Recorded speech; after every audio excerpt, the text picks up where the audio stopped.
Hey fam, we're back with another banger. What if Naruto revealed his hidden desire to Temari? So before we start, if you are craving adult mature content, join my Patreon now, link are in the description box. Alright, enough talk, let's fire it up.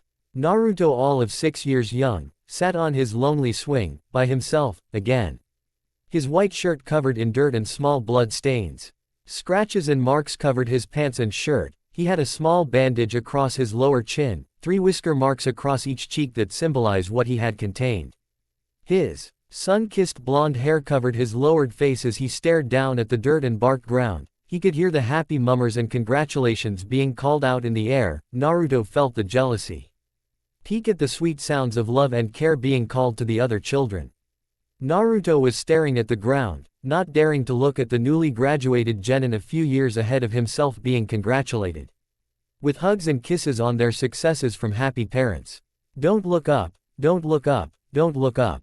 He repeated this in his mind again and again, trying to hopefully convince that what he would find if he looked up would be something that just wouldn't interest him. He thought of his favorite flavored ramen or his dreams of being Hokage, anything that would distract him from his rising jealousy, but hearing the squeals of joy from caring mothers made him slowly and regretfully look up. Seeing a glimpse of family happiness always made Naruto's mask break, if only slightly and unnoticed. It was just seeing something his dreams only thought of. He chuckled at the thought. He always screams at the top of his lungs that he would be Hokage. You would think that he dreamt about that goal one of these days. Not once. Always he dreamt of a happy carefree day with his father and mother, knowing that they would protect them from anything, from the villagers, from the nightmares. He amused himself with the thought of a younger sibling, someone who he could teach about what he knew, someone who would look up to him, but the more he thought of it, he wouldn't be able to share them. It was selfish, he knew, but he didn't care. Naruto amused himself of the thought that the 4th Hokage was his father, you know, the hair, the eyes, funny, someone like him being related to him. He was lucky enough to be in this village that once was guarded by the legend himself, and the thought of just being known by him, let alone related, would be a dream. Yeah, right. The village pariah, and the village hero being in the same family. Heck, if they lived on the same street as his, he would be beaten down. Forte mere thought. He would be honored if he glanced his way once. Oh well, dreams are what they are, dreams. But for now he would stare teary eyes at the sight. He would give up his dream of Hokage for any day. He noticed that one of the elderly family members of the passing genin saw him and was giving him a dark glare. Several other people caught on to what the man was staring at and joined in. The previous sounds of laughter and congratulations and the feel of happiness quickly changed silence and the feel of hate directly aimed at one Naruto. Everyone there felt it was justified to just blame him. He held the Kyuubi, that obviously meant he was the demon.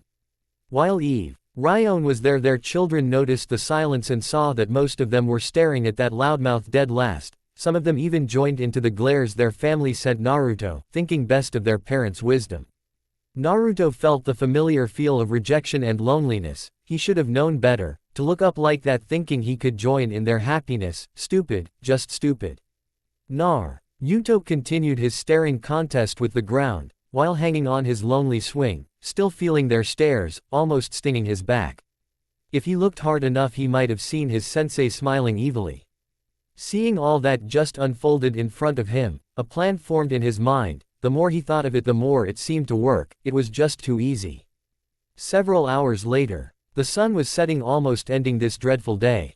Mizuki walked slowly and with efficiency of a low chunin rank. He walked up to the lifeless Naruto, not surprised with the fact he didn't notice him. Actually, if he didn't have a goal that involved him taking most of the heat, he could just take the damn demon out right now. No, not now, be patient, he said to himself. Hello Naruto, why so sad? He said with a all too cheery voice. Oh, nothing sensei, it's just I failed that damn clone technique exam. Man, it's killing me. I'm meant to be Hokage soon. I should be able to do this, he said, covering for his actual sadness. Although happy, someone decided to talk to him. You know Naruto, have you considered the alternate way to the clone technique, something the Hokage uses himself? But before I teach it to you, I need some sort of test, he said in a knowledgeable tone. Alternative. Naruto knew what this meant, of course, but the Naruto the world knew wouldn't have. Mizuki sighed in contained frustration. Knowing of Naruto's reputation, he should stick to simpler, smaller words. A different way to do the clone technique, something the Hokage uses himself, but before I teach it to you, I need some sort of test, he said evilly. All you need to know is. Several hours later, Naruto was somewhere deep in Konoha's forest, not really knowing where he was a part of the test as Mizuki. Something about adjusting to your surrounding as sensei put it. He looked around with a fox-like grin, seeing the usual sight of tall oak trees and heavy rain forest covering the surrounding area. Naruto was looking through the secret scroll of Konoha again, quickly looking at things that just didn't seem appealing to him. That shadow clone technique was easier than he anticipated. All Hat was needed was a different hand sign and an easier amount of chakra to give out, meaning a lot more, and a few hundred appeared like nothing to Naruto. He thought the more jutsus he learnt he might advance all the way to Hokage. But there's so many boring ones. Yamanaka clan jutsus, puff. Nara clan jutsus, weak. Hyuga clan jutsus, weird eyes. Uchiha clan jutsus, anything connected to the Tem made him sick. Except for Sakura. Uzumaki clan jutsus, a burr. Naruto stopped faster than he thought he could. He stared at the name just to reassure himself that his bad reading skills didn't make him mistake it for something else. In deep bold black ink, it was unmistakable. This was no typo, it was no joke, it was real. Uzumaki clan. Clan, I'm sure means family. He has a family. He was part of a family. The mere thought of belonging to a family was invigorating. It made the already excited blonde ecstatic. He found there was 3 available jutsus. He read. Uzumaki. Great opening, Uzumaki wind release, wind cutter, Uzumaki wind release, drilling air bullet technique. He saw the first one and immediately read the instructions. He'll see the effects soon. He read the hand signs, reread it again and again, saying in a song voice, anything to get this complicated technique down in his head. This, to Naruto, was the hardest part. Experienced Nin said it was the chakra experience and doing the head signs without any mistakes, but to Naruto remembering the hand signs was most difficult. Usually he just forced the chakra into technique, and that worked well with that shadow clone technique. Eventually Naruto got the hand signs down, not to an art form but acceptable to his self-teaching standards. He moved his hands slowly, getting used to this interesting formation of seals and hand signs. He learned from the shadow clone technique that if you practice the seals and don't put in any chakra, you tire less. Soon he finished the hand signs and was preparing to place in as much of his chakra as he could. He performed the hand signs, but he concentrated on the chakra he was molding. He was pulling all he could muster. He was going to pass this test with flying colors. He knew that before he let out this jutsu. Uzumaki, great opening jutsu, he screamed a bit more loudly than he would have preferred. But the feeling of accomplishment soon overcame him. Seeing the result come alive in front of him was surprising. He was expecting the whole forest to go off in flames or something under the lines of cool, but instead his skin started to illuminate. First a little glow-like effect, which soon turned to a fully blinding light. He closed his eyes in pain and surprise, but the light was so bright, it went through his eyelids. He moved his hands to cover his eyes, but it just made it worse. The longer the jutsu went, it seemed to get stronger and more painful. The light could be seen from anywhere. Minutes passed and it showed no mercy. He was going to have to endure the painful experience of this jutsu. He must have made a mistake. He didn't do the hand signs right, or that he didn't put enough chakra in. He didn't know.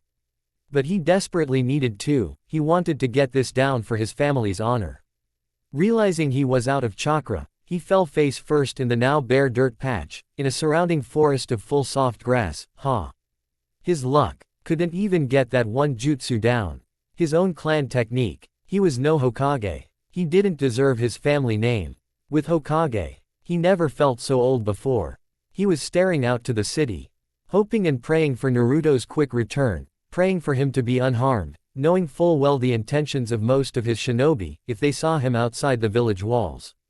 Unprotected by his hidden Anbu escort and under the watchful sight of the third. Then he felt it. A massive chakra pulse, incredible for anyone other than himself. He worried, wondering if this had to do with his second grandson. Chakra that strong and potent must come from the fox.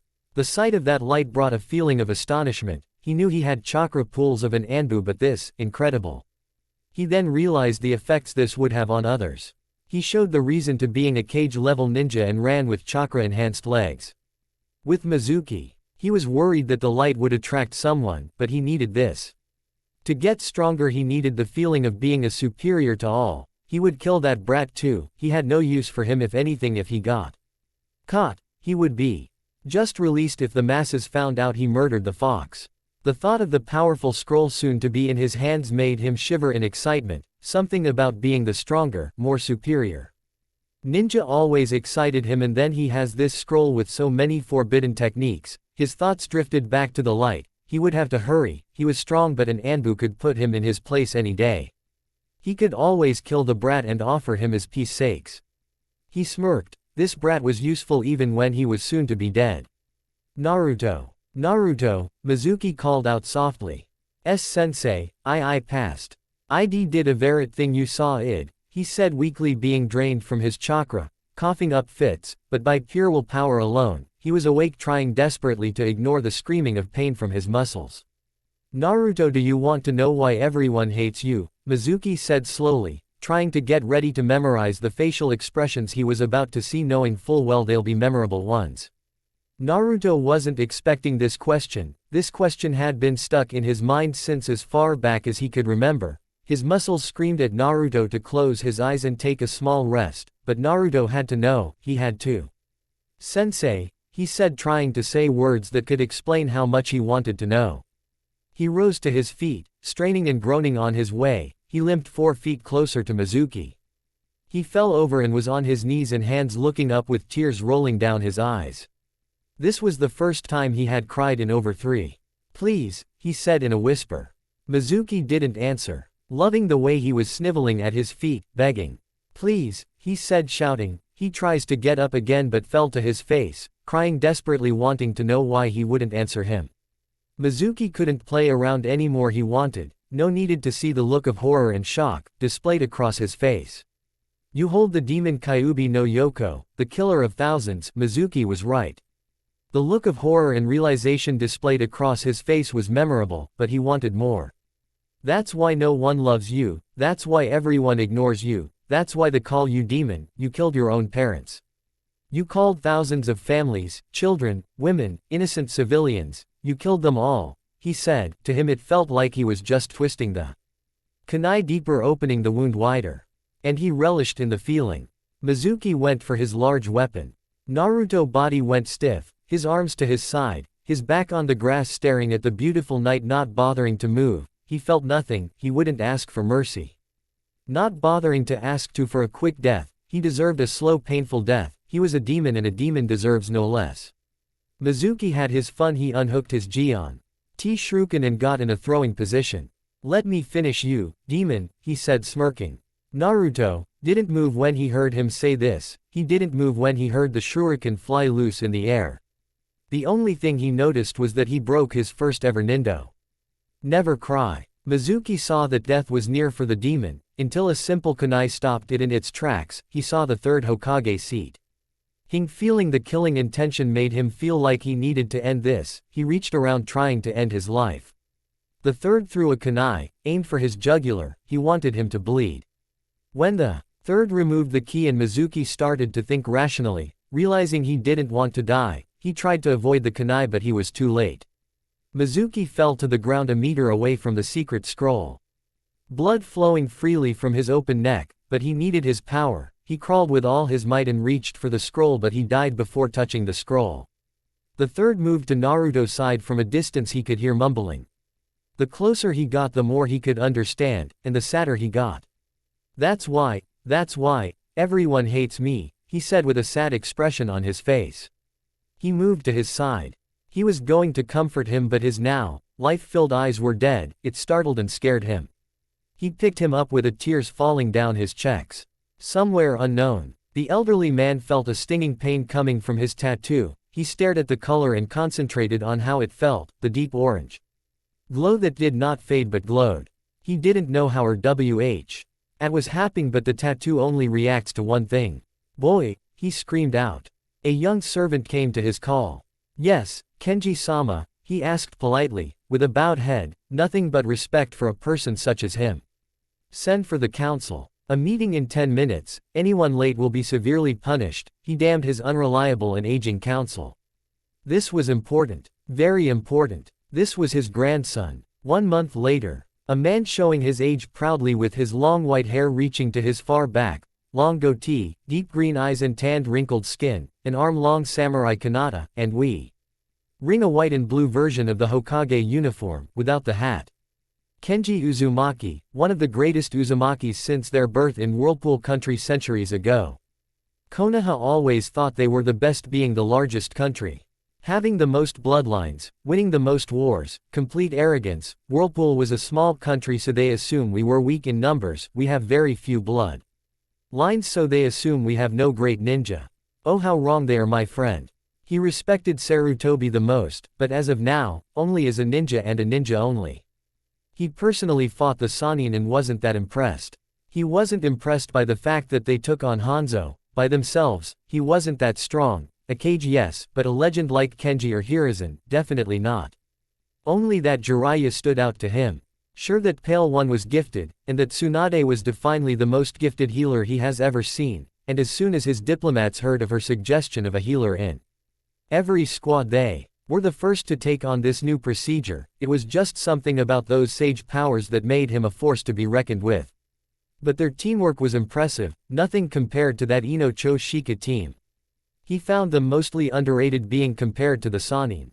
He heard about that Uchiha genius, nothing special, a person who doesn't work for his greatness doesn't deserve greatness, stealing jutsus by a mere glance.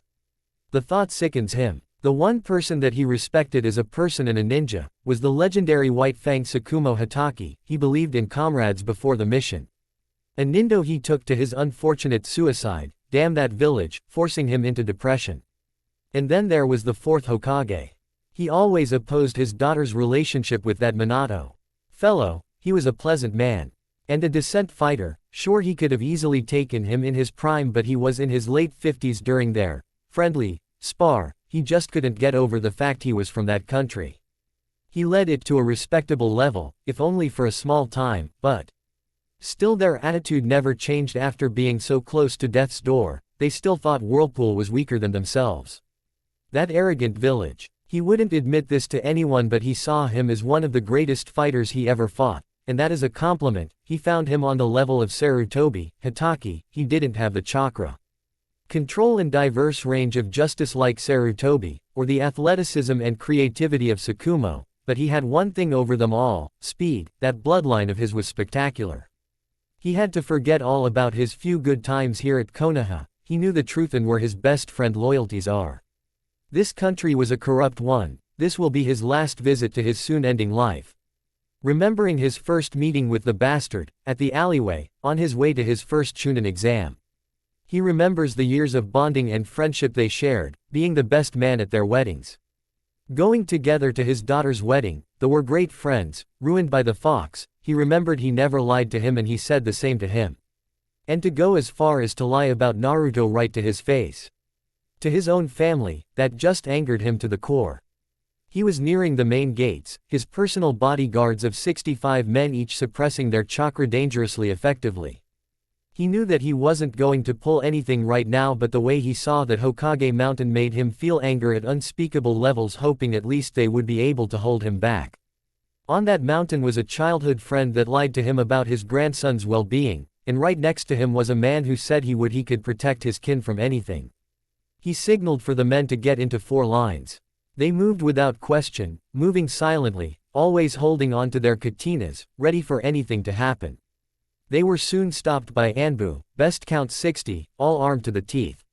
"Halt! Who are you and why are you here?" the turtle-masked man said in a demanding voice. Every single Whirlpool ninja winced knowing what was about to happen. When you talk to him in any voice other than respectful, you don't want to live. He signaled for a wait and watch. "I said old man," he said in a more aggressive tone, pulling out a kunai. "Who are you and what are you doing here?" pulling the kunai to his neck. Kenji stared hard at this young one, threatening him, like he had a chance. In a blink of an eye, the kunai was on the offending Anbu's neck and every Anbu around Da samurai kanata to their neck ready to kill at the slightest second. You, young one need, to settle down, he said in an aged voice that just seemed too wrong after seeing what he just performed. Now, where is Sarutobi? With Naruto. Naruto was bored. Naruto considered the thought of sleeping like Shikamaru, but he simply had too much energy. He looked around to see anything of interest. He saw that most of the girls were staring hearts at Sasuke, even Sakura. What did she see in the Tem anyway? Just what did Sasuke have that he didn't? Naruto let out a heavy sigh. He's been catching himself doubting his feelings lately. On the subject of Sakura, he was confused. She never returned his feelings, always hit him without warning or reason, always looked at Sasuke, once considered Naruto without scrunching her face with disgust. He started believing that it was a petty crush and that's it. Naruto looked at the chalkboard. He knew all about the history of the Hokage. That was being presented on the board, definitely more. He could put his hand up to point out a mistake on the board discussing the fourth's history with Suna, but he knew he wouldn't be answered. He was ignored, always it stung. To the point where he didn't bother, but the ramen-loving Naruto everyone knows wouldn't even show a small frown. Naruto looked away from the board and started doing his hand signs for his newly learnt jutsu, Uzumaki wind release, drilling air bullet. After the Mizuki incident he was told from the Hokage that he was the jailer not the demon. He understood, but he couldn't really trust the Hokage now. After all, he was the one that he considered family for the majority of his known life, and to find out that he once belonged to a clan from a paper that was in his office for who knows how long. He wouldn't even call him old man again. He didn't deserve it, lying to him like that. So lately he's been trying to win back his love by teaching him the rest of the jutsus that belong to his clan. It surprised him how quickly he picked them up, but to Naruto it seemed just natural. He mastered the jutsus in less than a month, which was incredible. It didn't matter to him how quickly it took him. He just wanted to perfect them, to see him using a jutsu not to its fullest extent. The new substitute teacher ended this class's day and bid them a happy day.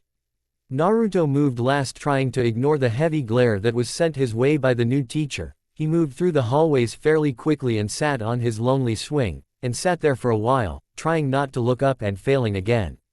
With Hokage. Explain yourself now, Sarutobi, explain now before I do something that I might regret, he said with a firm grip on his kanata. He knew this was no simple Anbunin.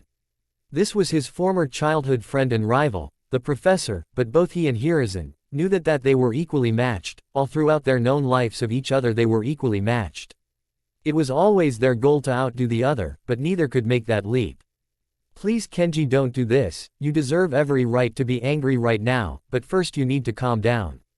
I can explain, said Hiruzen in a worried voice, not knowing if he could hold him back. Even in his prime he found it near impossible to beat him in their competitive spars. He never moved. He wouldn't listen to reason, Hiruzen thought. He hated when he got into this mood. It was easier to convince the Toad King to be friends with Manda. He is to come to my country, to my clan immediately. I'm sick of this country. It brings nothing but heartbreak to my people, said Kenji with a voice that was full of years of ordering his underlings and getting what he wanted. Now Kenji, please, I can't do that.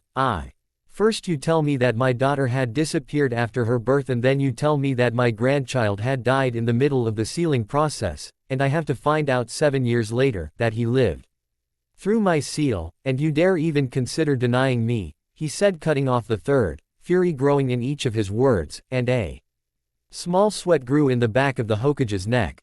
Asking the Hokage to give up Naruto felt wrong, just like giving up his son or his grandson. He just couldn't give up a person who he considered family. I'm sorry Kenji, he said with a quiet voice.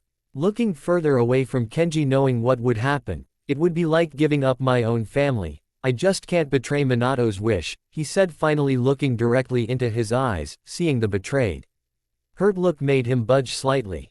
Kenji saw that he was serious and knew that there was no moving him when he is like this. He turned away from the desk and opened the door. Before leaving he stopped. You know what this means, he said without turning or looking in his direction. He was hesitant. He knew what this meant. Yes, he said with a small voice. So be it. He poofed into smoke, leaving a shocked Hokage. Anbu, come here now, he said in a voice that demanded for what he called for. After 5 seconds of waiting he knew Kenji had to do with this. With Naruto. He was still on the swing, feet dangling, scraping the bare ground. His thoughts lingered back to the day he went through. Shaking his head he moved off his swing. Sighing he moved slowly towards his lonely apartment, inside his isolated building. He moved slowly, his hands deep in his pockets, staring down to the ground. He noticed the rock thrown so slowly that he could have easily avoided it, but since the ND out about the Kyuubi he let it hit him, best to let them get it all out. He felt the sharp pain and the large throbbing feeling. Warm liquid could be felt coming down from his temple. He heard a large hefty laugh from an overweight lady, and saw a few people laughing at his expense. He sighed again, just another day as Naruto Uzumaki. He moved a bit more quickly than he wanted to, not that he liked being around the villagers. But being in his apartment was even worse. He entered the building with his head low. He saw no one inside. He never did. The mere thought of sharing an apartment with He demon scared away any potential customers, which the owner of the building took advantage of this by charging him 10 times more than he would any other person. By doing this he actually made money from the one demon. Naruto reached his door to find the lock broken and his door hanging on a single hinge. He didn't want to see what was inside but he had to. He saw tagging and graffiti covering the walls saying words that made him sink deeper and deeper into sorrow. He moved to the next room. Smelling a disgusting smell of must and urine, he noticed that all of his ramen noodles that he saved all throughout his life, using what little he had left of his money, had been ripped open and pissed on. Another hungry night, he said to himself. He knew he was going to clean that up, but after a long day like this one he would leave it for the morning. He went into the other room, to find that it had some graffiti along the walls but not on the level that was his lounge. He saw nothing was destroyed that couldn't be repaired in the following days. He moved to the corner of his small room, moving a small mat, and moving a loose floorboard. He saw what little he had, that he felt that was special to him, his frog wallet. A gift from the Hokage. He's never had more than a few dollars inside. He had his special pair of goggles he received from his sister Ayame. He reached in for his soft pillow that he hoped wasn't damaged from the recent raid. He found it unharmed and moved to his favorite corner. He got ready to sleep when he was disturbed by an unusual sound, a deep growling sound. He kept his eyes closed. Not wanting to believe that this day could end like this, he felt the presence come closer. He opened his eyes slowly. Right before him, nearly on top of his body, was a large white tiger, bearing its large fangs. Saliva dripping onto his orange jacket, deep brown eyes looking deep towards his eyes, feeling the tiger searching through his soul, looking through every wrong and right deed. Seeing his body measuring him for the kill, he started sniffing him, smelling the fear reeking off of him uncontrollably. Naruto looked at it. It was easily 600 pounds, and had many scars surrounding his face. Naruto saw deep into the tiger's eyes and felt himself relax, calming down by the overpowering feel of safety and loyalty. "You are definitely an Uzumaki," said the tiger. He moved off the scared boy and moved to the side. An elderly man walked up, seeing the look of disgust on the face of this man while he examined his surroundings. "Whirlpool will have no alliance with Leaf anymore. To treat one of my own like this, it is unacceptable." As he said this, Naruto was unable to process what he just heard. One of his own? What does that mean? Who is this man? "My name is Uzumaki Kenji and I am your grandfather." Naruto was shocked to the core. Kenji smiled at Naruto. This reminded Naruto of the smile the third Hokage sent him all the time, holding years of wisdom and peace. He smiled back. This was his grandfather. Naruto was entering the gates to his clan house. His clan house, he had a family, and by the looks of it, it was a large one. The clan house had the symbol of the white tiger of the west, plastered in a giant seal where the tiger was roaring in triumph. He stared at the large stone walls. He saw that they were being repaired by some stone workers. He could see scorch marks and kunai slashes across the walls. They looked recent by his best guess. He entered and was taken back by the amount of crowd cheering for the return of the head of the Uzumaki clan and his personal guards. Kenji put his hand out to stop the bouncing Naruto. He looked behind him and saw the men with anxious looks on their faces. He turned to face his guards, and he nodded. They all smiled and took off their hold on their blades and moved to their wives and children, hugging them with affection. Naruto seemed confused and Kenji moved to his side and we. "NT on a knee, our ninja treat every mission as their last. so when they come back we are treated well by our loved ones. Naruto never knew how dangerous a life of a ninja was, but he accepted this. He wasn't sure why, but he did, and he thought of all the times he could return from a dangerous mission and being welcomed by his family, by a loving wife, and maybe even children. That thought brought a smile to the blonde's face. Naruto and Kenji entered into the small village and saw that it was far smaller than Konoha, but he didn't care. He looked from side to side, seeing nothing but markets selling exotic fruits and vegetables to selling expensive metals and ninja weaponry, some that even Naruto hadn't have seen before. On top of these stores were apartments, he could tell by the laundry hanging from lines attached to other buildings. He could also see strange colored birds hanging on these lines. He walked behind his grandfather's painfully slow pace, but for Naruto he needed this extra time to know his surroundings. He saw several schools teaching various styles of the blade, kunai and axe. He saw that there were other clans around, noticing similarities in certain people that why talk to theirselves and people that seemed similar to themselves. But what caught his eye was the fact that no one was staring daggers at him. He could hear whispering behind him, but it wasn't same whispering that would make Naruto feel like he held some sort of plague, but mere gossip on the new stranger that was following the Uzumaki. They finally reached his destination, the have been walking 5 minutes in a straight line, never turning, and he found another wall separating the village from themselves. They reached another gate that instead branded the tiger in the same roaring position, but with the swirl that Naruto had on his jacket in the background. He and his grandfather walked in side by side. They waited a second and Kenji slowly knocked softly on the door. "Who's there?" A small slot opened to reveal an eye.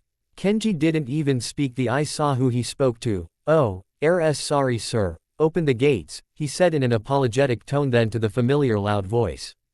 The large doors opened with creaking noises. Kenji walked in with his trademark slow pace, unfazed by his surroundings, but Naruto was shocked at what he saw. He saw on one side was over 100 men fighting with wooden blades. A whole bunch of these men were dressed in red, probably 60% of the men. Fewer were dressed in blue, then there was 10, maybe 20 in black. Kenji, seeing the astonishment displayed across Naruto's face, was slightly amused with the sight but saw a lot of confusion, so he figured he would have to explain. "Naruto, do you notice the colors everyone is dressed as?" He nodded. He gave his grandfather-like smile. "Well, first there is red, they're the rookies, the people who have just started the training." Naruto nodded to inform Kenji he understood. "Then there are blue. These are how some would say in Konoha Jonins. They are the ones who have passed several of our tests," he said, slightly spiting out the word Konoha. "Then there is the ones dressed in black. They are our commanders, the ones who lead the clan," he said, making sure Naruto knew this system. Naruto knew and now understood this is a way of identifying people in wartime, who will lead the charge, who to listen to, and such. Much better than a jacket that could be easily brought by a smart-ass genin. But Naruto, still being the curious one, noticed that his grandfather wasn't wearing any of these colors, but a white version. "But what about you, old man? Where are your colors?" Kenji smirked at his question. "Well, I guess you could say that I'm like the Hokage. I have been leading our clan for the last 20 years. Naruto's eyes widened to unpredictable levels when he said this. "Really?" said Naruto with a voice full of hope, almost as if he was expecting him to be lying. He placed his hand on the top of his head and messed up his already messy blonde hair. "Really?" he said with a smile. "Now come with me. You need to meet with the council. Bloody old lot." There, Naruto followed his lead and stared at the other side. He saw strange buildings. "That over there, my boy, is the hospitable. We keep it close for healing. When you train like us, you need constant healing. It helps the medics by miles. Just being called upon to help with injuries gives our medics a good level of experience. Also, it makes sense to keep the hospitable close to our shinobi forces. Over there," he said, pointing to the building right next to the small-sized hospitable, "is the tavern. We keep it cause, well, we work really hard," he said, scratching the back of his head. "Over there is the clan's apartment building," he said, pointing to easily the largest building, over 10 stories high. Naruto has never seen a building that large before. "We are here, Naruto," he said, leading him into a scary building. With Hokage. He was angry. Never before did he think that it would come to this. Deep down he knew he was wrong. that he had no right to separate him from his family, but he knew that Minato, Jiraiya, and more importantly the council will want him to stay with Leaf, and he will give them his full support. He had called for the council to meet in less than an hour, and that it was of high importance. He had a plan, and if it brought him back Naruto then it will be damn well worth it. No matter what danger this will bring. With Naruto was nervous as heck. He was standing in front of men and women easily as old as his grandfather, some maybe older. He saw an empty seat inside the middle and he assumed it was his grandfather's seat. "Will you please summon the Tiger King?" Kenji nodded and performed a quick number of hand signs. Summoning jutsu, soon there was a large poof of smoke similar to Naruto's shadow clone jutsu, but much larger, than a large roar, that made Naruto's knees shake. He saw a tiger come out that was easily 2 times larger than an adult elephant, small fangs as large and thick as Naruto's body, large white fur and smaller but still large stripes of black. His large green eyes turning to see Naruto. "Let the meeting begin," said one of the elders. "So you have finally brought Naruto towards our land, please explain to me why you went to such length." "For just one son," said an elderly lady from the far right. Kenji smirked, expecting this question. "He has the potential to be great," he said while staring at Naruto, Naruto looking like he was crazy referring him as potentially great. "He is great. Right. What proof do you have? The boy barely looks well nourished enough," said an obese man to the middle right said. "Well, we know you definitely now the meaning of well nourished, don't you? But that is not any reason to doubt his potential. Naruto, if you would please demonstrate the great opening jutsu that you learnt by yourself in less than an hour." While learning a Konoha Jonin forbidden jutsu, as he said this he found it difficult to not laugh whenever he added another sentence. There would be a large amount of gasps and looks of surprise. Naruto had a concerned expression on his face, wondering if he did something wrong, but he could see that his grandfather wanted him to perform that horrid technique. He would do it.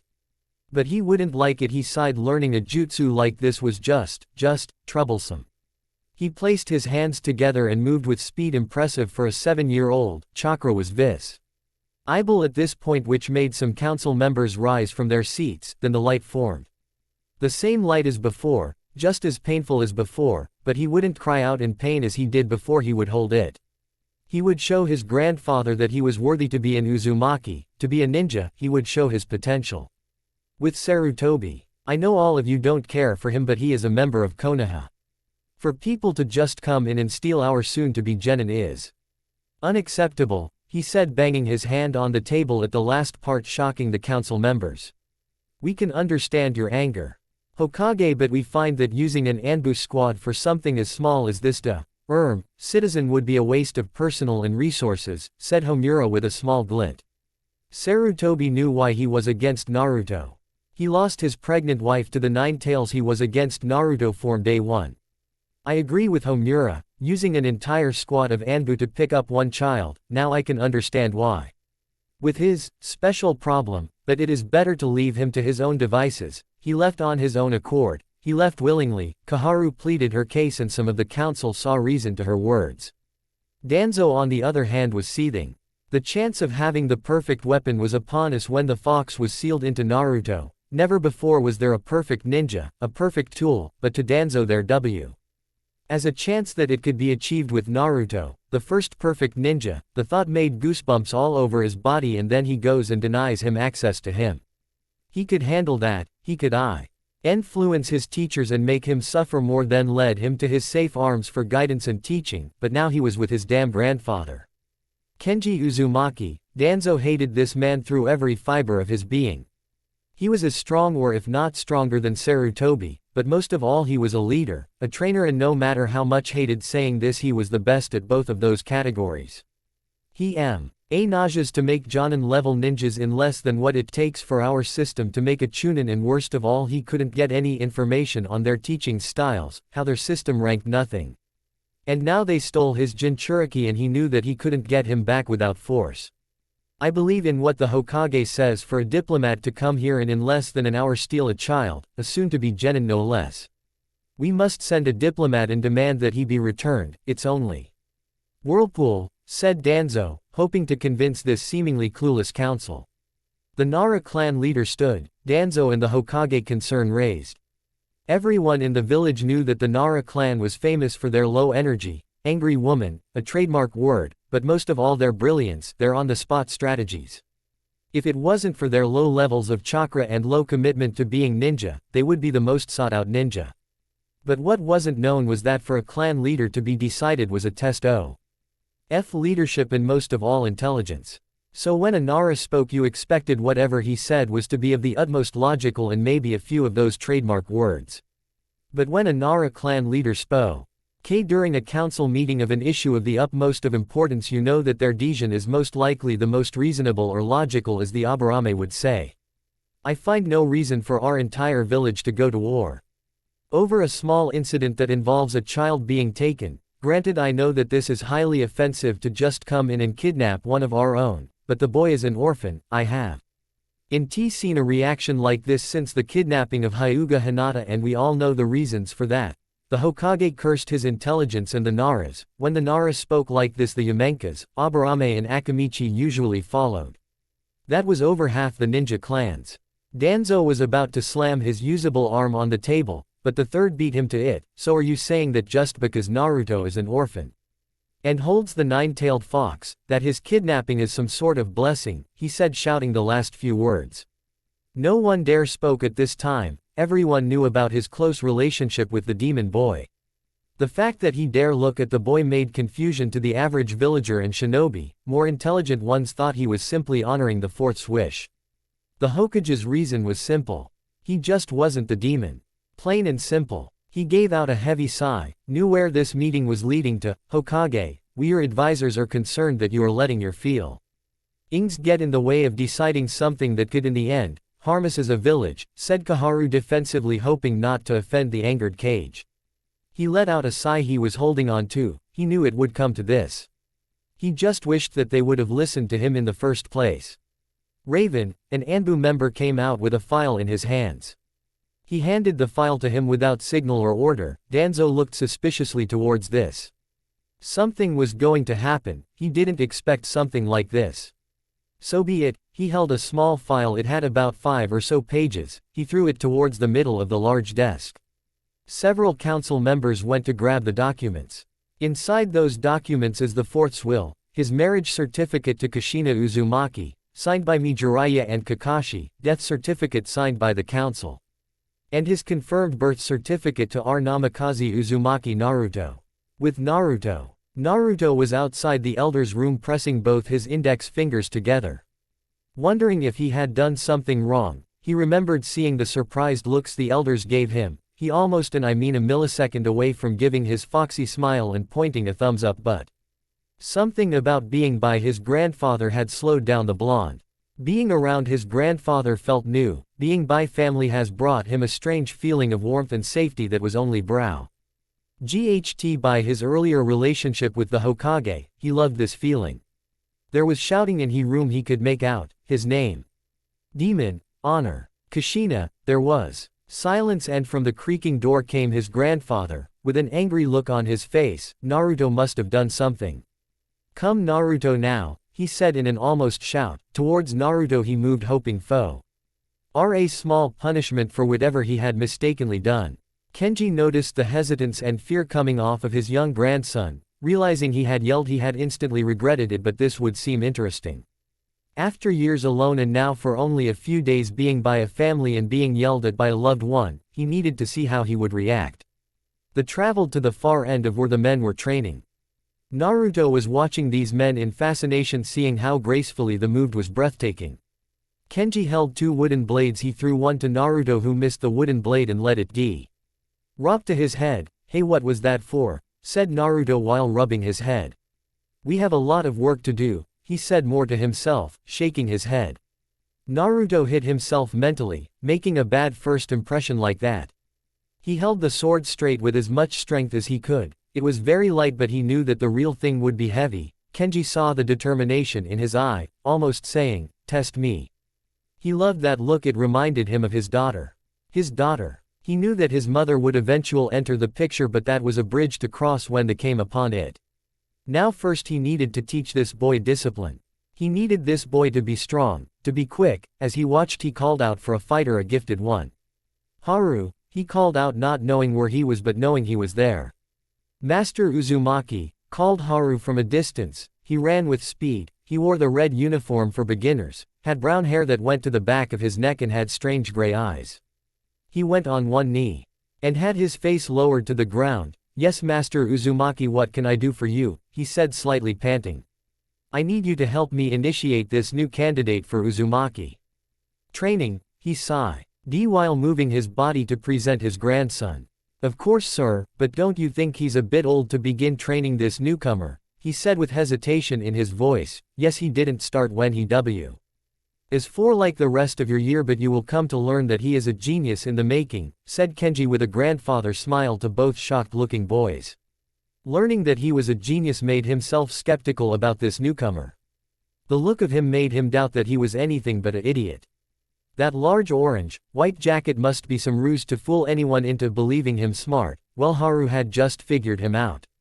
Or so he thought. Naruto was shocked for 2 reasons. He was only 7 and already he was too old. What's up with that? He barely got all his adult teeth and he's too old.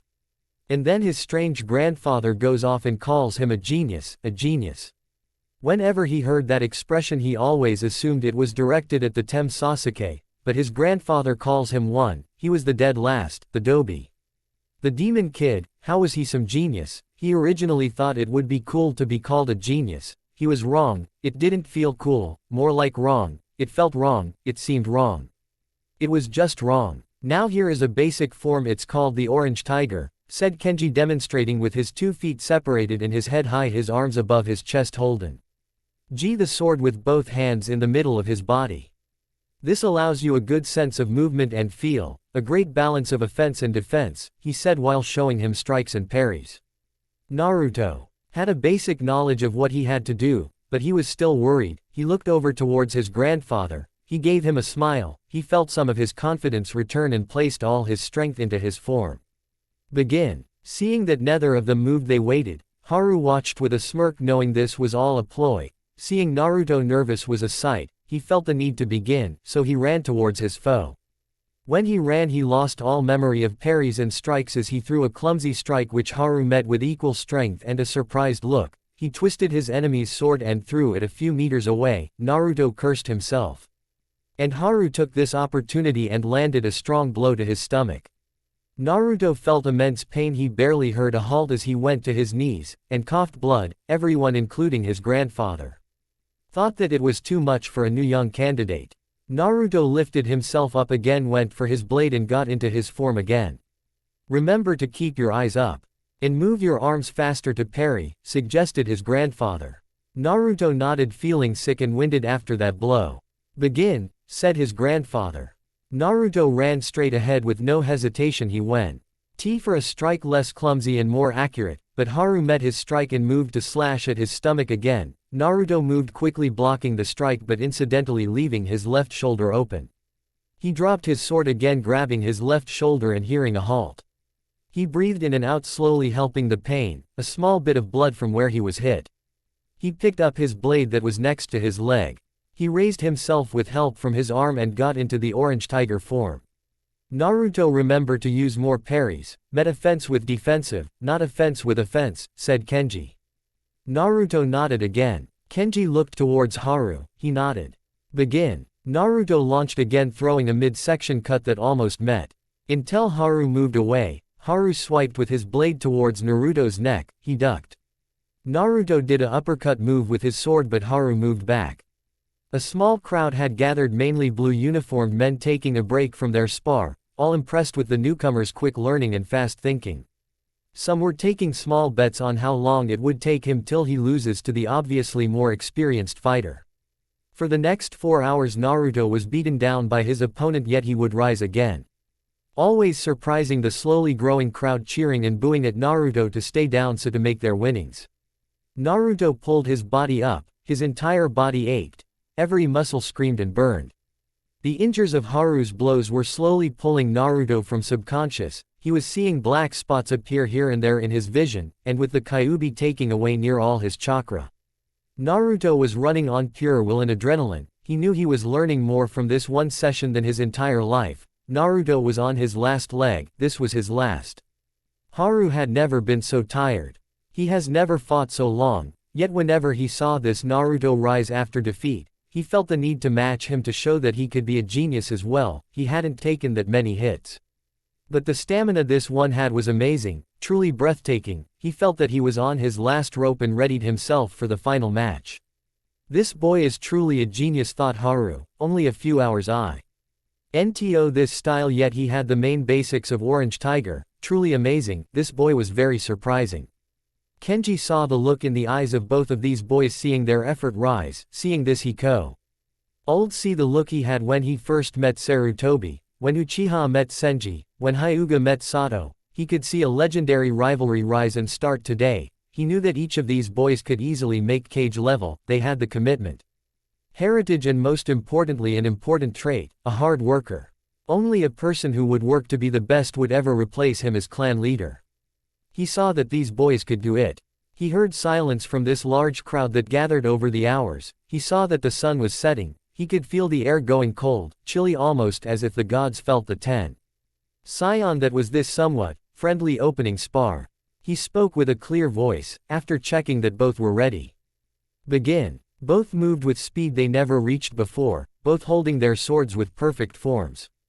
Going at each other with pure willpower, they were mere inches apart before both fell to the ground, completely knocked out, both with smirks placed upon their faces, each knowing that they have never worked so hard before. As the sounds of groaning men, all knew that no one had won any money. They all left commenting on how the future of the clan looked very bright. Naruto was snoring loudly while Haru was as silent as a mouse. Kenji smirked at their visual differences yet their almost identical personalities.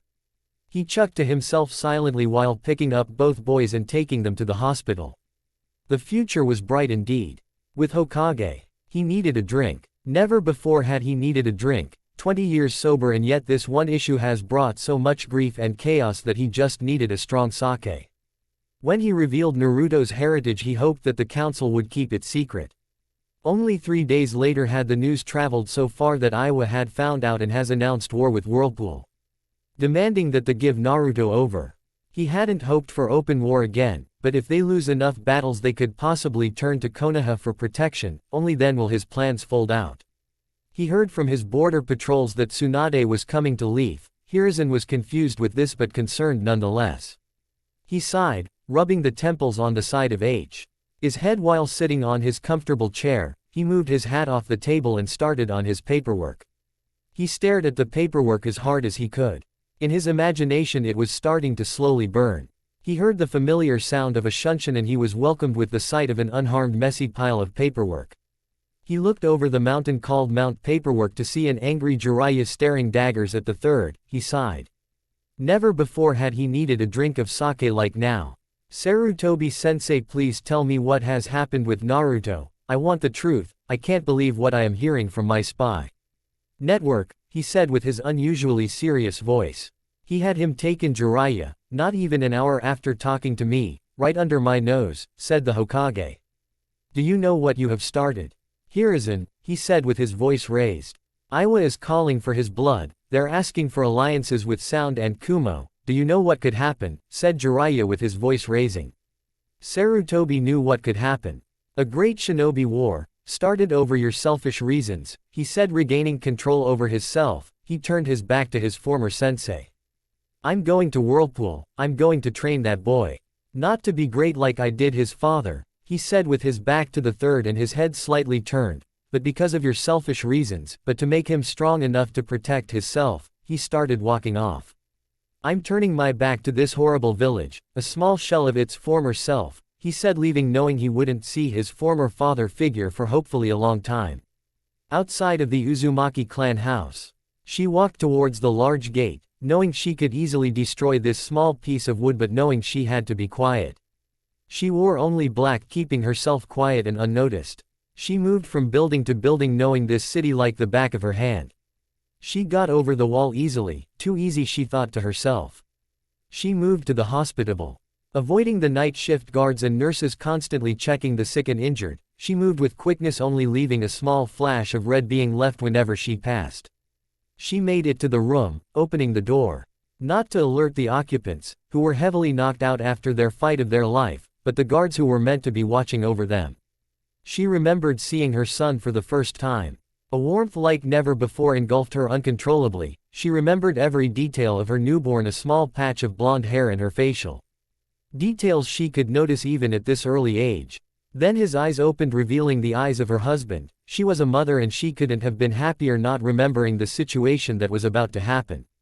Then Jiraiya took her ba away from her and performed that horrid seal. She trusted her husband's skills in sealing, but when she got him back in her arms she noticed the whiskers.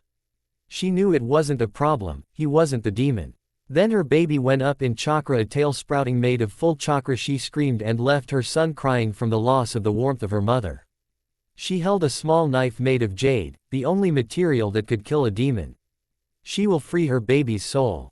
She noticed even in the dark night that he took after his father, facial features, golden hair. She remembered the blue eyes. This made her hesitant for only a second. But she pulled the jade dagger out of its sheath and held it high in the air. Dai Kyubi, said Kushina Uzumaki. She thrust downward with all her might, aiming for the demon's heart. Naruto stayed unmoving, dead asleep, not knowing what was happening to him. She thirsted with all her might, aiming with precise accuracy, seeing that the blade was only mere inches away from its target. She felt her new goal was to be completed, like a burden of her shoulders, yet a sudden force of earth stopped her arm in place. She knew who held her back, yet the blade was so close. So close it was touching the skin, almost piercing it. The burden she once felt leave returned tenfold. Knowing that she was that close was killing her. Father, please, don't do this. My son is wrapped in there and I am setting him free, she said with fury and confusion as to her father's actions. You will never learn, my daughter. If you stray this way I will end you, he said with a voice that promised anything that he said. Kenji was watching his daughter's movements closely. She was nowhere as powerful as he was, but he taught her to look underneath the underneath. Please, Ace, she said with a voice, knowing this would be the last words between the pair. You have forgotten the ways of our clan. The second you left your son by himself with that village, you are no longer a part of my clan. You are no daughter of mine, he said, each word with disgust rising. He was near the door and hit the emergency button and smashed the safety glass. The large sirens at every corner of the clan house. Every single room in the apartment complex, in the council room, in the lead commanders, rang with authority, alerting everyone of intruders or enemies nearby. Kushina, hearing the night watch guards coming closer to her location, she panicked, knowing that she could barely beat her father, let alone the entire Uzumaki clan. The earth slabs holding her was weakening, but not fast enough for her to lose the wall guards. She forced her chakra to her arms, making her muscles stronger and more flexible. She knew that if she had to get out that she would have to let go of the knife. She was stuck. She was so close, yet she could lose everything if she didn't let go. The grip on the jade knife was loosened and she slipped out of the slabs. She moved and the slabs pushed against each other. She went to her feet and dived out the window, knowing that she was going to be followed. Kenji looked out the window, a small tear come out. His daughter had so much potential, he loved her so much. Yet she had to do something so stupid as to think her son the demon. He was never more disappointed in himself and his daughter, but right now he wouldn't care for her anymore. He had a grandson, he needed his help. He is the one. With Jiraiya. Jiraiya in his normal life would be using this perfect pitch dark night, with plenty of clouds and a new moon rising for peeping purposes, but he was running with speed that only a Sannin could reach. Why would the Hokage make Naruto's heritage known to the village, and in a matter of days let Iwa know as well? This was simply frustrating. He never thought his sensei could be so stubborn. Now most likely they were going to send an Anbu to claim what was rightfully theirs, simply arrogant. He needed to get there as quickly as he could. Keeping his godson safe was motivation enough. Not the memory of the famously beautiful Uzumaki woman and their constant use of their personal bathhouse. With Haru was in shame, not because of tying with Naruto, but how his father was reacting towards his fighting skills. Son to a newcomer, his first day, he sighed as a drunk sound escaped his father. Ever since his younger brother died in a small skirmish after the Kyubi passed by Whirlpool, their neighboring country land of metal, thought it is an opening for war against the dominate country Whirlpool. Kenji went over with His garden ended this quarrel, as he put quickly, but not quick enough, his father would say. "Hey son, come here," he said, body swaying, eyes opening and closing for long periods, not real. Lee looking at him, but he would know if he left he would just call him over again, angrier and more aggressive. In my day the newcomer was the BW worst," Haru sighed to himself as He lied down in his hospitable bed, knowing that falling asleep will take some time.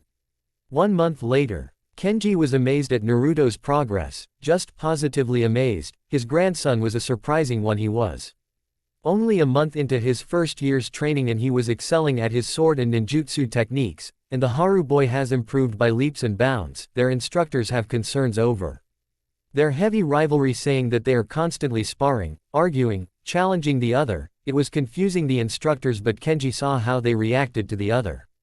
Haru was always the best never the most motivated. He found it hard to make friends, not for any apparent reason, but it was his overconfident attitude and his famous sarcastic remarks that usually pushed away any possible friendships. Finding Naruto as a rival is probably the closest friendship he has ever had. Having Naruto being so serious on being stronger has probably pushed him to be stronger just to stay as Naruto's superior. Which Kenji would highly doubt. Naruto being alone or ignored in his entire life, he has never known the love of a family until a month ago, and he easily take Haru's overconfident attitude. And he has taken worse insults. He remembered Naruto mentioning something about a Uchiha who was the top student at their school and how he had a one-sided rivalry. Seeing Haru meet his rivalry so positively has made Naruto a better person and to him a stronger ninja. He was at his desk with a few members of the council discussing their concerns over the growing problem called Iwa. Their demon. DS or only Naruto and Naruto only, said the councilman grimly. Then I can't meet their demands, said Kenji with a smile. The council member sighed, already knowing that he would deny the rock diplomat but had to be sure. I'll inform the Iwa diplomat, said the councilman. Kenji shooed him off and went back to his paperwork. Really, he didn't find it as boring and frustrating as his former friend Hiruzen. Kenji found it soothing and a way to help his people without unnecessary killing of others. Deep down he never approved of killing, that's why he was always considered weak to his elders and his family. He was a soft child, being constantly protected and spoiled by his mother, being a genius in his younger years, never once working for his skill. Everything had to be handed to him. He even at the honor of being a Uzumaki get to his head, stealing from the civilians, starting fights. He was ashamed of himself with the way he acted in his younger years. Then 3 major events changed his perspective on things. First was the death of his mother Kushina Uzumaki Sr. He loved her, the only person who cared for him as a child. Her death was a major impact to the way he was treated. He wasn't the clan heir anymore, so he had to train, fight and work to his position as the new heir and eventual clan leader position. This is why he gave the honor of naming his firstborn after his mother. He could only hope there was more he could do to honor her memory. Then his first attempt of the Chunin exams. At this time they were heavily favored to be the first ones to make it to the tower in the middle of the forest of death. And to get the highest marks on the following tests. They ended third towards 2 Leaf teams, first being Hiruzen's Sarutobi team and second to the first generation of the Ino Cho Shika team. After meeting his soon-to-be rival and being defeated so easily, the realization that you need to work to be the best hit him hard, and he soon matched his rival Sarutobi in mere months. Only for Sarutobi to push himself harder so to match his growling stronger rival. Then the Second Great Shinobi World War was almost starting. The clan could see the signs of impending war approaching. Seeing the conflicts between Rock and Rain, Kenji knew the way Hiruzen would react and readied himself for war. Unfortunately, the Uzumaki clan wanted to stay neutral in this war. Kenji, being the clan leader at the time, had accepted this even over the pleas of help from his best friend Hiruzen Sarutobi. He defended himself, saying he would happily fight, only his clan come before him. Hiruzen regretfully understood. Then Sarutobi covertly sent a squad of Anbu to collect intelligence, but the whole mission was a failure. The squad was detected and one was captured by the enemy. His unidentified Anbu was tortured and later killed after refusing to leak any information. Rock strategists were quick to suspect Konoha for the action, demanding explanations. After the third Hokage refused, they declared war with Konoha.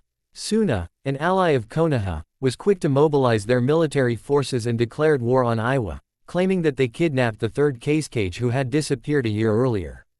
Kumo, an ally of Iwa, declared war in response to the San's involvement in the military conflict. This began the Third Great War that would last for years, yet Kenji had to stay and watch the rest of the world suffer. Then Rock invaded a small borderline patrol mistaking them for Leaf Nin. Kenji took this opportunity and declared an alliance with Konoha, with support from the other clans. He had brought together the finest warriors, samurai and ninja from Whirlpool. They made a great impact towards the war immediately. The Ayane clan supported Kenji and offered their clan's bloodline. The Ayane clan had the unique ability to stop enemy genjutsu for miles just by sending out chakra. The stronger the clan member, the further the range went, because of their strength in detecting and stopping genjutsu. They become strong members of taijutsu and kenjutsu, the perfect frontline soldiers. The Tsuchi clan supported Kenji and sent their men with their clan's bloodline, the Ts. Uchi clan was descendants from the first members of the Frog Sages, being taught that the well-being of Earth went past one small primitive species such as human sapiens, eventually their close relatio. Endship with the Earth has given them a bloodline that lets them hear and feel what the Earth heard and felt. This made them the perfect scouts. The only problem with them is that they would put their life on the line for the smallest insect, a strange sight to see. The Wako clan supported Kenji and offered their clan's services. The Wako clan was a bunch of pirates, Vikings and Marines, who after a lot of fighting in the oceans decided to settle down inland. They eventually gained ground in Uzumaki shores. They had no bloodline, but the skills that they teach to their clan from their seafaring heritage and the experiences that they gain while on Uzumaki shores makes them the most feared and sought-out pirates there is. Every country tried hiring their services, but their loyalty to Uzumaki proved strong. They were the perfect Marines. The Kuma clan supported Kenji and offered their bloodline. The Kuma clan was famous for their deal with the bear's summons if they give them their chakra. Just enough for them to live but not enough to create ninjutsu or genjutsu, and in return their brute strength, speed and size. They have men who were easily over 7 feet tall, and their bloodline has several effects to their bodies. One amazing effect was their ability to live through opening all 8 inner gates. The stronger the member of the clan, the faster the recovery is. Another affect was making their skin as hard as stone. They favored the shield and axe, or just their unusually large hands in battle. They were the perfect soldiers. One thing they all had in common was to protect your comrade before yourself. A nindo that the Uzumakis took on. They were known to always pair up with Ayane in wartime, using their abilities of destroying genjutsu, which usually killed the strong men of Kenta. Their only true weakness, calling anyone ally or enemy weak if they majored in genjutsu. The Tenki clan supported Kenji and gave their bloodline to his growing forces. Some suspect that Tenki clan only joined because the other clans joined, somehow forcing them to join. Kenji wouldn't complain, their bloodline was a special one. They had the ability to regenerate limbs. Their only weak spot was the head, so it wasn't unusual to see a member of the Tenki clan to wear just neck and face armor. They were close friends with the Wako clan, seeing as they throw the best parties. They had no fighting style except when learning a trade. They learned to always protect their necks. A large majority preferred being a ninja, a person who hid in the dark and took his enemy's life away before they even knew it. They always wore protection over their neck even in their sleep, a paranoid bunch they were, yet they would be very reckless with their other body parts. They were the perfect assassins. They could get to their targets, suffer as much damage as a human could, yet could still report back. The Isha clan were always by the Uzumaki. The Uzumaki gathered their herbs and ingredients from the furthest ends. They protected them from enemies, and in return that they healed their injuries of Uzumaki and her allies. They had no bloodline, but they were usually born with low chakra reserves, which in turn makes them better in the art of medical jutsus, and being raised as a battle-hardened environment turns an Isha into a great medic. So Kenji joined all these clans together, brought together the most gifted, the best fighter, the strongest, the fastest, the most experienced. He came out with 50 men. These men were the best of the best from Whirlpool, about 7 men from each clan, 11 from the Uzumaki clan. There is maybe 100 shinobi in each clan, 200 from Uzumaki, and Kenji brought 50 men. The mere mention of Kenji's army was met with fear from his enemies and From his allies he gave them the feeling of victory on the rise. The stories of their victories brought hope to Whirlpool's allies.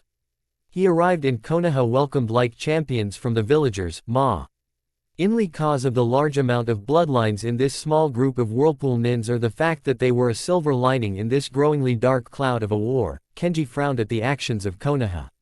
He remembered every member of his army being bribed into staying with Leaf. He admired the hell out of his troops to all of them refuse without a second thought. He loved his country and he was slowly hating the Leaf village. But he was still allies with them, so he would toughen through it and take orders only from his best friend Sarutobi, for the time, that is. His warrior's first mission as to destroy the annoyingly dangerous Sky Country, who were very deadly with their air raids. By destroying Sky Country, they would take out a major problem in the growing world war. The way the Sky Ninja fought taught his men to be ready for any kind of attack from Earth, sea or sky. Unfortunately Kenji hadn't realized that they only had so much men in their ranks. After the battle Sky Country was no more. One of Kenji's greatest mistakes, he regrets it every day. The next major battle Kenji's army faced was facing an army 5 times larger than theirs. Rock, Rain and Cloud were getting upset with the extremely talented and battle-hardened men of Whirlpool, so they too collected their best men, saving clan heads and cages to hopefully end this traveling band of death. They had thought no more of this small country until they found out their army had been slaughtered. Then they were meant to help with small skirmishes here and there until their final battle at Rain, where Kenji's army broke through their larger numbered armies while Sarutobi's prized students took out Hanzo. In the end they left with a title and not a bloodied head in one of their hands. All in all, the war ended when Cloud signed a treaty with Leaf only to attempt to steal a Hyuga. Hiruzen and Kenji never trusted Cloud even when they were on the ropes asking for an alliance. Their want of the Hyuga was too strong. "Sir, you have a visitor," said a small servant. "Who is it?" said Kenji, not taking his eyes away from the business proposal of the Isha clan to make the hospitable budget larger to make a payment foe. A rare plant ingredient is to treat a dying patient. "Jiraiya of the Sanin, sir," said the servant. "Let him enter," said the clan leader. He hasn't seen the man since Kushina's wedding. He wondered why he would want to talk to him now. And somehow deep down he thought it might involve Naruto living with his family. Jiraiya entered looking exactly the same as the last time he had seen him, only lightly older, and his hair was visibly more grayer and longer. He bowed before Kenji Uzumaki. He remembers the way he fought during the war, and if Father Time had slowed him up if only slightly, he wouldn't even consider fighting him. "Uzumaki Kenji," he said respectfully. He stood up and welcomed his ally. He made a shooing away gesture with his hand. "There is no need for that, Jiraiya. What see? And I help you with," he said in a friendly voice, almost stopping using the word ally. He kept his guard up, his hand on his sword, not gripping, but in ready for a surprise attack. "We need to discuss about Naruto," Jiraiya said while watching how he was reacting. He thought Jiraiya some sort of assassin. "Then let us talk," he said, too friendly, with his hand firmly on the handle of his sword. 1 week later, the Anbu of Konoha were the best of the best. They have faced the heavy-hitting Boulder Nin of Rock. They have faced the speedy Thunder Nin of Cloud. They have even sparred against their allies of Suna's Red Sand, and have come out on top. Yet here they were again, the same old samurai sword to their neck, and they were sneaking into their clan house. Kenji was now facing the Anbu squad, each on their knees. Their feet and hands were bound by chakra-infused rope. Each had a sword raised with one word from their leader would slice their heads from their necks. "I already know who sent you," he said slowly. The night was cold, almost raining, yet everything was visible. The clouds had moved for only a while, to reveal the angry look that this obviously dangerous man showing.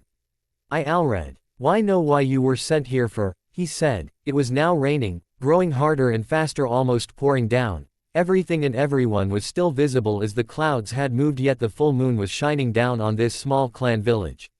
Yet no one had moved a muscle, the swords still raised, the clan leader's arms still crossed, and the look on his face meant murder. "I have caught every single one of your squad. Even the last 10 that trailed your position," he said, his voice growing heavy, obviously annoyed with the change of weather. "Still nothing has moved, with the exception of the heavy rain." The Anbu felt his last hope wash away with the current of water by his knees. Those 10 were the fastest of the entire Anbu group. They had a 10-minute head start, and still Whirlpool had caught on to them. He was being to rethink who was a major player and who wasn't.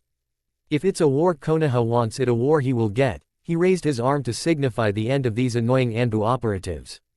Iu, hold your blade, commanded the clan leader. Before he shot his arm down, the clouds moved swiftly over the moon, almost as if the heavens didn't want to witness what was to happen. He then shot his hand downward and the sword met their enemy necks, all except the blade belonging to Mayu Ayane.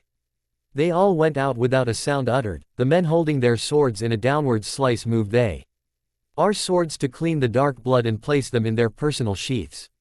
All of you leave, you have done your duties. Mayu, you stay. All disappeared with each of their kills, the second the order had left his mouth.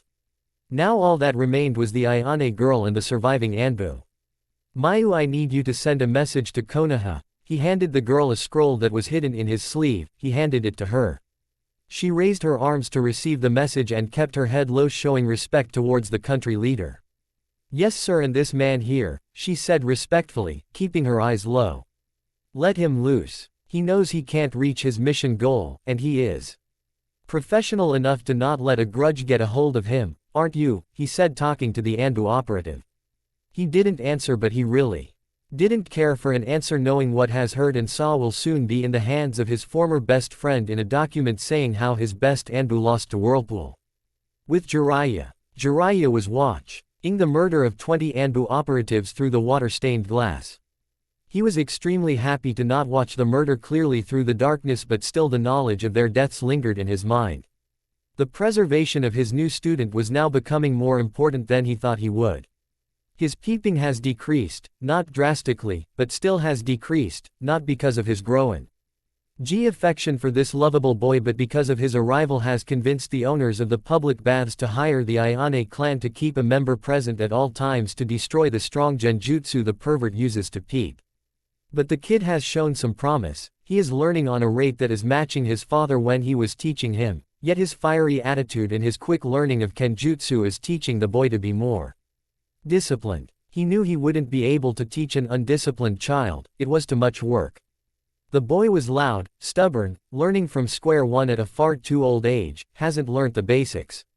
Yet he had the work ethic, the commitment, the talent, to become something great. He chuckled as he thought about how they first met, him peeping on the Uzumaki women in Naruto. To accidentally pushing him in the vision of one of the bathers, and everything went black from then. He remembered Naruto laughing at his expense and leaving him in the dirt waiting for his execution from Anbu-level Uzumaki. Then remembering his meeting as his new sensei to be teaching him ninjutsu, oh, the look on his face was priceless. He didn't know what was better, the look on his face when he was seen as his sensei or when he told him his workout regimen. All life was good, especially those women in the bathhouse. Now there is some investigating to do. Let's see how the Tsuchi women match up with Kakashi. Kakashi was bawling his hair in frustration. He was on his knees praying for forgiveness from his sensei and teammate. All the times he could have helped him, the way he treated him, he thought he was demon at one point. Just being able to handle all that hate, loneliness and isolation and still be cheery, nice and able to speak his mind, no human could go through that and still be sane. Kakashi was once assigned to be his guardian on his birthday. He was nearly killed by the Hokage after seeing the condition Naruto was in. He laughed and smirked to the skies when he saw the sight of a bloodied, crumpled body of the demon holder. He never felt more ashamed of himself. He had spat on his sensei's memory and his last wishes for him to be seen as a hero of the village. He was going to honor his sensei and travel to Whirlpool and find some sort of way to amend his sins, maybe being a proper guardian to Naruto. Kakashi shivered, thinking he has to explain his past actions to the Uzumaki clan leader. The way his sensei, the third Hokage, and his father talked about his fighting style and personality, made him almost not want to go to Whirlpool. But he would have to, even if he had to die in the hands of an angered grandfather. With the third Hokage, he needed to retire. It was just too much. Everything seemed to pile up all at once and he didn't like what was happening. Tsunade was only a day's walk away from his location and his spy that was assigned to watch her reported that she didn't seem happy. Kakashi is not showing up to the Jonin meetings, he isn't eating or sleeping. Spending his time by the Kia rock, constantly praying for forgiveness. Sarutobi thinks that the way he is thinking at the moment he might do something rash. On Naruto's birthday earlier this week his sister figure Ayame and her father had set up to visit Naruto all the way in Whirlpool, and they have said to have fallen in love with the scenery and the tranquility of Whirlpool. And have set up shop in the Uzumaki clan and have been very successful with more little Uzumaki men, women and children slowly getting addicted to the noodles. The reasons for Naruto to return to Leaf were dwindling. Jiraiya leaving and turning its back on Konoha has left Konoha blind to the outside world. The council never knew that Jiraiya's great spy network had helped Konoha so much. And most shocking was the Inuzuka clan was abandoning the Leaf village for Whirlpool. What Hiruzen didn't know was that the Inuzuka clan were the sworn guardians of the Namikaze clan, and there was no way to deny their loyalty. When they found out that Naruto was the descendant of Minato Namikaze, they gave in their submission of leaving the village hidden in the leaves. Movement caused the third Hokage to snap out of his musings. He noticed that one of the Anbu he had sent had returned, with a sad look about him, even with the mask on. With Naruto was searching for any solution. His mind searched through every brain cell, trying to come up with a certain way to defeat Haru's strong defense. He held his sword high and concentrated on Haru's body movement. Haru mimicked Naruto, not copying, just doing the same. Looking for weak spots. They stood still for a few minutes watching the other. Naruto saw Haru's heel shift to the left. He flung with quickness. Haru, seeing the mistake he made, corrected and sprung to meet Naruto. Their wooden blades met and their bodies disappeared in a small flash. They reappeared with both strikes connected, both pushing with all their might. They disappeared. Red and reappeared on the ground with Naruto being held with one of Haru's hands and the other hand holding the sword, blocking a killing blow to the neck. Kenji was watching with joy, seeing these boys taking in his teaching and putting their all into it made him proud of being a teacher. Kenji raised a hand to indicate a stop to the match. It took only a second for them to notice and they both stopped their fighting. Before Naruto ended their dispute by pushing him in a friendly manner. "Very good, you two, now take a break, curfew is soon," he said with his grandfather voice as he disappeared with a smile. Haru and Naruto looked around and noticed that it was deep into the night. The large bell on top of the tower of the Isha hospitable saying that all students had to be indoors. Naruto scratched his head. "I think we got a bit carried away," he said, chuckling slightly. "Yeah, I think we did," he replied. It went quiet. Mainly cause Naruto was thinking about sneaking out to get some ramen and hopefully not getting caught red-handed by his grandpa. And because Haru was worrying about what situation was going on at home. He come home when he was possibly sober and angry at him being late or go later to his father while he was asleep, or even more angrier for being even later. "Hey, do you want to come join me for ramen?" he said innocently. "What, are you asking me out on a date?" he said with disgust. Met with an even more disgust from Naruto. "Look, I was just seeing if you wanted a bite to eat," he said defensively, and started walking with his enhanced sneaking skills over to the ramen stand. "Hey, wait up." With Kenji. Kenji was watching the way they were communicating to the other. He had such a smile from watching them, it brought back so many good memories. And then more recent memories brought him out of his musings. He needed to increase Naruto's training if he is to live a long life. With Naruto was walking past Haru making his way to his new ramen bar, but a puff of smoke that soon revealed his grandfather with a strange look on his face. "Naruto, since you're so eager to train." Naruto winced at his words, expecting something like 200 push-ups or something. "I wish to show you two a new style I have been coming up with," he said as he drew out his sword. The sound of ringing entered their ears as the blade of Uzumaki came out.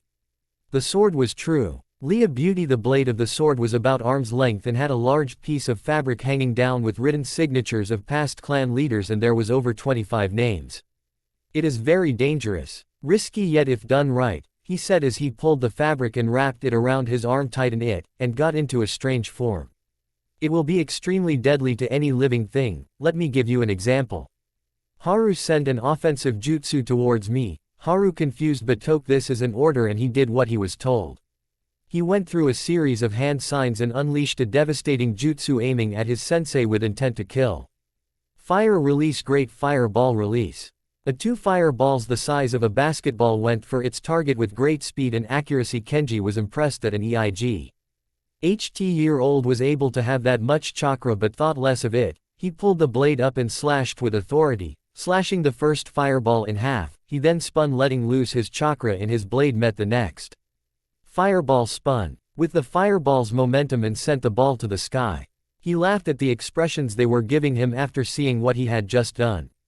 Naruto was jumping up and down, seeing that he could do some sort of reverse jutsu thingy.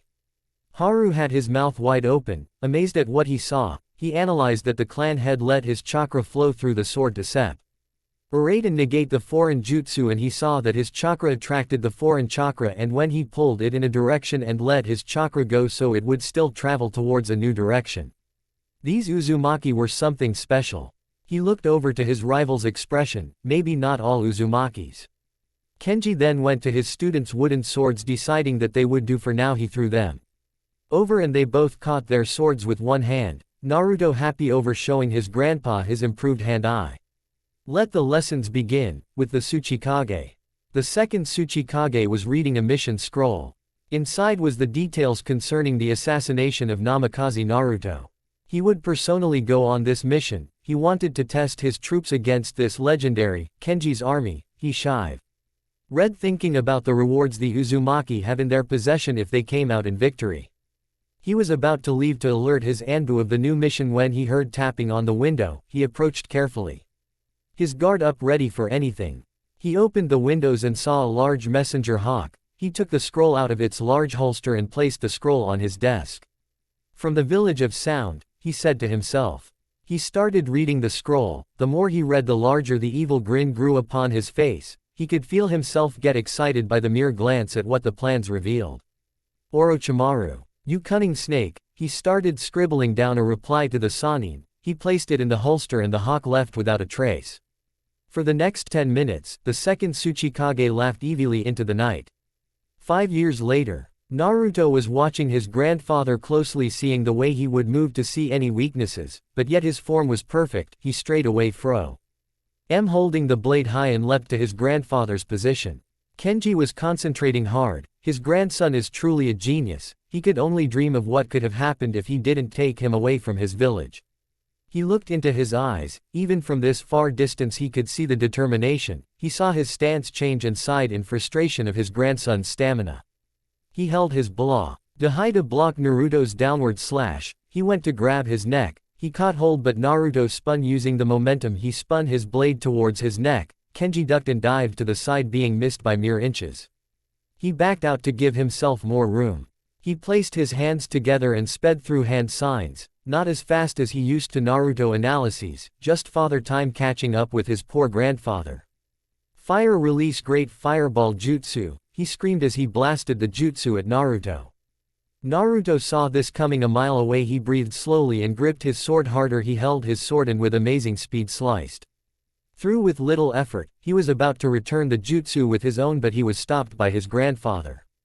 "Ah, come on, old man, I nearly had you," he said with a frown. He looked at Naruto as if he was crazy. 5 hours, 5 hours. That's enough for now. Haru, come take down this stamina freak, he said to the relaxing Haru watching the clouds. Haru, he said with a stronger voice. Haru, still daydreaming, was shocked by the sudden interruption and apologized to his sensei and started mocking his rival, reading him for a good fight. Some things never change, he said to himself. But after realizing what he had just said, they have changed.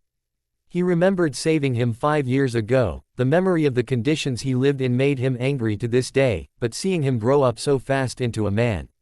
Seeing Naruto develop his ninjutsu, Kenjutsu and chakra control so fast, so much faster than himself, his father or Sarutobi, made him prouder than he has ever been. How Naruto, all 13 years of age old, had changed physically and most drastically mentally. His face had changed to be more similar to his father's. He also lost a lot of baby fat and had firm, handsome face for his age. His eyes before had sadness, pain and rejection. Now even his eyes seemed brighter, filled with happiness and warmth to whoever looked deep enough into them. His hair has grown over a period of time, and he started holding his hair in a short ponytail similar to his sensei Jiraiya. Naruto was now 5'7", because of Kenji's demands that he eat healthy and only one day a week, or on special occasions did he allow the ramen noodles that were so popular with his clan. He had black ninja pants and steel-tipped ninja boots. Kenji made sure that he wore bandages during TR. Aining, and Naruto found it annoying that he had to keep placing them on and off, so he just kept them on constantly. He now wore a dark blue muscle t-shirt, with the Uzumaki clan symbol on the back, which showed his muscles to the world. And he had his new headband placed at the top of his forehead, showing it off proudly to the world. He chuckled whenever he thought of Naruto's reaction when he first presented his old headband to him. But what changed the most was his personality, the way he acted, the way he thought. He was still the hyper, unpredictable boy he was when he met him, but Kenji had managed to slow the boy down. If only slightly. He was more patient and calm, especially during a fight. Kenji had spent a good deal of time making Naruto more patient. It was something he was that would save the boy's life one day. He was not the most smartest ninja around, but he had that natural feel of the ancient saying, look underneath the underneath. He was still a bit immature for his age, but Kenji felt that is something that needed to be done naturally, not forced. He now had better social life when the surprising arrival of the Inuzuka clan, the close bond with Kiba, made him seem more approachable to the other clan's younger members than as the new Uzumaki clan head's grandson. His training had increased to match his prodigy-like speed in the ninja arts. He currently had 3 senseis: Kenji Uzumaki, Jiraiya of the Sannin, and Kakashi Hatake. Kenji Uzumaki was teaching him kenjutsu, summoning and battle strategies. Naruto has turned into the youngest summoning member of the Tiger clan. He also surprised his grandfather by nearly finishing his 12-year training regime. At his rate he will most likely complete it in about 3 years. Kenji rolled his eyes at the thought of telling him that he would have beaten him by 3 years. Jiraiya was teaching him ninjutsu and ninjutsu only. He found that Naruto had an affinity for wind, a strange affinity to the usual water and earth of the Uzumaki clan. But it only served him better. He learnt the Rasengan in about 2 months and is currently learning wind manipulation. Jiraiya was a great teacher when he tried, but he had his moments. He remembered seeing Jiraiya trying to make him sign the Toad contract. He would never try that again after threatening to let the angered woman of Whirlpool lose on him. He wouldn't do that again, he knew the risks. And his final sensei Kakashi Hatake, he remembered him arriving 4 years ago. Flashback. Kenji was holding the bloody body of Kakashi. He wasn't fighting back, he just took the hits. Yet he felt no shame after hearing his confession. He grabbed him, holding him with one hand, lifting him off his feet. He had scratches all over his body. Kenji threw him to the ground roughly and pulled out his sword. He held it and pulled it up. Seeing the emotion in his face was saddening. He truly was sorry for what he had done, yet the anger of what he had told him drove him to the edge. He was about to stab him with all his might and fury, when all of a sudden Kakashi looked at him directly in the eye. He showed a look that his father did before he committed suicide. He was this depressed. He wanted to help Naruto. He threw the sword to his side and stared directly into his eyes. Now the bloodied Kakashi had been in worse conditions, but the look in his eyes said, listen or die. I was going to kill you. You know that and I know that, but my brotherly love for your father has made me hold my sword. I will watch you like a hawk, if you want to make it up to your sensei. Then you must first do some tasks for me, and of course Naruto-kun. He said. Each word seemed darker and darker coming from the clan leader. He threw him to the ground and called for the medics. Kakashi blacked out only a moment later. Kakashi was an excellent shinobi. He was well known throughout all the lands. He had learnt over 1,000 jutsus over his short career, but the seisons and tasks he had Kakashi do only made his reputation larger and more renowned. As a sensei, Kenji made Kakashi have the honor of teaching Naruto chakra control, genjutsu, and his history on other clans and countries.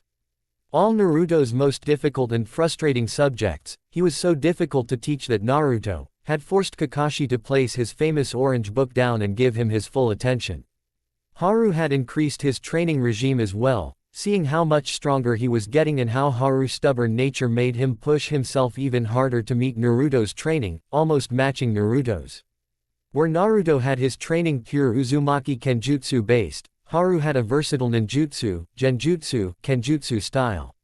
They were very similar in their talent, yet they had their differences. Haru had 3 subjects that he had Naruto beat in genjutsu, chakra control and pure strength, where Naruto had Haru beat at kenjutsu, chakra levels and pure speed. Every other subject they were exactly Equal in the other three, they pushed each other to the breaking point to beat the other in these subjects. Naruto and Haru had just finished their Kenjutsu duel with Naruto as the victor. They were currently mocking each other. He pay up chump, he said, holding the sword to his chest while mocking his rival. You cheated, he said, crossing his arms, looking very immature when he said that. Why? Right, I beat you fair and square, just pay the bet, he said as he pulled the sword out of the way and handed out his hand. Haru grabbed it and handed him the cash. You're just going to waste it on that stinking ramen, he said, poking his tongue out at Naruto. I'll never understand your strange hatred for ramen, he said, counting the money, getting happier with each note counted. No way, man, ramen blows. Dango for life, he said, raising his voice, feeling pride in his favorite food. He gave off a shocked and offended expression and suddenly went head to head with Haru. Ramen, Dango, ramen, Dango, ramen. Kenji sighed as he saw the boys lose their sense of the ninja arts and got into some small civilian wrestling fight. He was going to break it up the fight, but a swooping sound and a large hawk landed at his side. He moved to take the message out of its holster. Seeing the Konoha mark on the message, he grew suspicious of the contents in the message. He started walking his personal study. Akina, he called out as an Uzumaki guard nin poofed beside him, bowing her head in respect. Yes, sire, said Akina. Gather the council, tell them an important message has arrived, he said. She bowed lower and poofed away. He whistled and then the hawk flew smoothly to his shoulder. With Naruto, he felt sore after that duel and nothing felt better right now than a nice steaming bowl of ramen. He placed his wooden sword at his side. He was still not ready for a proper sword, his grandfather always said whenever he nagged him for a real sword. He left and climbed the wall using chakra to stick his feet to the wall. He smiled at his improving chakra control. He leapt over the wall and landed roughly on the weapons building beside his clan house. He stared out at his beautiful village, seeing the happy villagers. The funny-looking merchants, the different clan members, all his precious people. He would give his life for this village, he knew that. He looked at the direction of the raw men stand and saw a small line of smoke indicating something was cooking. He traveled from rooftop to rooftop, smelling the sweet scent of ramen getting closer and closer. With Kenji. Kenji was standing at the head of a large table that had 10 elderly men and women, holding the feeling of the head of the clan. He silenced the bickering of the council. This is obviously a trap, Kenji, said a council member. It is suspicious that they would offer the fourth's inheritance without a second thought, Kenji said, more to himself than to the other council members. They might somehow try and convince Naruto to rejoin Leaf, other members said. Yes, it would be dangerous. But we might consider the idea of the fourth's inheritance. We are rich enough to not care about money or the land, but we could get some of the namikaze jutsus and incorporate them into our clan, said an ambitious member. Some of the members started seeing this issue in a new light. They muttered their opinions to each other. The mood had suddenly changed to one of opportunity and chance. Let us take a vote. Majority rules agreed, Kenji said. He never liked it when the council got like this. They could go on for hours. He usually got issues done quicker when they voted like this. Several council members agreed at once, while the others took their time and agreed. They all voted and it became unanimous. With Naruto. Naruto had finished his 9th bowl in peace, without the usual horde of civilian and shinobi fangirls surrounding him and bugging him. Naruto had always wondered why Sasuke always ignored his fangirls like the plague. He even envied the feeling of having that sort of attention on him, but now when he did have fangirls constantly chasing him and expressing their love to him, he found it annoying. He would smile at them, acknowledge them, he would say hi, maybe start a small conversation. He only did this because of the memories of Sasuke's fangirls. Whenever he ignored them or didn't talk back, they made a look that would have gotten past any normal person, but to a person like Naruto, he could see the look of rejection and sadness. Naruto made sure he wouldn't do that on purpose. Hey Naruto, said Kiba. Akamaru barking happily on top of his head. Hey Kiba, wanna join me, he said, offering a seat beside him. I would if I could, but some sort of clan meeting is happening right now. I'm already late, he said, rubbing the back of his head, slightly pushing Akamaru. Alright, better late than never. Oh, and when are you going to verse me in a duel again, he said with a smile, knowing why he wouldn't fight him again. You kicked me in the balls, he said, pointing an accusing finger at Naruto. Dude, you and Akamaru urinated on me, he said, sending an accusing finger right back at Kiba. I told you it's a clan technique, he said, explaining the jutsu.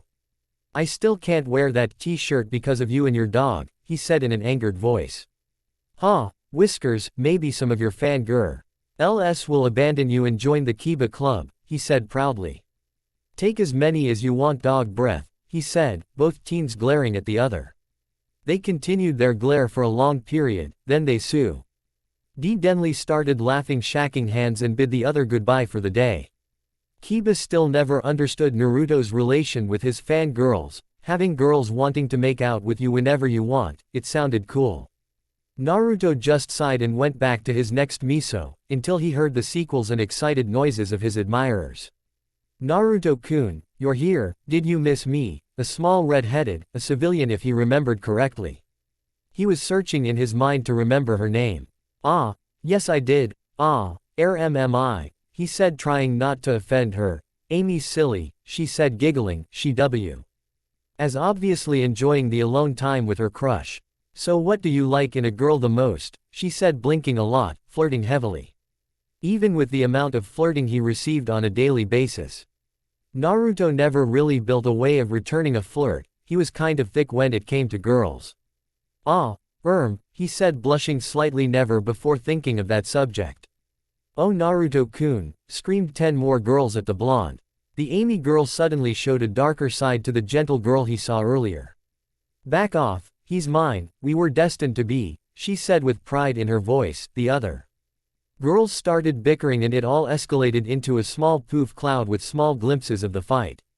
Naruto sighed and shook his head slightly. He slurped the last bowl of ramen and paid the amused ramen owner who was watching the fight with concern. He left bidding Ayame and her father goodbye and another meal well done. He left without alert the ladies and made his journey home.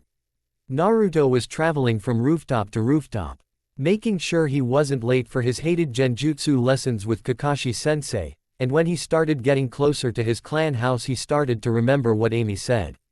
What did he find attractive in women? What did he want in a girl? He started pondering this question and searched in his mind to find an answer.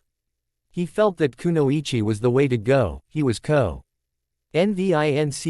by his family that a relationship with a civilian just wouldn't work. With both the council, his grandfather and less convincing Jiraiya's large explanation on the differences between the bodies of a civilian girl and a kunoichi. Naruto would never admit it, but he had that speech memorized in his head. After all the girls chasing him around, he felt that an independent girl, a strong woman, a girl that could challenge him mentally. He never had any preference over hair color, eye color, that didn't matter to him, he said, slightly doubting himself and wondering if Jiraiya had a genjutsu over him to think this way. Personality-wise, a smart girl, one that doesn't concern over her looks, a true kunoichi, one that didn't put the name of kunoichi done in the gutters like some girls who joined to impress some boy. He didn't like that thought. He shook his head and mentally hit himself for placing his standards so high, and he arrived just before he was late. He saw his lazy tutor reading an orange book that he always seems to hide from Naruto. With Kenji. Kenji was currently watching Naruto train. He found it soothing, and whenever he completed a round or a technique without flaw or mistake, he felt his pride deepen. Whenever he saw the familiar rivalry between Haru and Naruto, he felt happy memories of his childhood. He sighed and looked at the happy, determined face of Naruto. Wondering what his reaction to the news could be, anger most likely, happiness maybe, sadness, scared. He was scared of his reaction, he was scared at the thought of him wanting to go back. He held in a long breath of air and poofed to the training grounds, a good distance to not get in the way. Naruto, he yelled with a grandpa voice. Hey old man, what do y'all want? He said, panting slightly after his long lesson of trying desperately to keep his chakra down to make the technique work. Your lesson is over, come with me. Oh, and Kakashi, don't you have some tasks to attend to? He said, looking at He masked Nin trying to sneak behind a tree. Seeing the annoyed face of Kakashi when he said tasks caught Naruto's attention. What tush? Nothing you need to worry about right now, young one, he said, placing a hand on Naruto's shoulder. While Naruto eyed his grandfather suspiciously. Kakashi disappeared, and the two made their way out of the forest, and towards the village gates. Naruto, Earl. Wire this day I received a message from Konoha, he said with a serious look.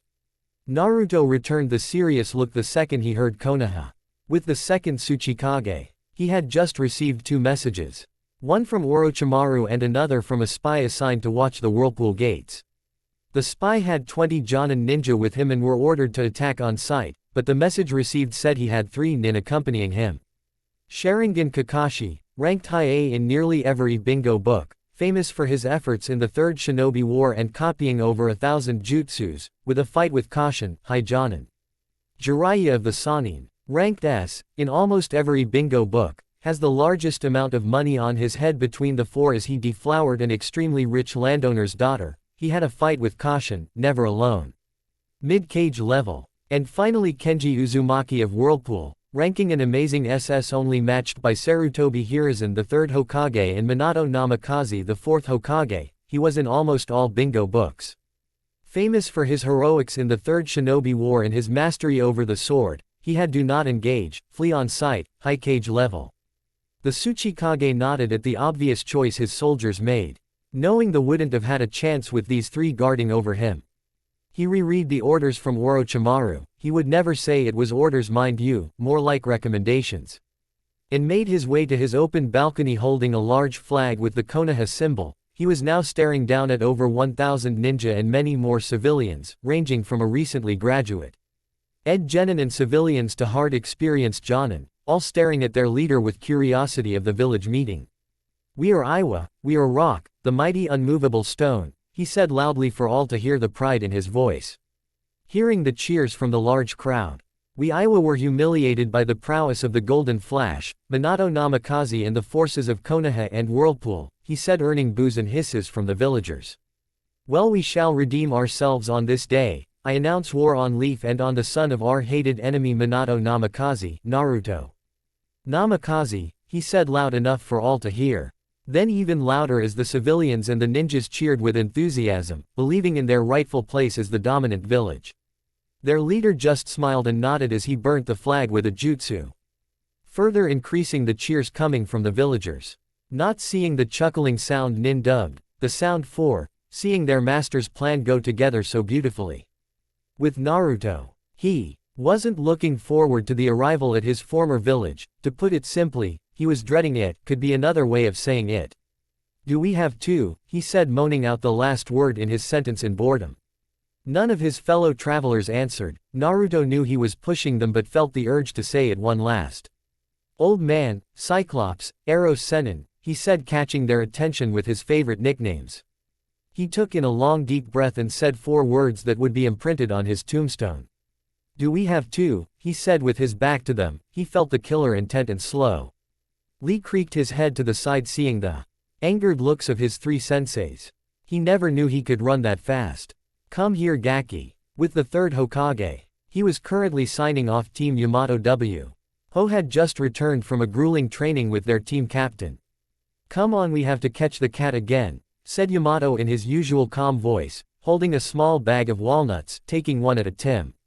With one hand and holding the door open for his team. HN, said the Uchiha. The Hokage was noticing the Uchiha was starting to get darker and isolated from society, ever since the mission to Wave A.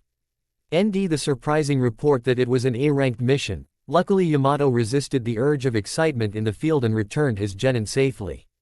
Sarutobi made sure he was taken care of, so he sent a team of Jonin to accompany him to Wave. He remembered his extremely trying to guilt me speech and sent them free of charge, only to arrive with 3 dead. He told them to explain. They said that they were intercepted by an assassin. Zabuza, the demon of the mist. It took them a while but they saw him getting killed by a hunter nin and assumed him dead. Then the met Kakashi the Jonin said that they attacked blindly and killed 3 while the rest escaped with their costumer. But Sarutobi saw their nervousness easily. He called for Anbu and had them sent to interrogation. Eventually he found out that Kakashi meant no harm, only sent to assassinate Gato. They called him a traitor and attacked. The stories of what happened traveled back to Konoha and Sasuke saw a chance at awakening his Sharingan lost. He was slowly moving away from his somewhat close friends and admirers, thinking himself not strong enough if he couldn't awaken his bloodline. Sasuke, wait, will you go on a, she saw. Id chasing after the Uchiha like a lovesick dog. Sai just shook his head and left without making a sound even when he walked. Not a sound. The Hokage watched him carefully as he left. He didn't trust him. He has learned not to blame others for something they didn't choose, but the suspensions he had on Danzo applied to him being with the Uchiha. The Chunin exams weren't far away right now and the stress of Naruto's return was building some sort of major event in the village. He wasn't looking forward to it. He knows his grandfather was going to be there, and Jiraiya, maybe Kakashi. This was going to be an interesting time. With Naruto, he was still running from his senseis until he reached the top of a large hill. He looked ahead and saw the village hidden in the leaves. When he was younger he was scared of this place. He had nightmares about returning and going through his dreadful childhood again, feeling the horrible feeling of unimportance and loneliness. He never wanted to go through it again.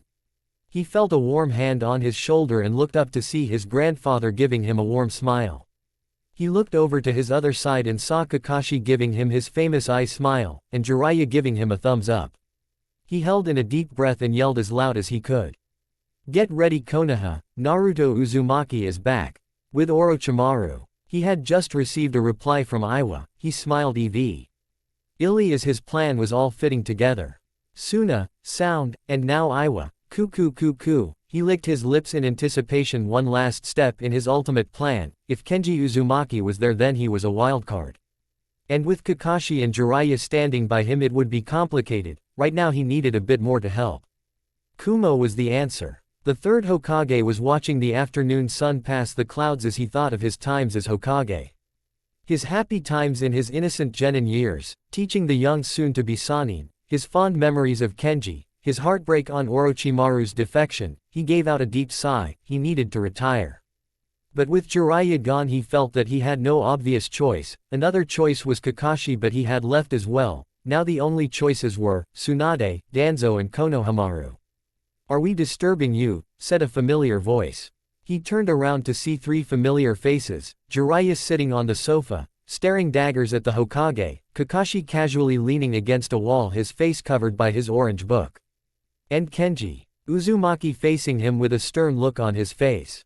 Not at all, he said holding his arms out in a welcoming gesture. Welcome to the village, friends, he said letting out the feeling of suspicions between the three. Sarutobi, we have much to discuss, Kenji said looking at the third dead in the eye. With Naruto. Naruto was at the top of the Hokage toe. Not wanting to see the Hokage right now, he had been admiring his new blade. It had a black handle and a long silver blade, not a scratch or nick. He placed back into his sheath and went to his other tasks of distraction. He was currently searching through the small bag Jiraiya carried with him constantly, and he always wondered what was in here. After this he is going for Kakashi's mask and Kenji's locked blood scroll that he had around him constantly. He opened the bag and out came a book written by Jiraiya.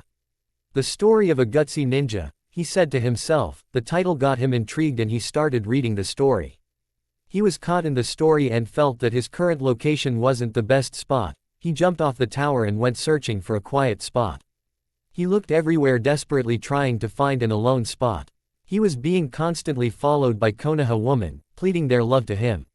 Now Naruto found that frustrating, but Naruto had never been pushed by the fact at all of the citizens and nins called him Namikaze-sama. He has known his heritage for a while and he loved his father and understood what he had to do at the time, but he felt he had to honor the Uzumaki name. They had saved him, raised him, it was the least he could do. He soon found a large alleyway several feet wide that went on to another street further away. He saw a tree for shade and sat underneath it enjoying the coolness as he read, unnoticed by any civilians passing by.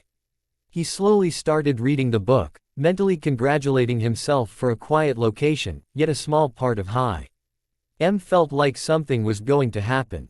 With Kushina, she had just rented an apartment in a shady part of the village. She was just entering and was disgusted with the room, a bedroom, a bathroom and a kitchen. Each more disgusting than the other. She dropped her heavy bag on the lumpy bag and took out its contents, revealing first her ninja attire, a large sword, and finally her newest weapon, a jade knife she had to remake. She sat on the uncomfortable bed and started sharpening her knife while watching the small window that had a surprisingly good view of the village. Don't cry, little one. Hush, little one. It will be over soon. I will end your pain, she said softly to herself. She started sharpening her dagger, making it finer, sharper, deadlier. She started singing a SWEET song that was taught to her by her dead mother. She sang for the rest of the day, holding a picture of her son and staring hatred at the smiling blonde. With Kenji. Your demands, said the third. Kenji held a pipe in his hand similar to the Hokage's. He took his time while thinking over the most reasonable choices and decisions. A permanent training ground, he said, clear and to the point. It might be hard to come by seeing as the Chunin exams are here, he said, trying to reason with him, but he remained still and unresponsive. Fine, find any specific training ground, Kenji, he said, giving in to his quiet, stubborn nature. Training ground 8. Training ground 8, he said, a little surprised at this interesting choice. He remembered the ninja ground clearly, clear lush grass, a large lake and waterfall. But what made it different was the mountain. It was a strange mountain that had a lot of metal in it, making it near indestructible. Some of the skilled Jonin test experimental jutsus on it. Anything else, he said, knowing the complaints he is going to hear from his Jonin. Just one last thing, I know that one council meeting in mandatory, but I will not allow Danzo to be there. I would rather leave this damn village, than see that war hawk again, he said, spitting out Danzo's name in disgust. The Hokage winced at the memory of Kenji and Danzo's relationship. He remembered why and he felt he had his reasons. They had an argument about a public mourning for Sky Country, him saying it was the honorable way, Danzo saying a defeated enemy is a defeated enemy. Done. With Kakashi. He had left after Kenji had shooed him away. Right now he was relaxing under the shade of a tree by the familiar presence of the Kia rock, spending less time away from the Kia rock had made I am convinced himself that he could honor his teammate and sensei without constantly being beside something that had their names engraved into stone. But he would admit that at least honoring a stone was far easier than teaching an extra-large chakra container chakra control. But it was times like these ones that he enjoyed under a shady tree, relaxing and reading his favorite book. He had just snuggled into his position, slowly opening his orange book. He started reading the first sentence when suddenly, Yash, is that you, my eternal rival? He just sighed and tried to ignore him, trying to get through his pages in peace. This only made the green beast of Konoha louder with more genjutsu and unnaturally blinding sparkling teeth. Oh, you're so hip and fresh, I must challenge this, so I am to be the hipper and fresher shinobi, he said, starting a series of challenges on the annoyed Kakashi. With Jiraiya being a pervert with none to match him made him an extremely experienced peeker when it came to bathhouses. But the experience of Uzumaki bathhouses made him the even more perverted. Somehow, it had to be the Ayane, Uzumaki, and defiantly the Tsuchi women of Whirlpool, seeing the Konoha women again after 5 years of beautiful Whirlpool women. This is the difference, seeing Whirlpool women for a long time and then seeing Leaf women almost made Jiraiya not want to take notes. He was making no giggling. He sighed. There were no all-stars, like Kurenai, Anko, Tsunade or any of the Anbu.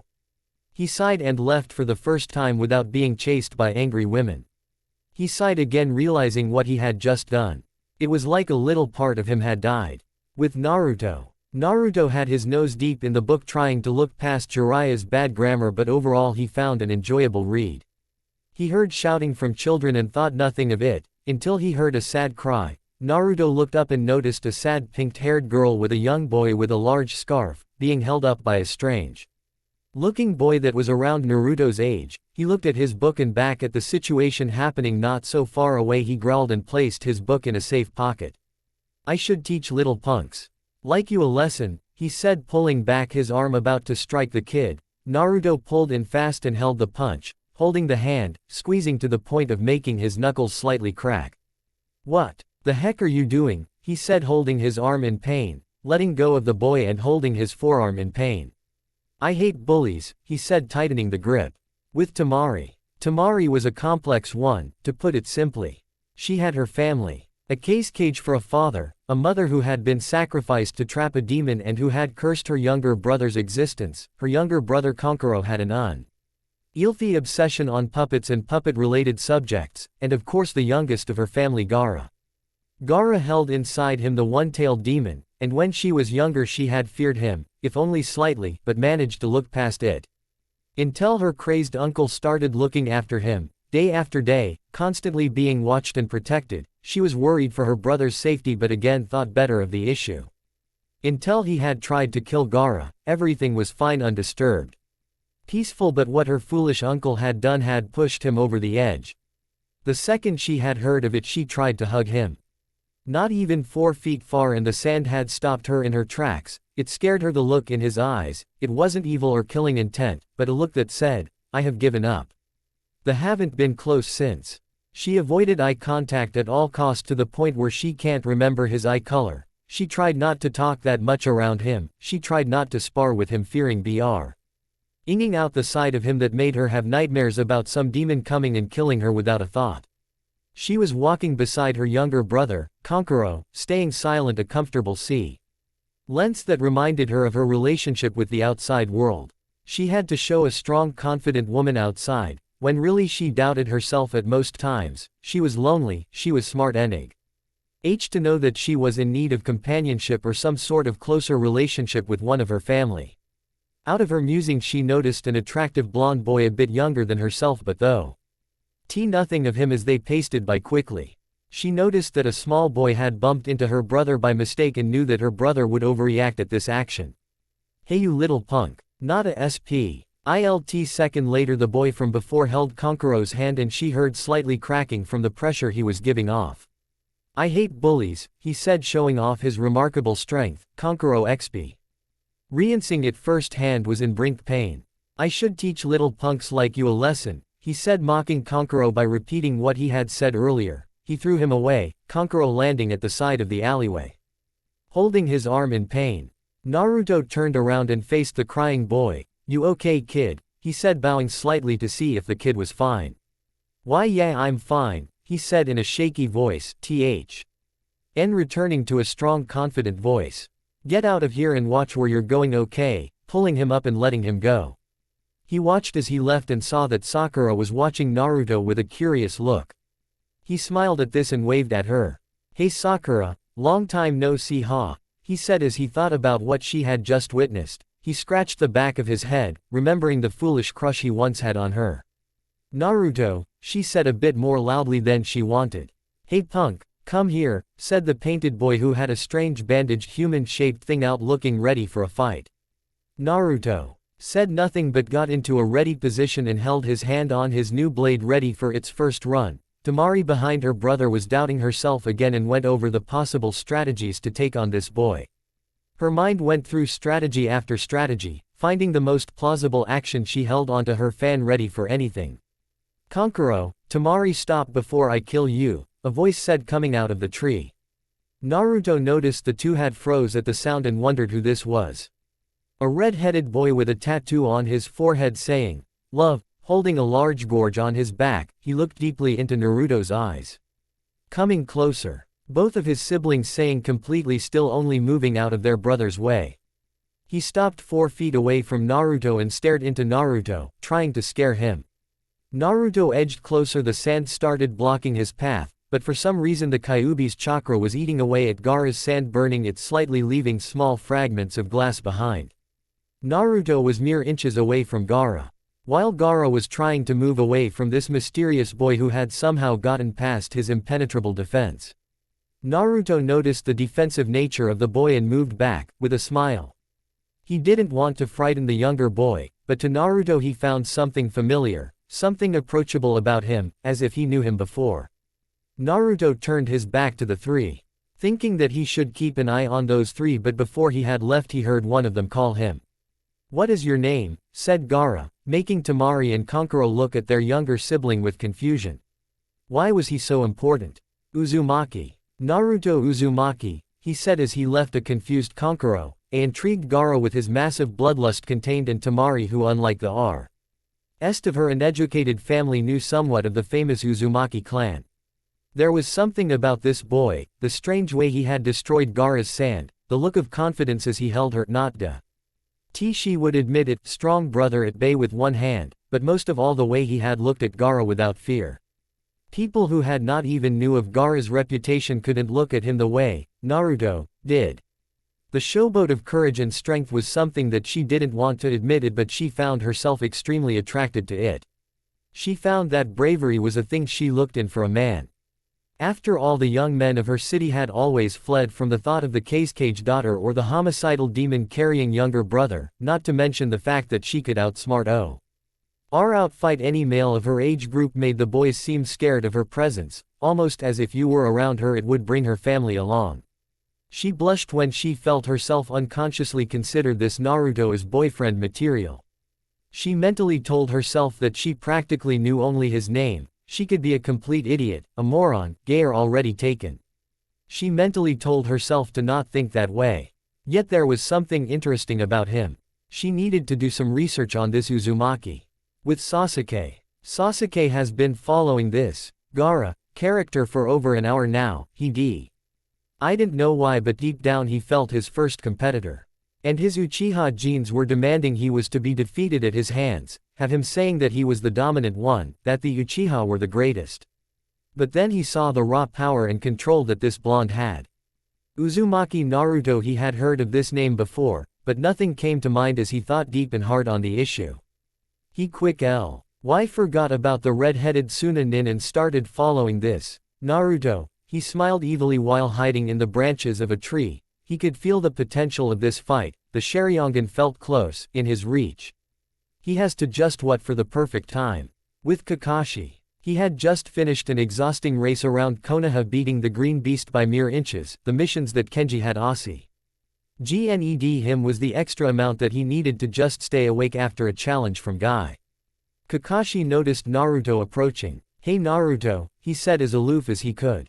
"Oh hey Kakashi," he said. Kakashi noticed the way he talked and saw Naruto was sending hidden signals that his grandfather had taught him. Kakashi continued a small talk while paying full attention on the movements and signals he gave off. A hand behind his head while pulling his hair back. He was being followed. A slight tug on his headband to the right. "Do not follow me." Kakashi kept his happy eye up, but deep down he was suspicious at Naruto's actions. Kakashi used his experienced ninja skills and felt a small genin-level chakra, something that could be easily handled by Naruto. "Be on your way now, I'm exhausted," he saw it, feeling the energy he saved for his book leaving him. "I'll see you later," he said, tugging his headband again, to emphasize the last signal. "Be careful Naruto, the wildlife is dangerous." "Oh, and check out training ground 8 and get a feel of the grounds, you will be spending some time there," he said, returning Naruto's smile with his eye smile, and felt a small amount of energy return to him. Naruto left with the follower close behind him. He sighed as even the gods left the surrounding forest to be quiet for his pleasant reading. Only the birds were singing, his first moment of peace. He penned the book, getting through the sticky pages and making it through the first sentence until he heard an unholy sound. Guy-sensei, Guy-sensei, wake up, he said, holding the unconscious spandex creature, shaking him wildly and making large pools of anime tears. "I will avenge you," he said, pulling out a bottle. Kakashi was watching this smaller version of Guy babble on about some thing, but he heard him say avenge and sighed at his luck. He had repented had he not. He drank the small bottle of sake and after a few seconds he fell to the ground. Kakashi sighed for the 100th time today and sat up with all the effort he could muster and stood over the boy's body. Very unfortunate for him. With Kenji. Kenji was watching the third Hokage closely, seeing any hidden method that could be seen. The third placed his rook, taking out a pawn. "Check," he said, being quietly proud with his small accomplishment. "How is Asuma-kun?" said Kenji, starting small talk, but really he was curious about his godson. "He is doing well, he is receiving his final payment for his service with the daimyo," he said, not very happy with the memory of the last years. He didn't like his son being with the 12 Gordane ninja. They were an accomplished group, an experienced corps and good commanding, yet both Kenji and Hiruzen felt that there was something wrong. They both agreed to look into it and found it corrupt. Hiruzen tried to contact his son, but he never returned. Eventually his son contacted back, explaining the whole situation. He felt the tension from Hiruzen and changed the subject. "Konohamaru-kun, how old would he be now?" he said. About 9 years, you haven't seen him since he was a newborn, he said with a warm smile. Kenji moved his knight over Hiruzen queen. Checkmate, he ate with a smile and looked at the happy sight of an aggravated Hiruzen. He stopped his silly grandfather act and looked at Kenji with a serious look. Where's the spot at? Kenji said as if he knew how to read minds. Training ground 44, 8 at night, he said with a serious look. You better warm up, I have some repressed anger with the Naruto. Issue, said Kenji with a serious look, but deep down he knew that he and his rival were looking forward to this spar. Hiruzen winced inwardly knowing what was to come. Hiruzen just noticed the large evil smile of Kenji. With Temari. Temari was searching through her sealing scrolls. Holding different scrolls for different purposes and chucking them away without a thought. Over 10 minutes later and 30 scrolls tossed in amusing fashion he found a book that she had read a few times but had never committed to memory. Great Shinobi Clans, it read. She looked over the index and found many clans. Uchiha, Hyuga, apparently the Nara, Akamichi, and Yamanaka were under the same categories, Ayane, Kuma, Tenki and Uzumaki. She noticed that this clan had a larger amount of pages. She smiled and looked forward to this read. The more she read the more impressed she was. The history on this clan was well detailed and very interesting. She found out that they originated in Whirlpool. He must be here for the Chunin exams, she said to herself. She continued reading throughout the day. With Naruto. Naruto was walking to this training ground 44, and felt running approaching. He sighed and got a hand to his sword. Sasuke felt the chance of attack was here and now. He felt glee with the thought of receiving the Sharingan. He pulled out a kunai, held a tight grip and jumped off his branch, sprinting as fast as he could. Almost there, he said to himself. Being mere inches from Naruto, he extended his arm and the kunai made contact with Naruto, giving off a meaty slam. Naruto's eyes widened in pain. With Orochimaru. The Raikage was watching carefully. His face marked with a frown, but deep down inside him he was laughing evilly at the perfect chance for the Hyuga clan. And the Hyuga clan, said the Raikage, Averio. Ne knew that the Raikage was a politician, not a cage. Untouched and will be waiting for you, Orochimaru said, not really caring about the Hyuga clan. Their eyes were impressive of course, but the Sharingan was what he wanted, no needed. The fourth Raikage smiled evilly under his cage hat and stood up. Orochimaru stood up as well and the Raikage let out his hand. For the death of the Hyuga clan, he said to Orochimaru. He grabbed his hand and in return said, for the death of Konoha. Sasuke smirked evilly when he saw that his attack connected. Blood slowly leaked as he soon realized what he had done. He had only done this to gain his bloodline. He had now injured a foreign nin. He panicked as he was starting to think rationally until a sound that made his skin crawl. A poof and a large amount smoke covered the surrounding area. The kunai fell to the ground with a thud. Sasuke panicked as he fell to the ground, picking up the kunai and holding it outwards in a defensive hold. He breathed in the smoke as it slowly faded away. As the smoke faded, Naruto's form was made out from Sasuke's vision. With a small amount of courage he threw 2 shurikens with genin level. Again it made contact and a large poof of smoke appeared. Covering even more of the area with smoke, Sasuke closed his eyes for a second, trying to use his other senses to find the nin. He felt the smoke clear and opened his eyes to see 5 Narutos holding their swords in a deadly manner. The Naruto in the middle shook his head. Miss me Tem. All of a sudden the memories of Naruto Uzumaki came back to Sasuke. With Temari. Temari was currently reading throughout the day in her private hotel room. Like she would share a room with his homicidal brother and his puppet fetish brother, her sensei was an alright son, but the thought of sharing a room with any of them made her stomach crawl. Her room was very Spartan, a large bed with 3 pillows, 2 bedside tables each with a small candle for lighting, a large window with the curtains closed. A small painting of some sort of Konoha victory showing a destroyed bridge with defeated rock nins and the 4th Hokage holding his signature kunai in the air. She was under the covers reading the book in normal fashion while munching on a small apple. Apparently the Uzumaki clan had a history going so far back that there was no known time of origination, but most historians believe in 3 things.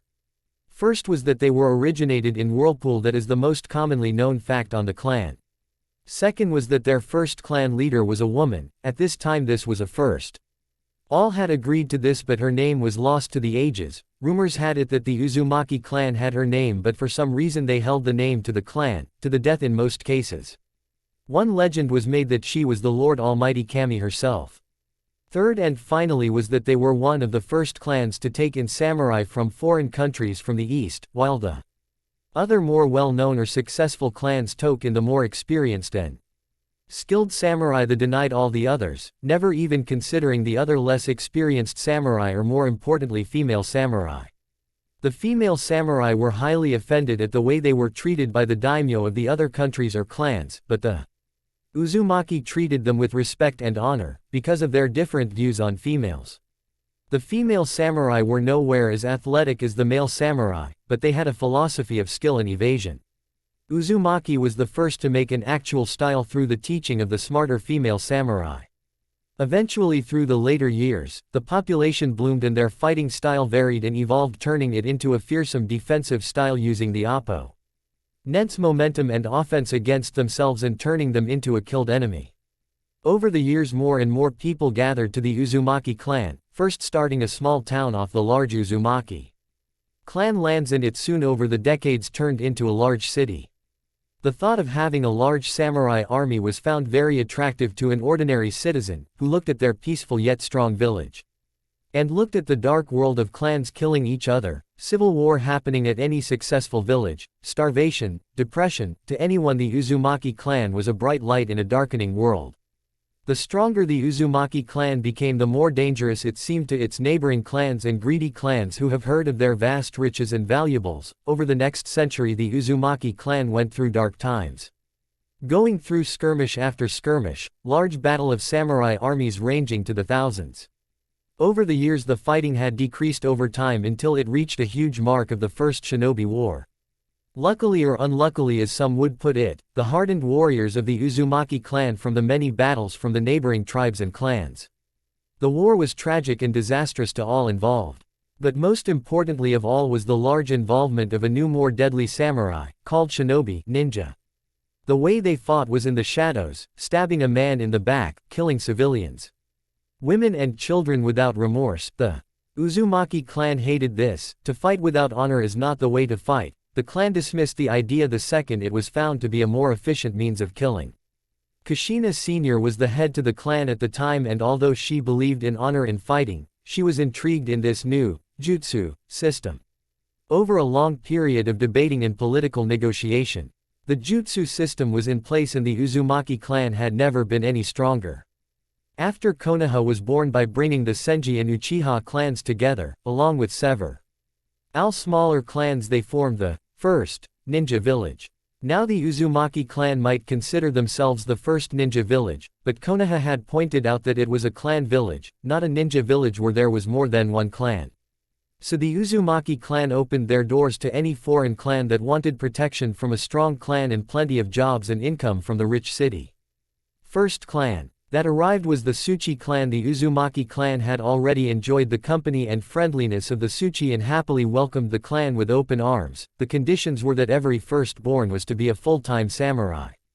And in return they offered land, money, jobs and protection from outside threats. The second clan to arrive was the Wako clan. Interestingly, they arrived unintentionally.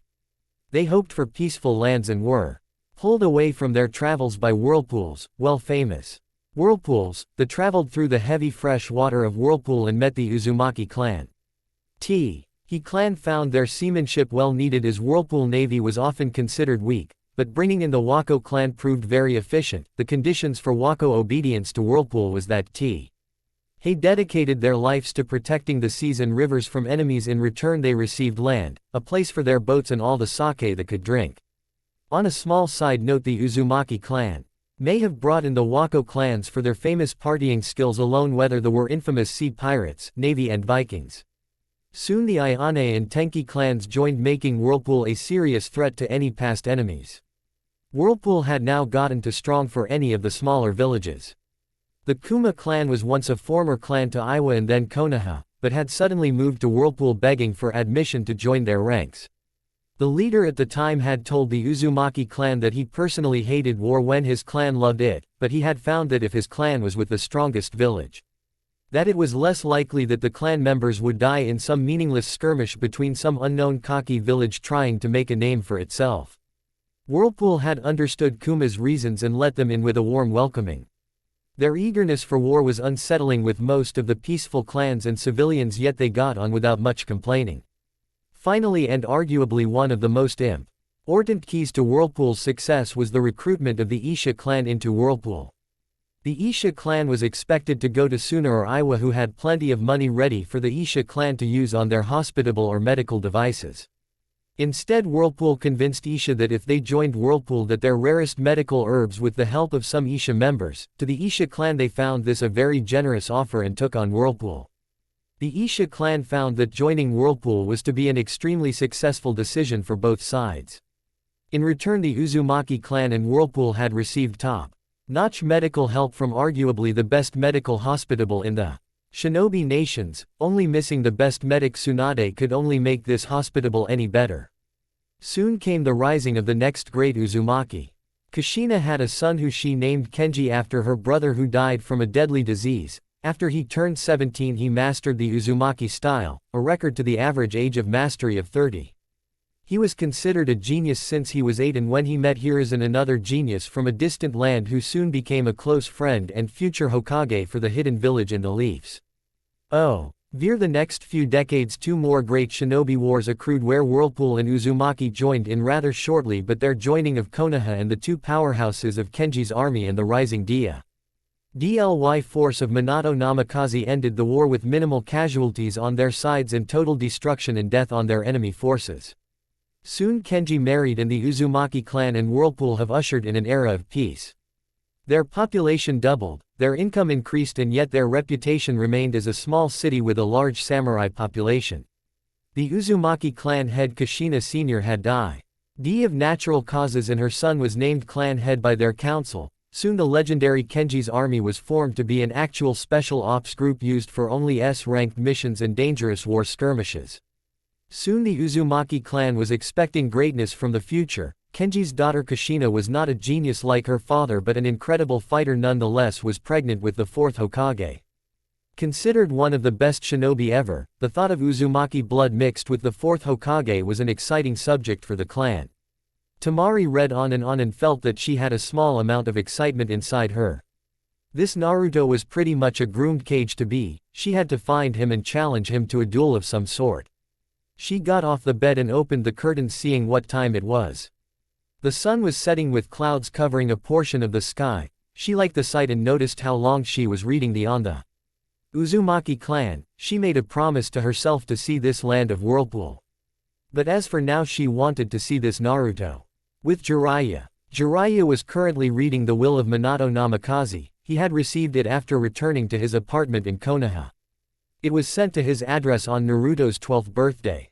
He was chuckling softly at the look of Minato's handwriting. It was so similar to Naruto's, and they both had handwriting similar to a chicken if taught writing. But it was now a serious topic. He started with the opening page. He read through it, almost through teary eyes as he read the heart-warming last words to his wife, Sensei, his family. He now reached one whole page dedicated to Naruto. He silent discussed between himself if he should read it yet. He came to a conclusion and read it slowly. He read through the page with a variety of emotions. First was a warm feeling reading what Minato had to say to Naruto. He always had a hard time saying what he felt, but this letter to Naruto made Jiraiya's heart melt. He went through the small file of documents, looking through each one carefully, trying to hold back tears at the end of each paragraph. Then he saw one that was for his wife Kushina. He didn't know what to do. Should he throw it away? Should he rip it apart and toss the remains in a small fire? He couldn't decide and folded the letter and placed it in a safe pocket. He searched for a letter that was meant for himself. He deserved one, right? He found it in a matter of seconds and felt the need to read it immediately to find some sort of small communication with his former student and son figure. He started reading with a happy smile, even in a will. He made him smile, but suddenly the letter made for Jiraiya turned to an important warning for Naruto. He needed to find Kenji now. This was important. With Kakashi. He sighing as he stared up into the white ceiling of his childhood room. He was currently staying the night at the Hitaki compound. He didn't want to spend any unnecessary money on some crowded Motel Soi found his old unused key for the compound and he was starting to regret it. Kakashi loved his father very much, but he only knew him so well. His vague childhood memories of happiness and fun with his mother and father were the only things to remember them by. His mother died when he was around 4 years old. He remembered her being a kind, soft woman, a civilian if he recalled correct. Li Shi worked as a merchant on some foreign village courier Suna he didn't recall. He had very few photos of her and he could see he inherited her brown eyes and full lips. His father he remembered a bit more than he did his mother.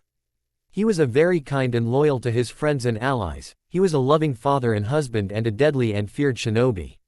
He was everything Kakashi inspired to be. He wanted to be as strong as his father. And he wanted to have a family with some nice civilian girl who wouldn't mind his famous orange book at his side constantly. He was extremely disturbed when he heard of his father's suicide. He heard of the mission that he failed when he chose to save his comrades over assassinating an important politician from Iowa. As a child, the way the village saw his FAI lure made Kakashi see his death as something expected, something he had to do, and it pushed him to always go by the book, to be a shinobi, a tool. Now if it wasn't for the intervention of Minato and Obito he would have strayed down a lonely path of an emotionless shell of a man, and because of that he thanked and prayed for their souls each and every day. And then Naruto was involved. He originally, like the rest of the village, treating him as if he was the demon. He ignored him when he was crying on the street by himself. He ignored his cries of help and mercy when he let a poor toddler get beaten by 4 drunk villagers. The third Hokage had at the beginning assigned Kakashi as his permanent guardian. The third had assumed that Kakashi knew of Naruto's heritage. He knew of his wife Kushina, and the way she acted was like Naruto's hyperactive personality. He had his father's golden hair and electrifying blue eyes, and yet Kakashi was blind to it.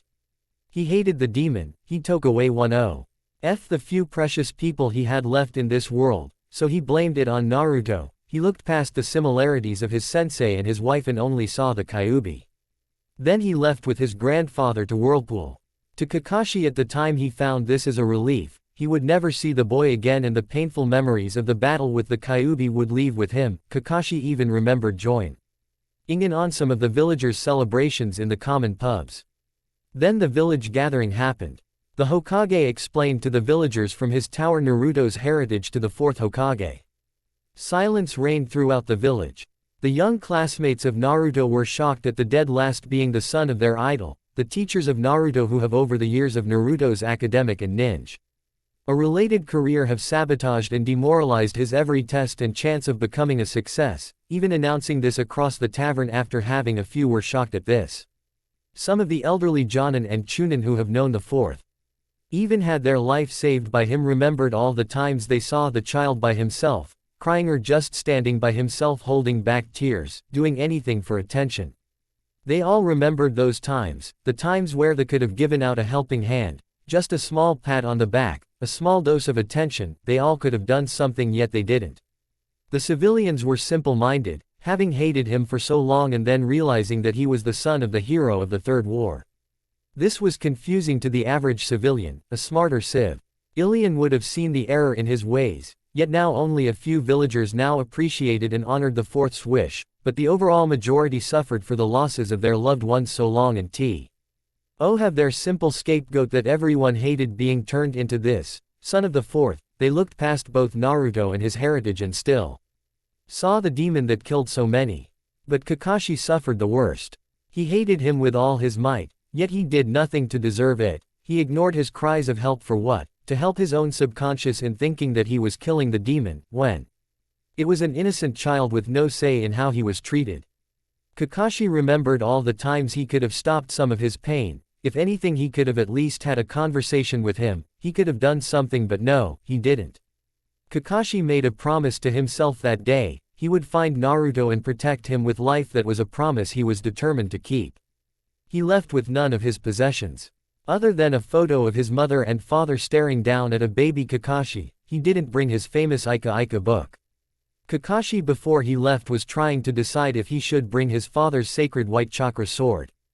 But thought against it. It was made by his family and his father once held it. Remembering his father's philosophy of comradeship and bonds, he decided against it. A person so disrespectful like him didn't even deserve to be killed by the sword, let alone weld it. Kakashi left after the day the Inuzuka clan left, finding the shock of the news an appropriate time to leave. With the chaos of guard duties and such a best time to leave. He was confused by the abandonment of the Inuzuka clan, but he arranged a talk with one of the clan members Hana. She told him of a long alliance between the Namikaze clan and the Inuzuka clan, which stretched back decades ago. The Namikaze clan wasn't as famous as the Uzumaki, the most they were famous for was Minato himself. They were renowned seal masters and ninjutsu specialists. They were on accession a small clan with around 50 members every generation. They made a small alliance with the Inuzuka clan that offered protection and land in exchange for equal protection and money. Over the years the two clans lived in peace, until the dangers of an impending shinobi war. The two clans had collected Ilori east of rivals and enemies, so they retreated to the closest safe haven, which happened to be Konoha. Over the following wars many people had died, but the Namikaze clan had taken it the worst since they. Our small numbers followed with their long rivalry with Iwa made them a hot target not only for rock nins but also powerful hunter nins from foreign countries. With the dying Namikaze clan, only Minato survived, being under the heavy protection of Jiraiya of the Sannin, and right before the Third Shinobi War he flourished as a ninja, coming up with his two signature moves, the Rasengan and the Haraishin. Before the crucial mission which destroyed the bridge that feed the supplies to the invading Iwa nins, Minato had a mission to stop a suicide bomber from destroying the entire Inuzuka clan. The Inuzuka were extremely grateful to Minato and offered a position in the clan as the leader, not the clan leader but one who would lead the clan in his own clan. After the war he was made Hokage and was expecting a child. All was well until the Kyuubi came. When the Inuzuka clan heard of Naruto's heritage they found that they had a debt to pay to Minato, so as to honor their alliance they followed Naruto to Whirlpool. Then Kakashi found himself at Whirlpool's gate getting the worst beating of his life by an enraged Kenji. Kakashi groaned as even in memory that beating hurt him. After his confession he received the beating of beatings. Although he knew he thoroughly deserved every punch and scar from Kenji, he might have went a bit far. He tried to get up from his bed, but the memory of Kenji's beating and the strange yet effective fighting style of smaller guy made Kakashi wheeze in pain and stay in his bed staring at the ceiling, thinking more on his past. With Naruto. Naruto was watching, the strange look of realization on Sasuke's face. If he didn't just try to kill him he would have probably laughed at his face seeing the unusual sight of emotion on the Uchiha's face. Naruto, Sasuke said in disbelief. The one and only Tem, said one of the clones to the left. Sasuke had his mind in shock, remembering the loud, short underachiever that was Naruto, but a smirk came to his face. This was Naruto, the loudmouth. The dead last. Everything that happened before was probably luck, and he hadn't seen him in over 5 years, so a small amount of achievement in that amount of time was possible.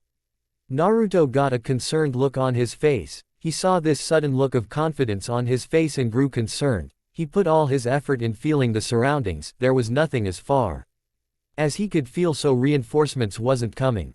Sasuke started rising to his feet, shaking his head in disbelief. Naruto got a hold on his blade, keeping it in its sheath, expecting Sasuke to do something stupid. He seemed out of it. Not right. Dobi, he said in a happy voice, almost as if this was a joke. He started laughing. It seemed innocent to Sasuke, but Naruto felt a chill when he heard this evil chuckling. You almost had me going there, Dobi, but I have no time for you, he said in the utmost confidence. Naruto was confused but let it pass without a word. He felt that there was some problem with Sasuke mentally. He would let him go for now, but he wouldn't take being talked to like this again. Sasuke left with a sense that he achieved something, jumping from tree branch to tree branch, laughing on the silly thought of Naruto being a person to contend with him. Naruto watched Sasuke leave with an extremely confused look on his face. He sighed. He needed to work off some steam anyway. He was at the training ground already. Let's get started. With Kenji. Kenji was breathing heavily as he held his sword high, the wind blaring against his hair and clothes. Hiruzen was breathing just as hard as Kenji was holding his staff in a defensive position, getting ready for a fast deadly move from Kenji's blade. The both looked at the other and had a small flashback of their meeting. Flashback. Kenji was relaxing in the shade of a large tree in the middle of a small alleyway in Konoha. He didn't like this place, it smelled yuck. But he had to admit this tree was comfortable. "Kenji," shouted his teammate. "Kenji, get down from here or I'll tell your mother that you have been sleeping during training hours," said Ray, his teammate. Ray was one of Kenji's valued teammates. He would put his life on the line for her, but she was a bit loud. She was the top kunoichi of the Whirlpool First Level Army, as Kenji was the top shinobi of the First Level Army.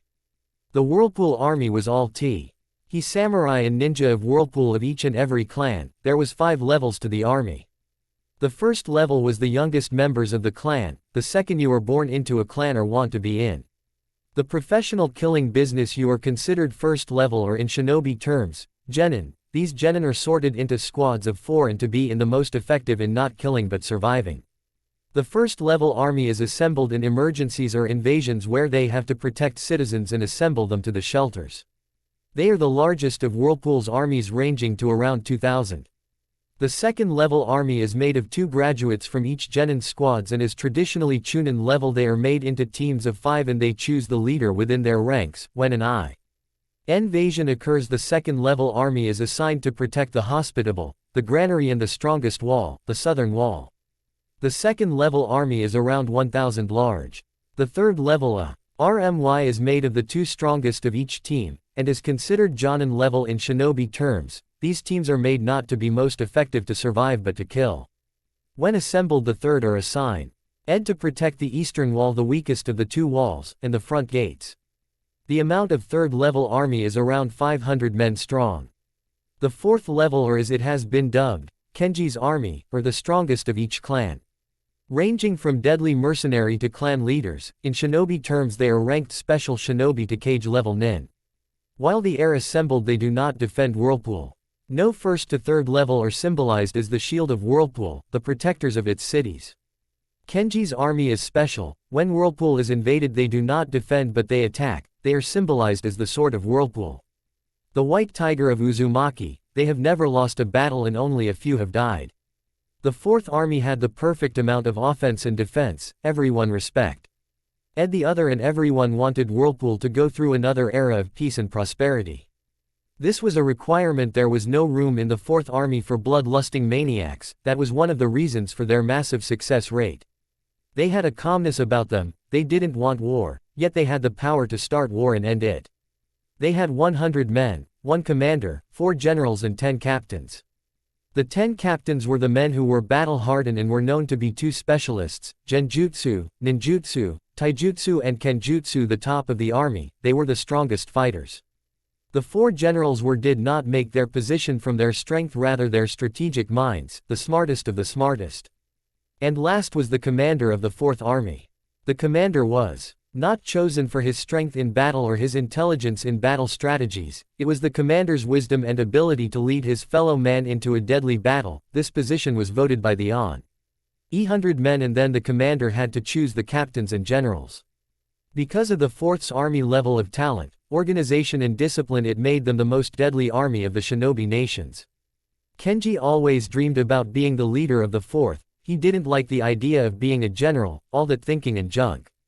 The idea of a captain appealed to him, being the strongest in kenjutsu. The Uzumaki clan had a record of having the 2 kenjutsu captains constantly. The Ayane and Kuma clans had a friendly rivalry in the taijutsu captains. The Tenki clan was always had a strong member of its clan in the genjutsu captain, and the Tsuchi clan had a strong hold on the ninjutsu captains, with the occasional Uzumaki and Tenki. The Isha clan members were committed to medical jutsu, and it was considered in their clan insulting to be considered a ninjutsu specialist over their ancient affinity for medical jutsus, but their intelligence was ranked high with the Wako clan, so they had a constant member as a general. Rei had noticed Kenji blackout and decided to get his attention.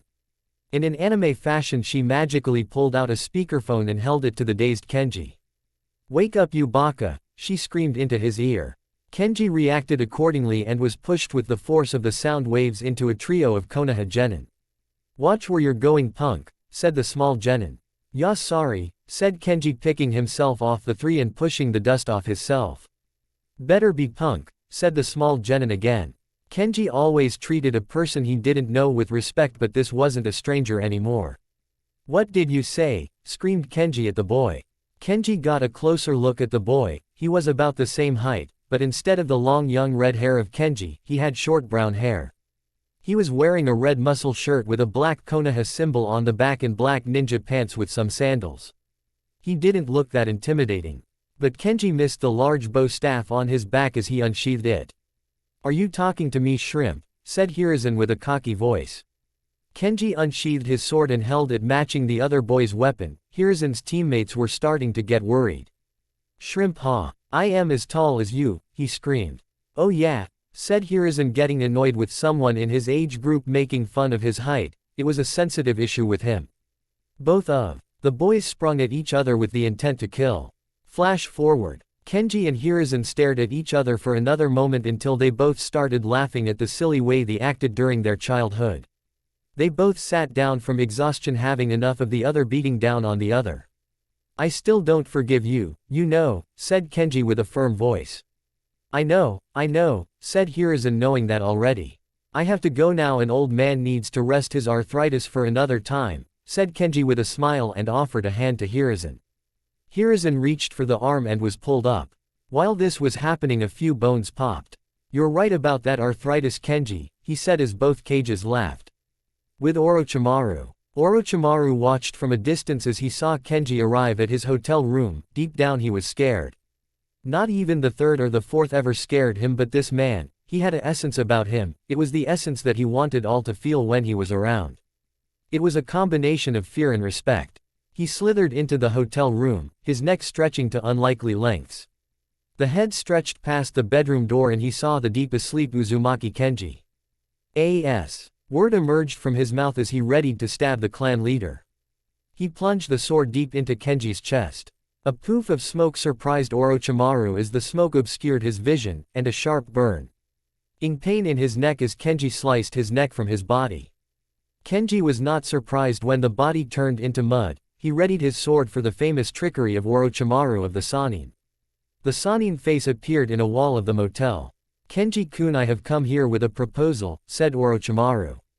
Kenji, knowing from years of experience, knew when a man was lying. He placed his blade in its sheath and sat on the uncomfortable hotel seat.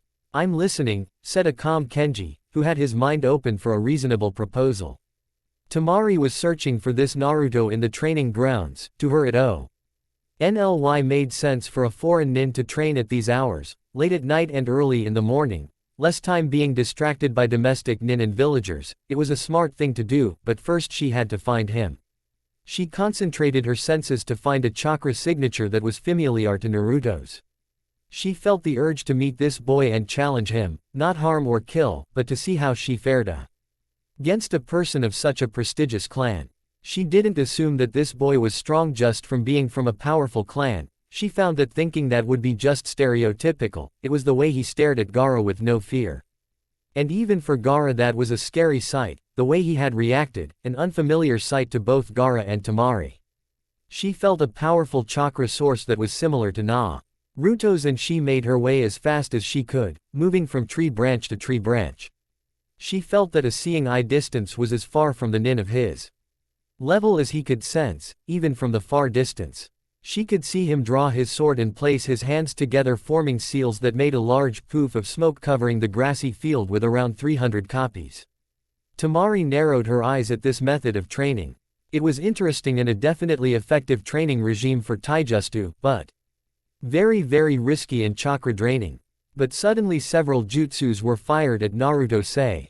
Viral fire dragons nearly made contact with Naruto, but amazingly Naruto had gracefully sliced and slashed through the jutsus. Temari was shocked to the core at the sight. She never thought that a jutsu could be destroyed by a simple blade. She was kneeling on the edge of a large branch, doing her best to hide behind the few green leaves. She had a shocked look on her face. She felt that challenge and, gee, this boy may be a bit more than she could chew. She doubted her abilities when around this boy. She was backing away, trying to make a dash from this nin, hoping to be unnoticed to Naruto. She turned around and saw Naruto with his back against the tree, his eyes focused on his book in his hand and his face directed at her. Temari didn't know from the distance, but he was currently shirtless with sweat covering every muscle. Every single muscle. She noticed bruises across his torso and the small cuts across his chest, but the muscles is what caught her attention. I'm not looking at you, yet I have a strong feeling that you're blushing, he said in a voice that Temari found she liked. Temari didn't know that she was blushing, but she was feeling the warmth in her cheeks rise. I am not, shish. He said, not daring to look into his deep blue eyes. She looked the other way. So what do you want? Said Naruto, slowly staring at her while her attention was on the other trees. He saw the large fan on her back and found that an interesting weapon. He saw the Suna headband tied across her neck. He had never met a person from Suna before. Another wind type, maybe the first I've met, said Naruto feeling the way the wind never went against her chakra like most nin, but embracing the wind, flowing with the element. Another, she said, confused, standing up on top of the branch, staring carefully at this mysterious boy. I'm a wind type. Oh, I almost forgot, my name is Naruto, he said, getting up and offering a hand. I know you know, he said with a curious look, fearing this was another fangirl that heard of him. Temari was stuck. She didn't want to admit that she had looked up his family history. She looked in her brain for any helpful information. You told me, she said before thinking. She said in a verbal blur. Yeah, you told me and my teammates when you left the ally way, she said, mentally congratulating herself on some quick thinking. Naruto's guard went down slightly, knowing this wasn't some rabid fangirl. Why were you watching me? He asked nicely, hoping an answer quickly so he could get back to his intense training. She was still stuck. Never before had she had trouble speaking. It was something about this boy. I want to fight you, she said in a semi-confident voice. Naruto pondered the challenge. He had never fought another wind user, and to fight a person who wields a fan would be interesting.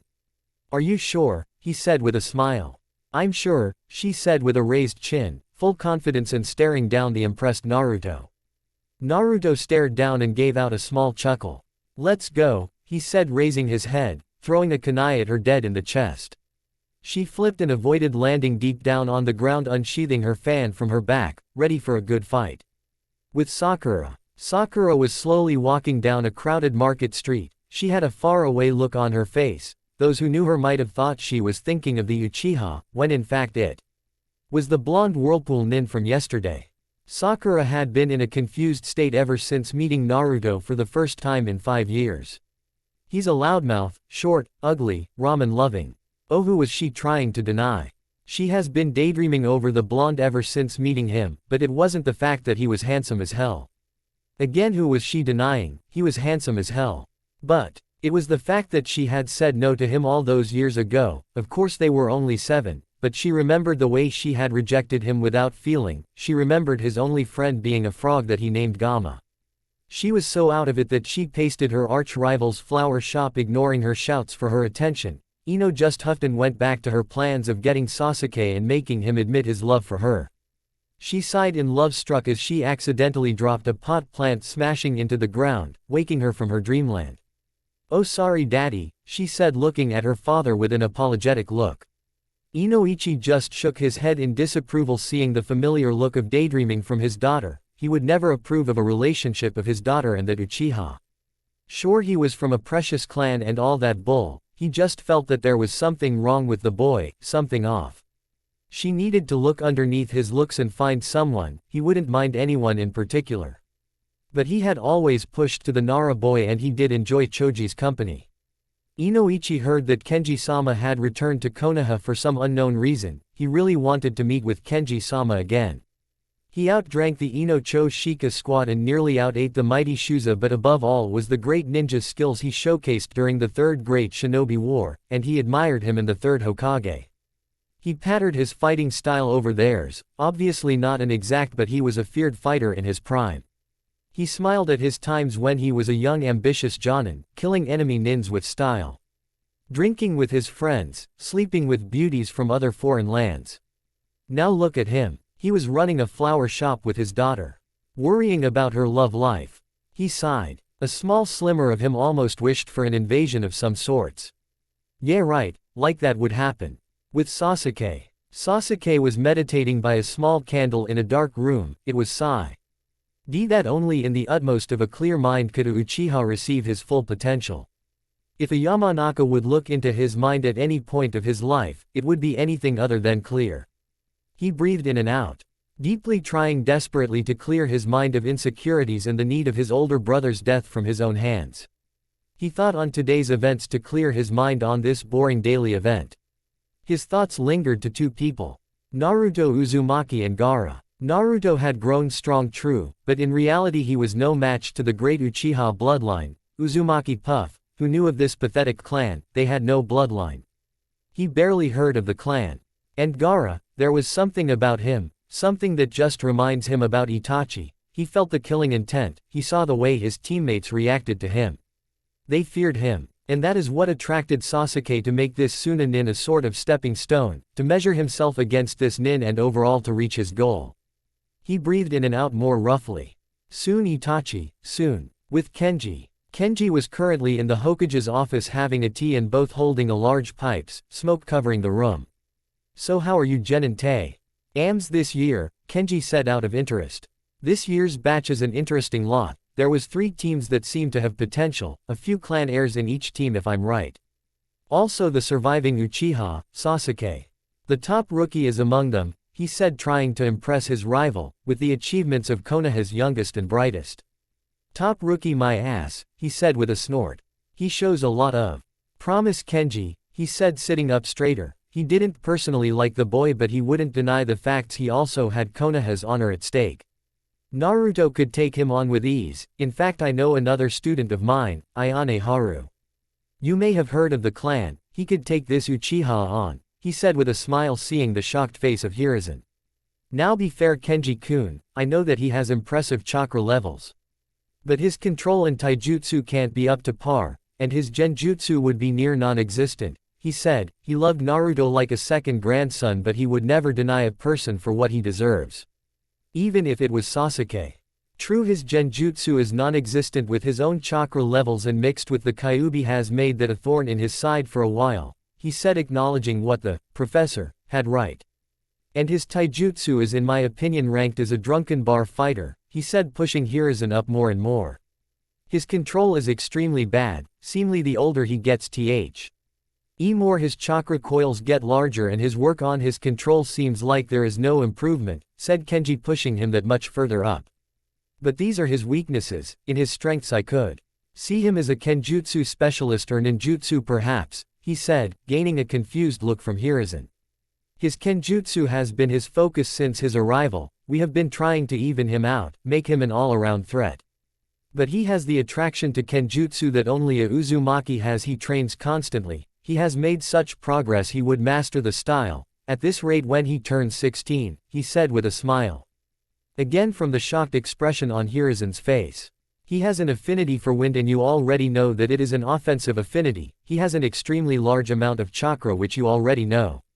And he had been working on his control above all but Jiraiya has given him a vast range of jutsus.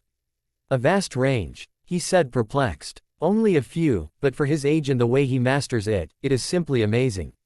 With Naruto. He looked around, not seeing the blonde Suna nin anywhere. It didn't take long for Naruto to figure out that she was a strategist far from Naruto's league. And that fan was something else. He really didn't see anything that could compare to its incredible range and its effectiveness from far distances. He unfortunately had to learn the difficult way of its amazing range. Temari appeared behind Naruto using the fan to slash at his head. He ducked the fan grazing his hair slightly. She followed and slammed the fan to the ground. Naruto rolled to he sighed and unsheathed his weapon holding it with both hands. Temari dashed to the side. Knowing fighting an obvious kenjutsu fighter would be a silly idea, she decided that keeping her distance had a higher chance of success for her. Naruto noticed that she was keeping her distance. He was impressed with her decisions and had a firm respect for this kunoichi. Unlike the usual fangirls, this blonde Suna nin didn't choose this profession over a split decision or to impress some crush. She called out some jutsu he didn't catch as his surroundings were sliced into hundreds of pieces. Naruto raised his sword holding it in a defensive manner. He sliced to his sides with amazing speed matching every wind blade. Because she used wind blades Naruto couldn't cut through but met the jutsus with his own strikes. Temari was amazed with what she was seeing. This boy was truly an unpredictable ninja. She saw him approaching with tremendous speed, far superior to any genin. She smirked. She had Menta. LLY prepared herself for Naruto to attack in close quarters. Naruto started in a slow jog to a fast run, holding his sword to his right. Seeing Temari ready herself made Naruto doubt his decision to fight close, but he had too much momentum. He decided to use it in his favor and made a low sweep to her legs. Temari jumped and transformed into a puff of smoke and a piece of wood. Temari emerged from the earth, made a strong uppercut on Naruto, landing straight in the chin. He turned into a puff of smoke. Shadow clone, Temari thought. Behind her, Naruto appeared with his sword drawn. Temari turned, crossing her arms hoping to make his move the less painful possible, but the Naruto also turned into smoke, blocking her vision. A diversion, she thought in worry. She felt a kunai against the skin of her neck. She sighed in defeat. She had lost. She stomped her foot and crossed her arms in defeat. I win. With Orochimaru. Orochimaru smirked a devilish grin as he watched all the Kumo, Iwa and Sanden in meet with his sound nin. Their numbers were truly great. The destruction of Konoha was near. He and his troops were in one of his most highly secret bases that he had set up before defecting from Konoha. He had made sure that he had one base still undetected by Konoha's forces, and it proved useful. It was a dark, damp place, with tempered tents and buildings for the troops set up throughout the large hidden building. He was onto of the largest building that overlooked the many Jonin and Chunin of the hidden villages. He was accompanied by his fellow servants and cages. The third cage was to his left. He had killed him several weeks earlier. He had wanted to destroy Konoha because of his dying economy, but had been reluctant to give so many nin as Orochimaru had requested, so the easier thing for him to do was to murder him. To his right was the Tsuchikage, a large man well over 7 foot tall, his body adorning many muscles and scars from his reckless and stubborn nature and fighting style. He wore his cage uniform without the hat, saying it covers his handsome face. If he wasn't a cage, most would find that quote is a joke. He brought all of his special Jonin and Chunin. He was always against Leaf, for 2 reasons. Most considered Leaf is the dominant village in Minato Namikaze.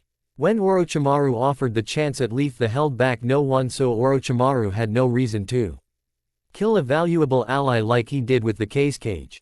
To the far right was the Raikage, and he was a strange one. He wasn't near cage level like others in his position. He was a political genius using his inspiring words to motivate and inspire his fellow men to any of his own causes. He manipulated his enemies and his allies to do his bidding, and his corruption knew no bounds.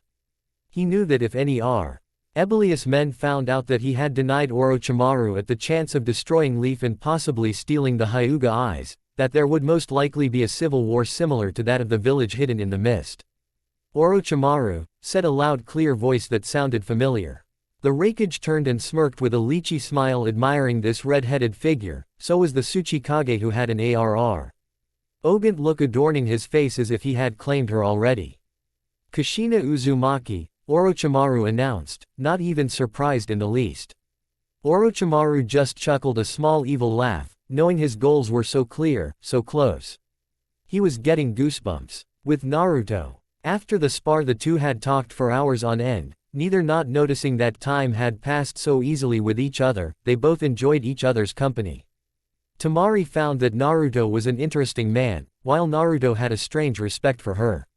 It was around sunset, so the two decided that it was time to leave the training grounds. So Temari, what's up with your teammate? He said out of curiosity. His name is Gaara. He's, well, my younger brother, she said, feeling a little bit embarrassed. Younger brother, interesting, he said, walking side by side with Temari. So am I going to see you in the Chunin tournament? Said Temari, looking away from Naruto, watching the sights of Konoha's forests.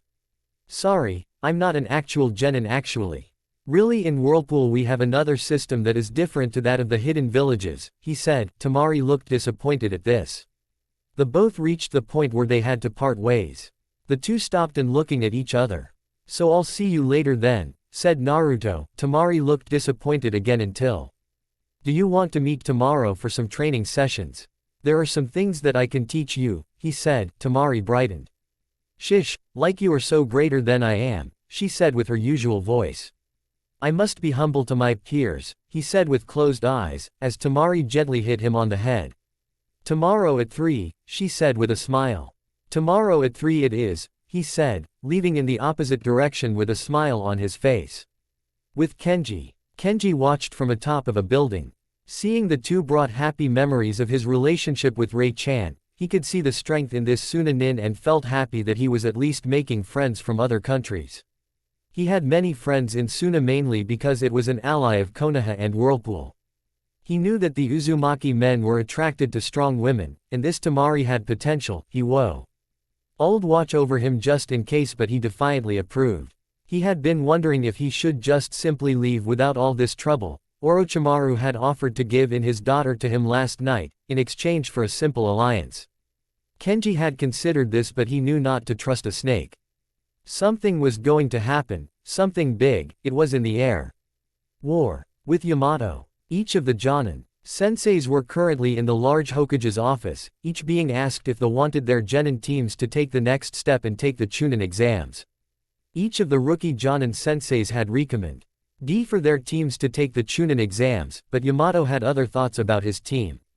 He had just been with his team and he can honestly say that his team hasn't improved, maybe he can't improve. Sasuke has been more unstable and even more isolated from society, he is getting more rebellious to his superiors and Yamato doesn't know what to do with him.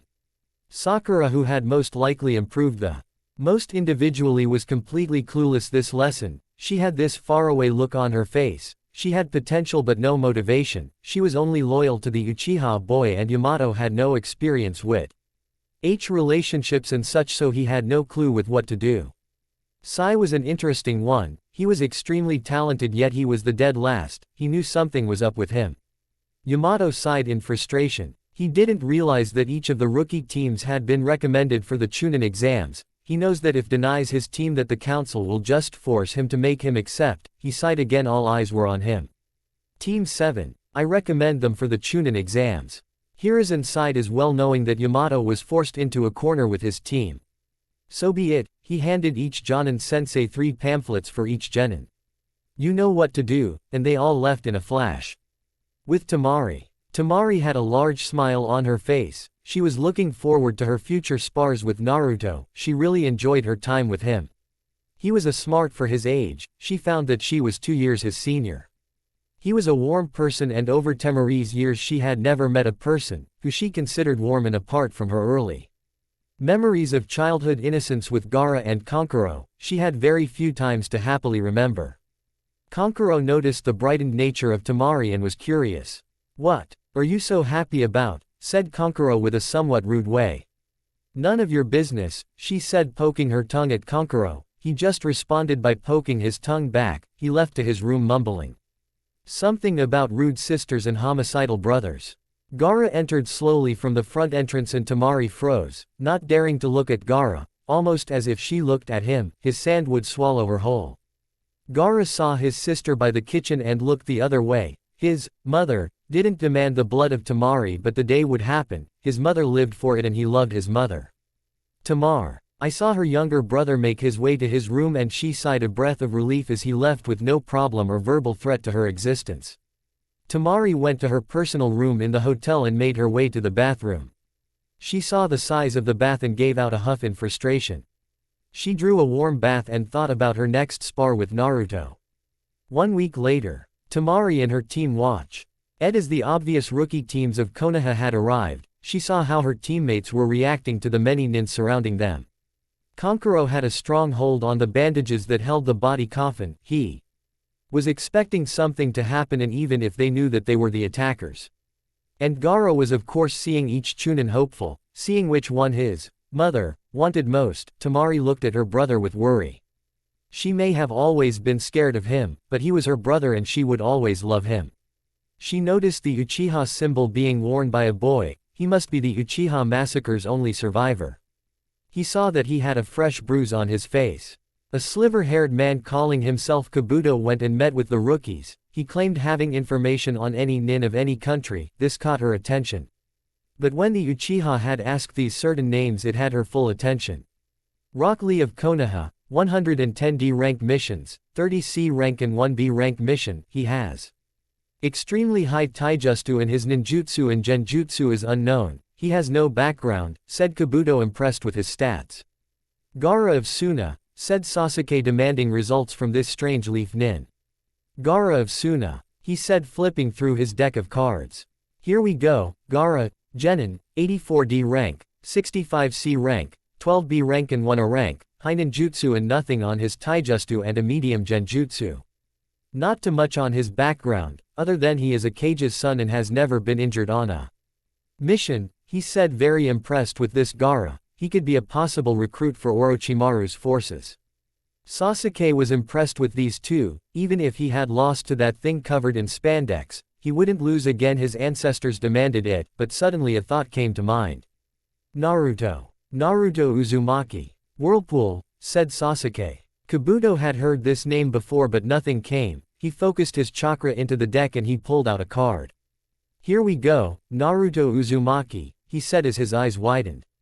The pause of silence caught the attention of everyone listening and the rest of the people had noticed that all the attention had been on this Kabuto. Naruto Uzumaki, no known missions, very high ninjutsu. Very high kenjutsu, low genjutsu and taijutsu, he said, but stopped gasping at what he read. His background information is amazing, son of the 4th Hokage Mi. Nato Namikaze and Whirlpool Jonin Kushina Uzumaki, taught by his grandfather Kenji Uzumaki. Kage level, also taught by Jiraiya of the Sannin and Sharingan Kakashi. Now Temari knew of his grandfather ND all but being taught by a Sannin and Kakashi. She didn't know about that. She remembers being taught by a person who he constantly called Prevented Hermit, that could be Jiraiya, but she didn't remember him mention a third sensei. She remembers all the time that she had been spending with Naruto and she can honestly say that she has somewhat bonded with her fellow blonde. The two had been meeting for spars over the last week and have been getting closer and closer ever since. Temari had developed a small crush on Naruto. At this stage she wouldn't act on anything, it was right now just a friendship even if she wanted more. And she didn't know, wouldn't want to risk her friendship. There was just something about him that made her feel safe and she relished in that feeling. She sighed in happiness. She remembered yesterday the two had gone out to eat at some dango place. She had wondered if this was some sort of date, but the mood didn't feel like it. She wondered about the rest of her time at the Chunin exams. She didn't know how long her time here in Konoha or more importantly with Naruto, but she would enjoy it. With Naruto. Naruto was in his hotel room staring at the Y-Tay ceiling while pondering over what to do with his Temari problem. The two had been meeting over the last week, once a day. While the spar lasted around half an hour, the two of them could talk for ages on end. Over the few days, Temari had been something he could look forward to at the end of his days, or after a hard training. Over the week he had slowly learned to respect her as a ninja, he remembered when she flipped over him avoiding a mid-slash, and as he looked up he accidentally looked up her skirt. Unfortunately for him she had noticed, and a friendly spar had turned into some sort of pervert hunt. Seriously, the second a kunoichi felt the presence of any form or act of perversion, they could suddenly transform into some sort of cage-level monster. But Naruto had a problem, he had a crush on Temari. Nothing like that of a childish physical attraction, and he wasn't denying that she didn't look good. I mean seriously, sometimes when they would spar she would start to sweat and her clothes started to cling and, well, blood started dripping from his nose, so much so that it would have made Jiraiya proud. Yesterday he had tried to ask her out on a date, but somehow he thinks that it was under the lines of two friends going out for lunch. He needed to find the courage to ask her out, and a little bit less like a friendship date. He wondered if he should ask for some help from his senseis. Kakashi, an open-booked pervert, most likely married to his hand, and he's seen him without his mask on, he still shivers at that memory. Jiraiya, a super pervert, but he hasn't been with a lady in over a decade. Been purely dedicated to peeking on the woman then being with a woman. Kenji, maybe. Naruto and Kenji were in their personal training grounds, a casual observer would consider this not a fight or spar but a form of dance, as the two showed grace and flexibility, as well as quickness and ferocity. The style of Uzumaki was truly the style of the tiger. The two had been fighting for hours now. Kenji had a light sweat going while Naruto was slightly puffed. Naruto was trying to work up the courage to talk to his grandfather about his girl problems. The spar, Went to a pause slightly and Naruto took this time to ask his grandpa for help. Old man, can I ask for some advice? He said, scratching the back of his head, looking down, his cheeks blushing slightly, and his gaze never meeting his grandfather. Kenji sighed and sat down on a rather large boulder. He used his old sword as a cane. He knew this conversation was to come, he just wished he'd picked a better time and place to discuss this. I know what you're going to ask me, Naruto, he said with a cheeky smile. So you've been following me again, so I'll just get it over with, he sighed as his face reddened even more. I need help with asking Temari out. I just don't know what to say, what to do. I'm nervous, he said, trying to say more but didn't know where to begin. Kenji put a hand up to slow the boy down. Firstly, I really never wanted you to get into some sort of relationship at this point of your training. I just think you're a bit young, he said, pausing, seeing the disappointed expression on Naruto's face saddened Kenji, but he continued. He chuckled slightly. I took you for a man that would go after someone from Whirlpool, but no, you had to go and found a girl from half-a continent away, he said, almost laughing at the reddening face of Naruto's. Let me just say though, that if you thought you liked any other girl other than Temari, then I would have denied you until you were more mature. Maybe when you turned 16 or mastered the Uzumaki style, he said. Naruto seemed confused at first but slowly realized that his grandfather had approved of his liking of Temari. But old man, I still need help. I don't even know if she likes me, he said, grabbing his hair in frustration. The old man smiled and said, she likes you, Naruto. Really? He said, showing the small excited boy that resides inside him. He realized how he was acting, coughed and tried looking serious. How do you know? He said, excited and curious. I have seen the way she looks at you when she thinks no one is looking. It is a look of care and want. I know the look, he said, finally looking at Naruto dead in the eye. Please, what should I do? He said, begging for help. Give her a single flower, a rose. Hand it to her and say what you want to say, he said from experience. I don't know if you can and you will, he said, taking out a small paper and scribbling down something. There is a flower shop in the lower eastern side of Konoha. An old war buddy of mine owns the place. Give this to him and he will know what to do, he said, handing him the note. He sat up, groaning in pain from his old back. He used his sword as a cane lately, feeling his age catching up to him. Ask for Inochi and say I sent you. He can help you better than I can right now. Naruto nodded and witnessed a strange look on his grandfather's face. Have you, had the talk, he said, confused. You know the birds and the bees, he said, near face faulting. For the next half an hour. Naruto went through mental hell. Is when you get the talk from a ninja, they can use cage bushins and henge, Nuff said. Yamanaka flower shop. Ino was staring down at an old-fashioned magazine, thinking about her crush, while unconsciously ignoring the one or two costumers coming and browsing. Naruto entered when Ino's full attention, the small chime alerting Ino of another costumer, went ignore. As she kept her nose buried in her magazine. He looked around and sniffed the air, inhaling the mix of fragrances the many flowers created. Rows and rows of different colors and styles were stacked beside each other, giving the illusion of a colorful meadow. He approached the counter, trying to get the attention of the flower shop worker. Excuse me, he said, trying to get her attention. Ino ighed at the disturbance and looked up at her new prey. Hi, yeah, I need. Ino's ears went deaf, and her eyes were replaced with love-struck hearts. In her mind a small genjutsu was cast, showing a shining sun, only making his beauty stand out even more to her. Naruto sighed as the female worker gave off a familiar look that he receives from his usual fangirls. He started snapping his fingers, trying to get this girl's attention, again. Inochi entered his shop wanting to see if his daughter had any problems with any costumers or anything. He saw a boy looking very similar to the fourth Hokage's, trying to get the attention of his obviously love-struck daughter. Is there something I can do for you, sir? He said, curious with the fourth look-alike.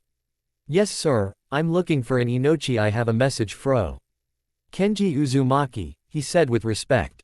Inochi was caught by surprise at the fact that Kenji wrote something for him. His pride deepened when he thought that Kenji must have remembered Inochi. Naruto handed the note to Inochi, and he read the quickly written message to him and smiled at the message. Ino had started to get back from her small world and started following her newfound love.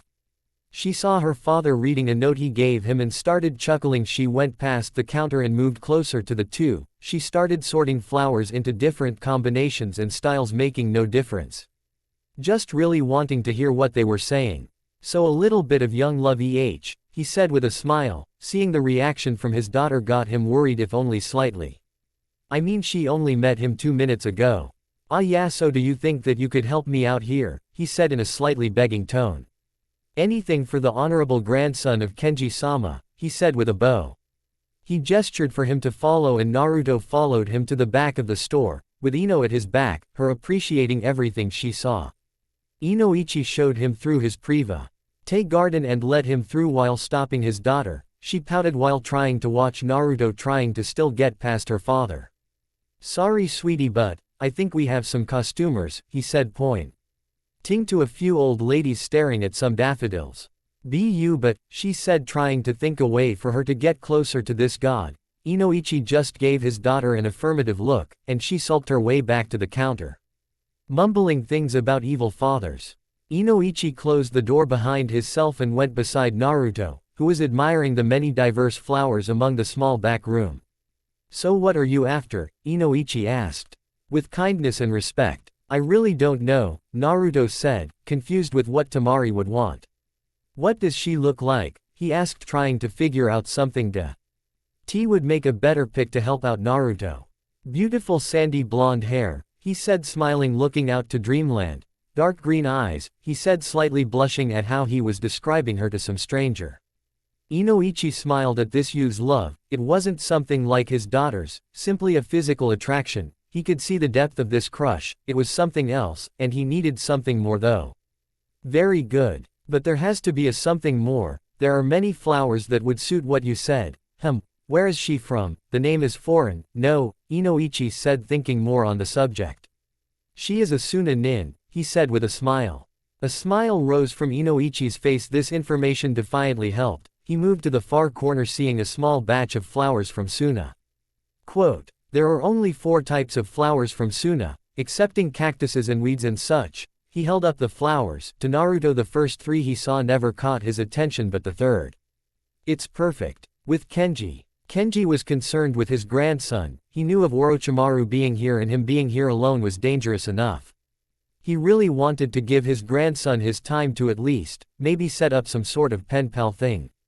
He really didn't know how deep this relationship went, but he would give it time to nourish. He knew time was pressing, but he would give him at least a week, a day before the Chunin finals. Kenji could feel doubt creep into his shoulder. He needed some allies, he needs his army. With Naruto. Naruto held the single flower in his hand, sweating at an amazing rate like never before. He felt Temari's chakra coming closer. His worry was growing, not knowing how she would react. What if she said no and that she didn't want to be friends with him anymore? He didn't want to risk this friendship over how he just feels. While he was pondering over his dating worries, Temari snuck behind him. She saw him earlier very distracted with something and saw the RT Unity to sneak behind him and give him a small freight. She slowly crept behind him, and grabbed his shoulder. Gotcha, she said loudly, which shocked Naruto to the core. He mentally prepared himself that once he saw her he would do something. He turned around and Temari saw the beautiful desert rose in his hands, a sandy yellow color that reminded Naruto of her. He hesitated slightly and held out the flower to Temari. It's for you. With Kenji. Kenji chuckled at seeing his grandson being so unlike himself. He pushed his bandana over his eyes and took a quiet nap in the tall trees of Konoha. He was an old man, you know. Even with his eyes closed he could feel everything around him. Although age has robbed him of his strength and legendary speed, he always felt that his senses could only get better. Everything was as clear as day. He could feel it all, the 2 chakra signatures of Temari and Naruto, the many birds, animals and living things, the chakra of the many ninjas of Konoha, and the approaching sage chakra of Jiraiya. He sighed and moved his bandana to see properly. He bit his thumb and summoned a small tiger cub with a whirlpool bandana on. Kina, he said to the little pup, who puffed her chest out proudly to the clan leader. Yes master, she said in a serious manner.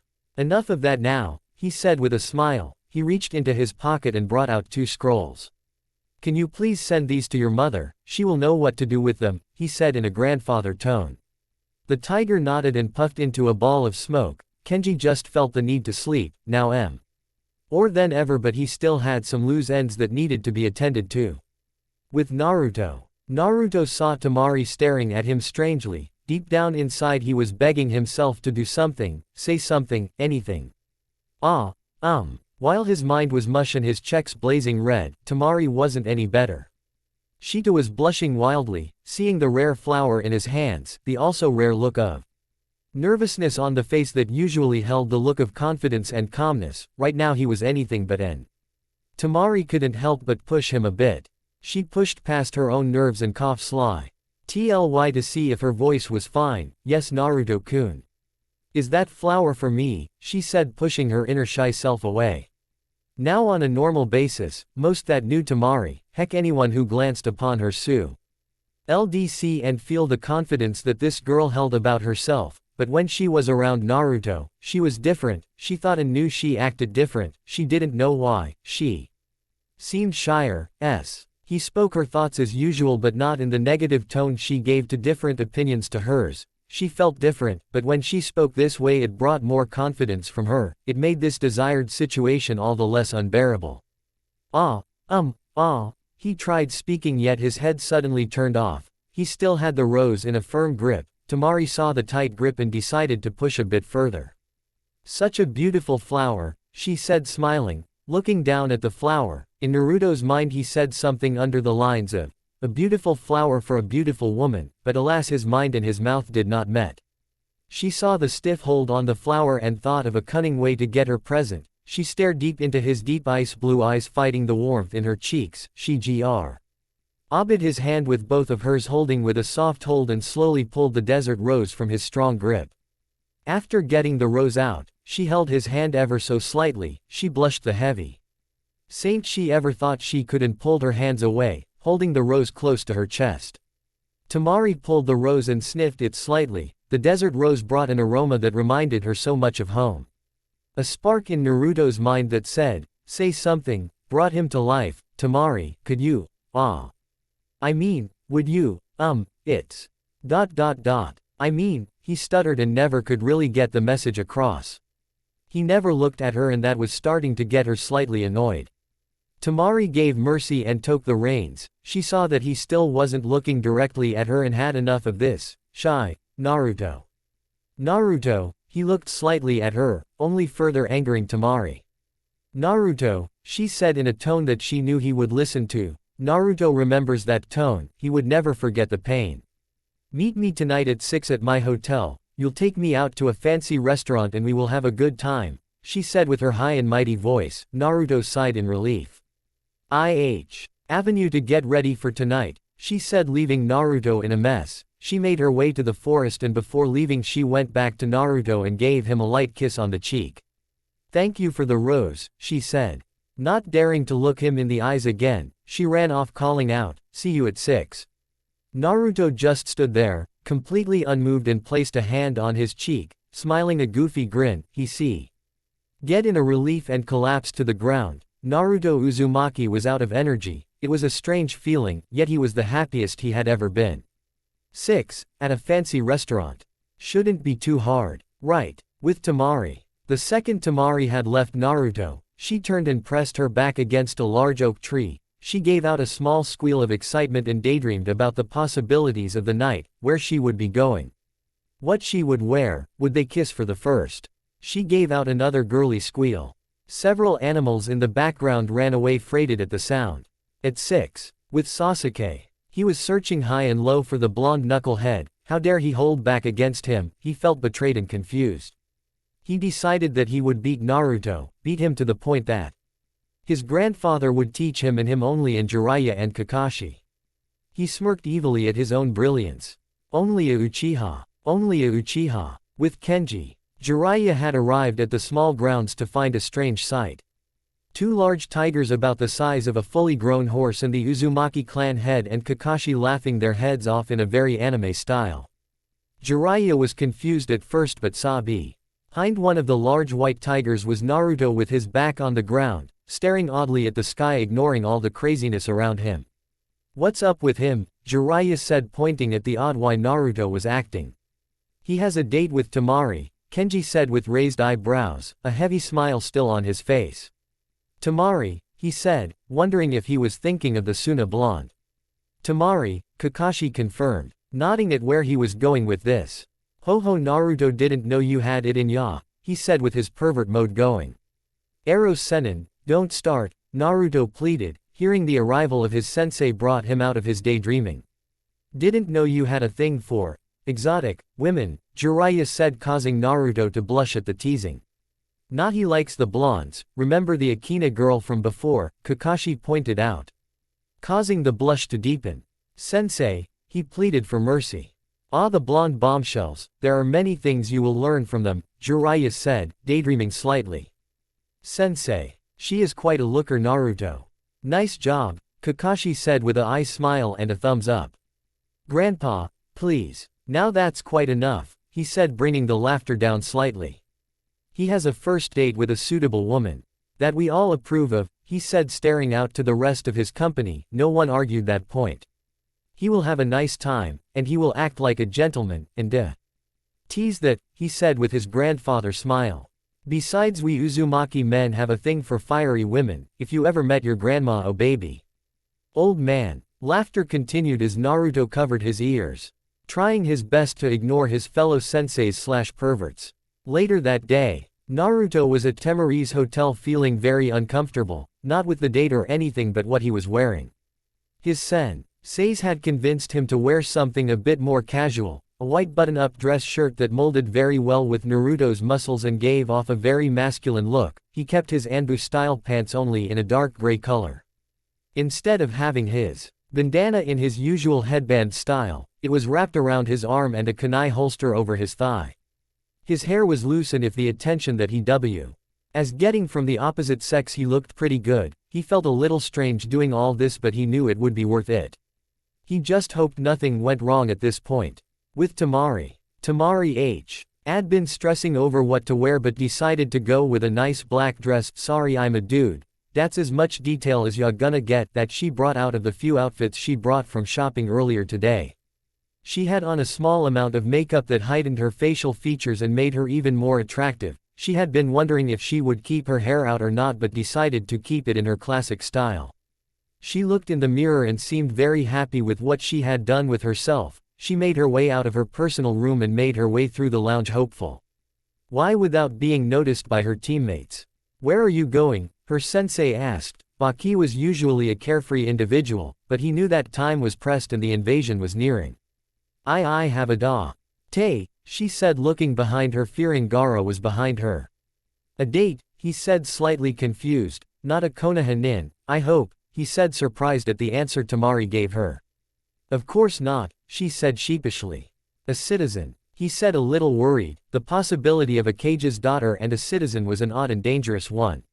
"No, why would you say that?" she said, trying to change the subject.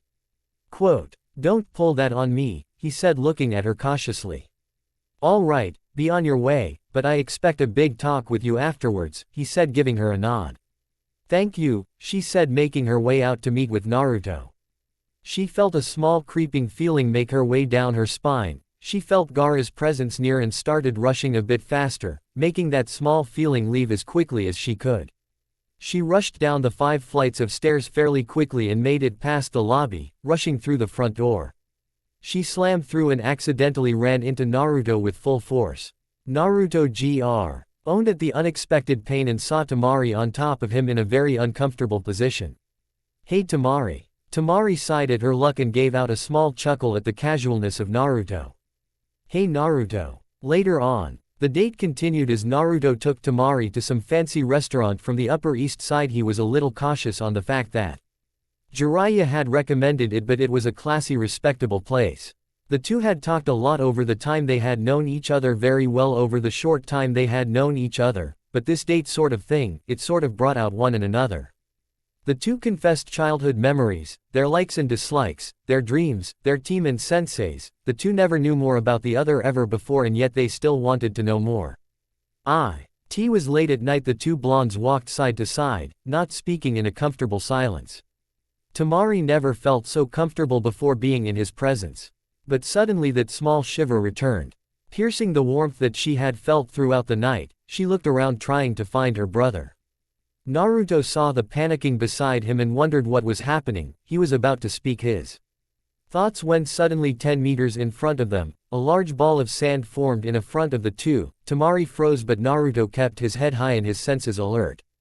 The sand crumbled apart, leaving Gaara standing ankle deep in the sand as his gourd started slowly sucking the large amount of sand inside. "Uzumaki," he said, slowly mumbling to himself as he walked ever so slowly to the blondes. Naruto stood his ground as he showed no fear. He had a hand in his pocket slowly forming chakra. He felt the fear foaming from Temari and felt for her.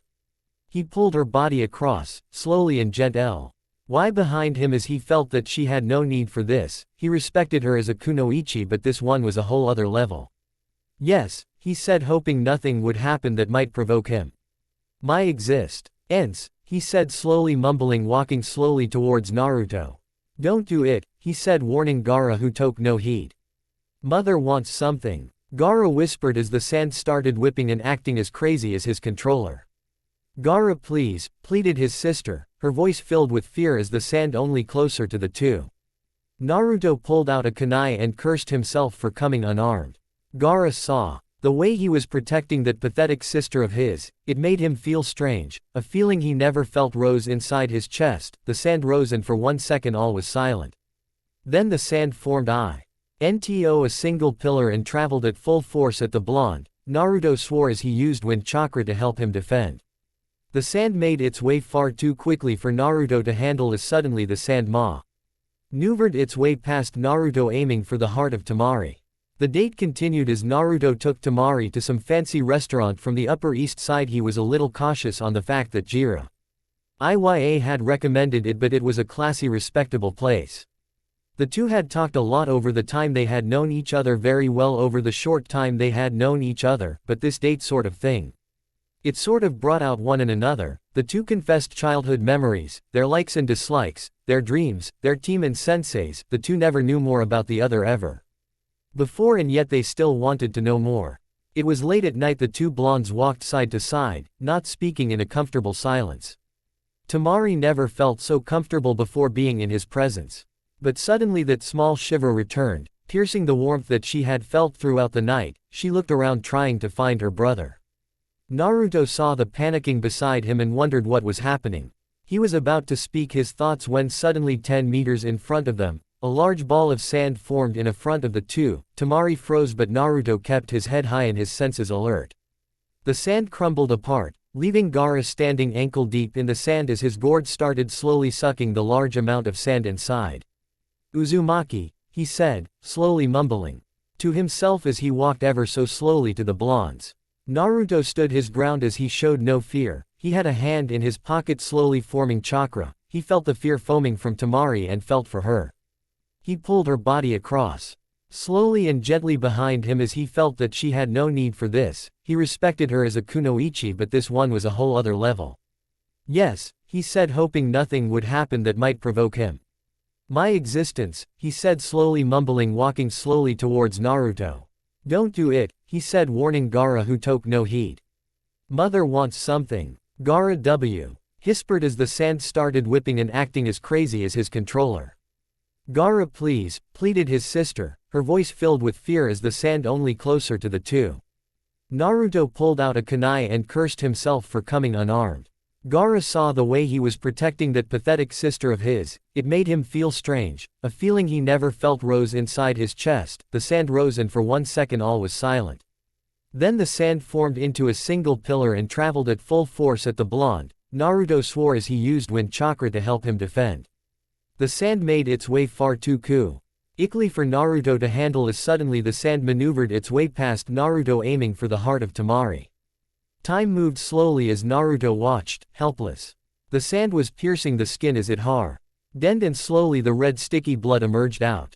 Naruto's eyes turned blood red, his canines grew as his whisker marks grew darker and more pronounced. His hand struck the large amount of sand as Is demonic chakra influenced and turned the sand quickly into glass?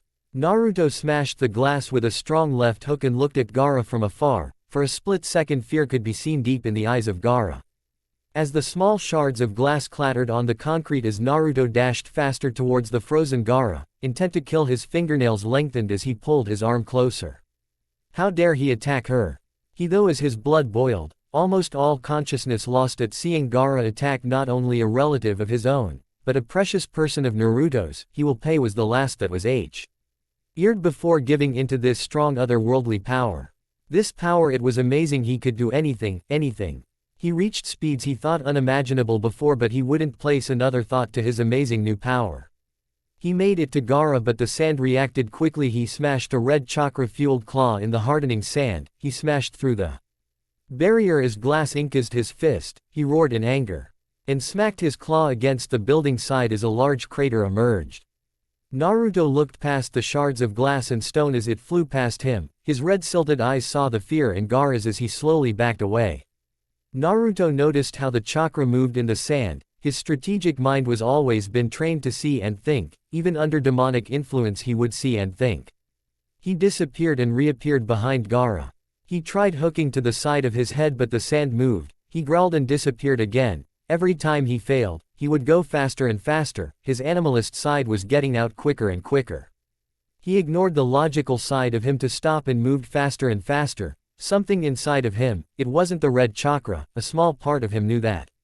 It was something else. He moved to strike and he disappeared again as a loud pop and a yellow flash shined in the early night. He appeared inside the sand barrier and sent a huge uppercut that sent him flying and spinning 20 meters down the road.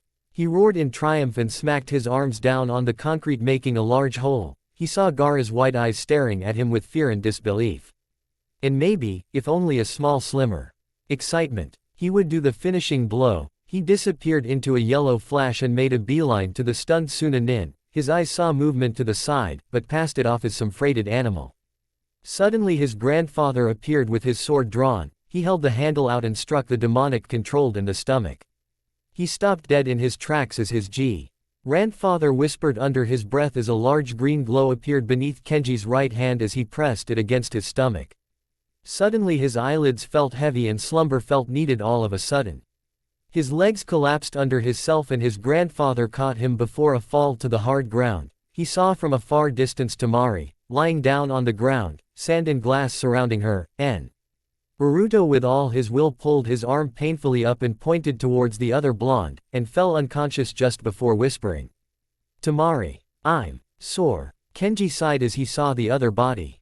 He placed his grandson down and bit his thumb, wiped the blood across his summoning tattoo. He went through seals faster than necessary and placed his left hand to the ground, shouting, "Ninja art, summoning jutsu."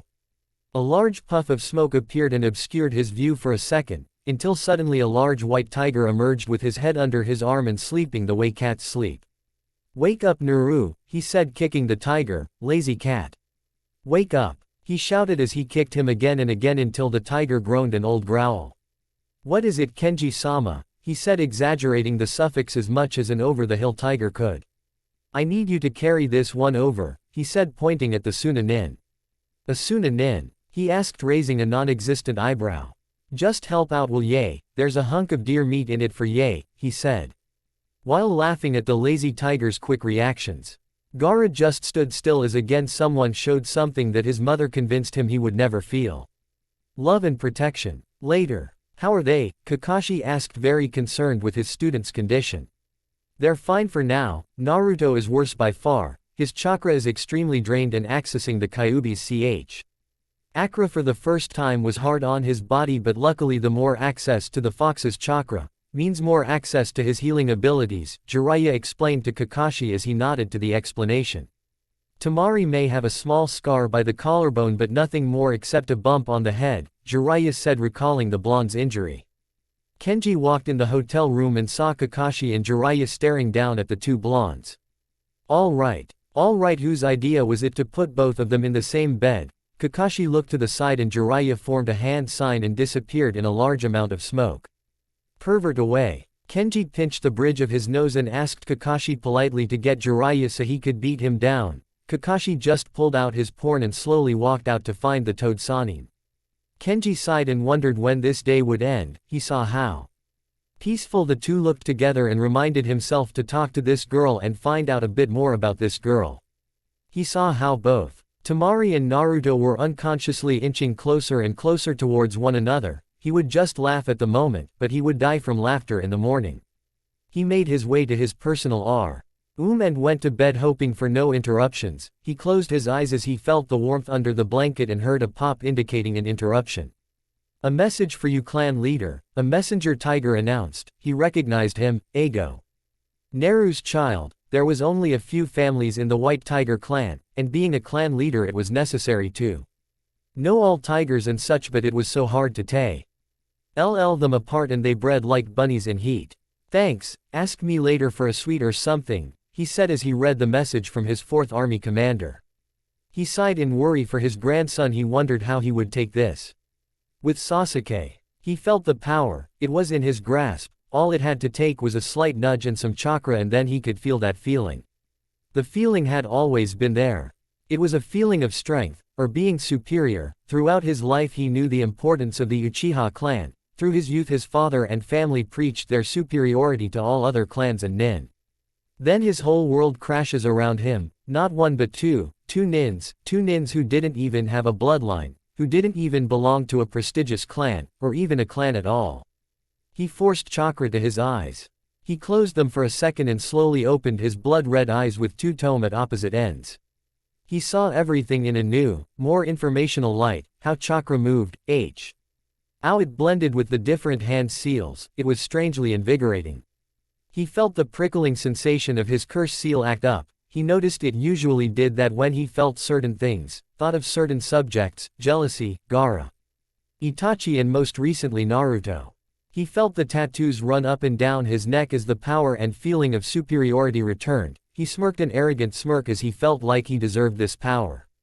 He was a Uchiha. He will kill Itachi. He will. Later with Kenji. Kenji woke up about 30 minutes earlier than he usually would and saw a sight that warmed his heart.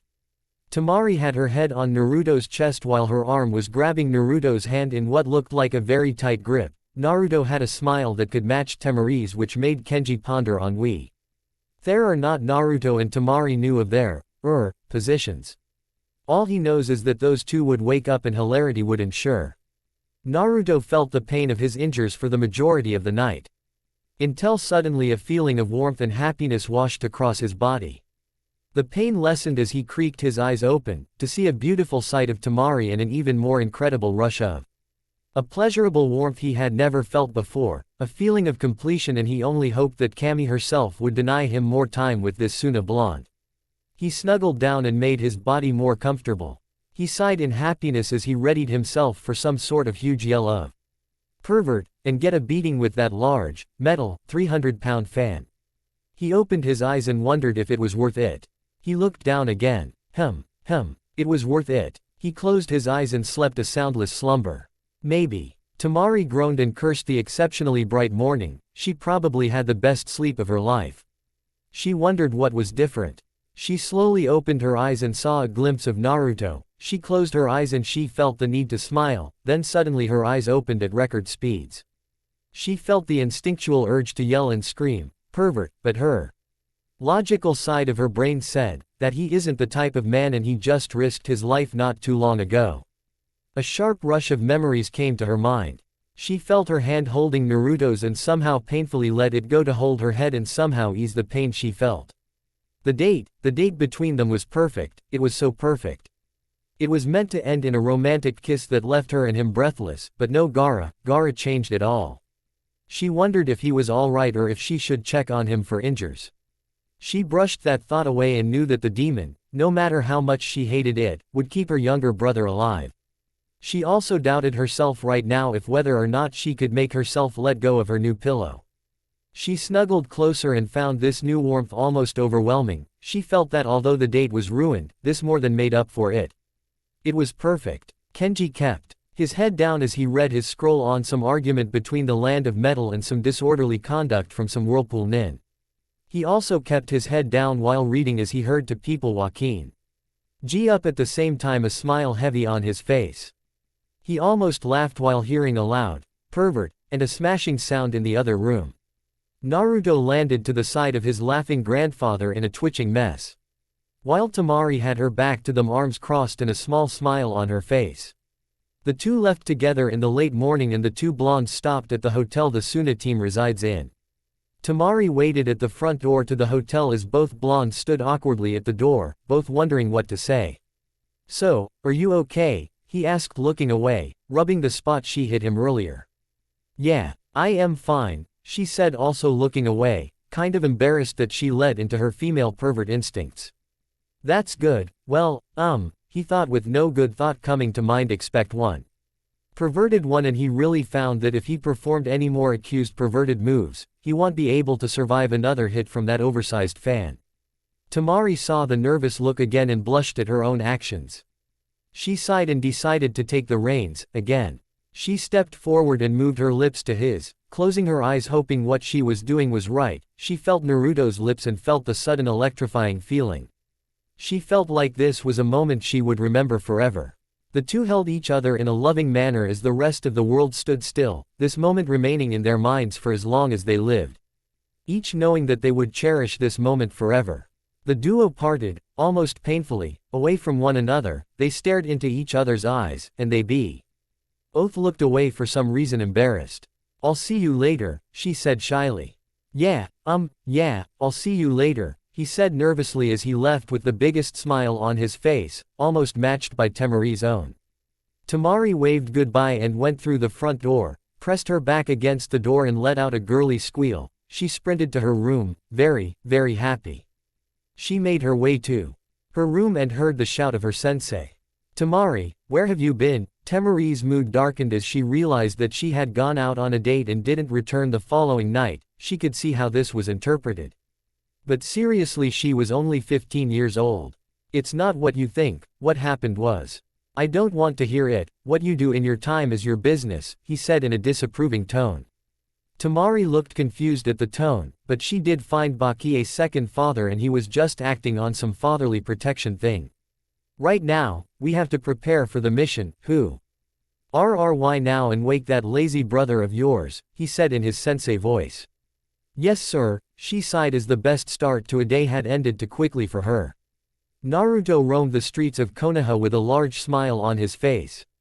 Nothing could ruin his mood, not the horde of fangirls following him, not the constant gossiping and whispering from the older generation or the sneers and bad looks he was receiving from the foreign shinobi. If anything, the look he was giving off was increasing all the previous things that would make him annoyed. He laughed inside as he walked to the training grounds, ready to make this perfect day last a bit longer. Kakashi appeared to his side, acting aloof as if he didn't care about the beating he would get from Gramps if he didn't act properly around him. "You're needed at the Hokage Tower," he said as he admired the surroundings, trying to look past the hordes of fangirls of all ages. "What for?" Kakashi just shrugged when really he didn't want to make Naruto upset in a public place like this. He remembered Kenji asking Naruto to be quick, so using his best motivational tools, he brought out the big guns. "So your morning was good, I'm assuming," he said while seeing the now dark mood of Naruto. "I know I had a good morning," he said while looking at the very good-looking fangirls among the crowd. "So are you still a virgin, or is that a stupid question now?" he said before taking off in a sprint as Naruto chased after him with chakra-increased legs. "You shall pay, pervert," he yelled as he pulled out his sword and chased after him in anime style. While all the action was happening, one Kushina was watching from the rooftops using her superior hiding skills, watching the demon, waiting patiently for the right moment. There was a plan. The invasion gave her the greatest chance to kill him and release the poor soul of her son. But she was smart. If there was a chance right now, then she would take it without hesitation. She had watched him and found the blonde Suna nin interesting. Maybe somehow influenced by the demon, she may have her uses later. She almost revealed herself until the unlucky timing of Sharingan Kakashi arrival. She was far stronger than Kakashi, but he was skilled enough to take up enough time for him to escape and arrive in the safety of Jiraiya, Hiruzen, and even more difficult Kenji Uzumaki. Facing those three at once, by herself, was considered instant death. She made her way back to the invasion encampment. She will ignore more ogling by the shinobi population there, maybe some throats will be slit today. Soon Kyuubi, so. On, she whispered as she vanished into the morning sunlight. Forward, the leader cried. The men, 50 at best, moved in a pack close and tight, swords in defensive techniques, protecting the man to the left. Each jutsu that came close was met with an even stronger jutsu, with the opposite and more effective affinity. The men moved slow for their skill, but a careful-eyed observer could see the formation was centering and in a defensive manner.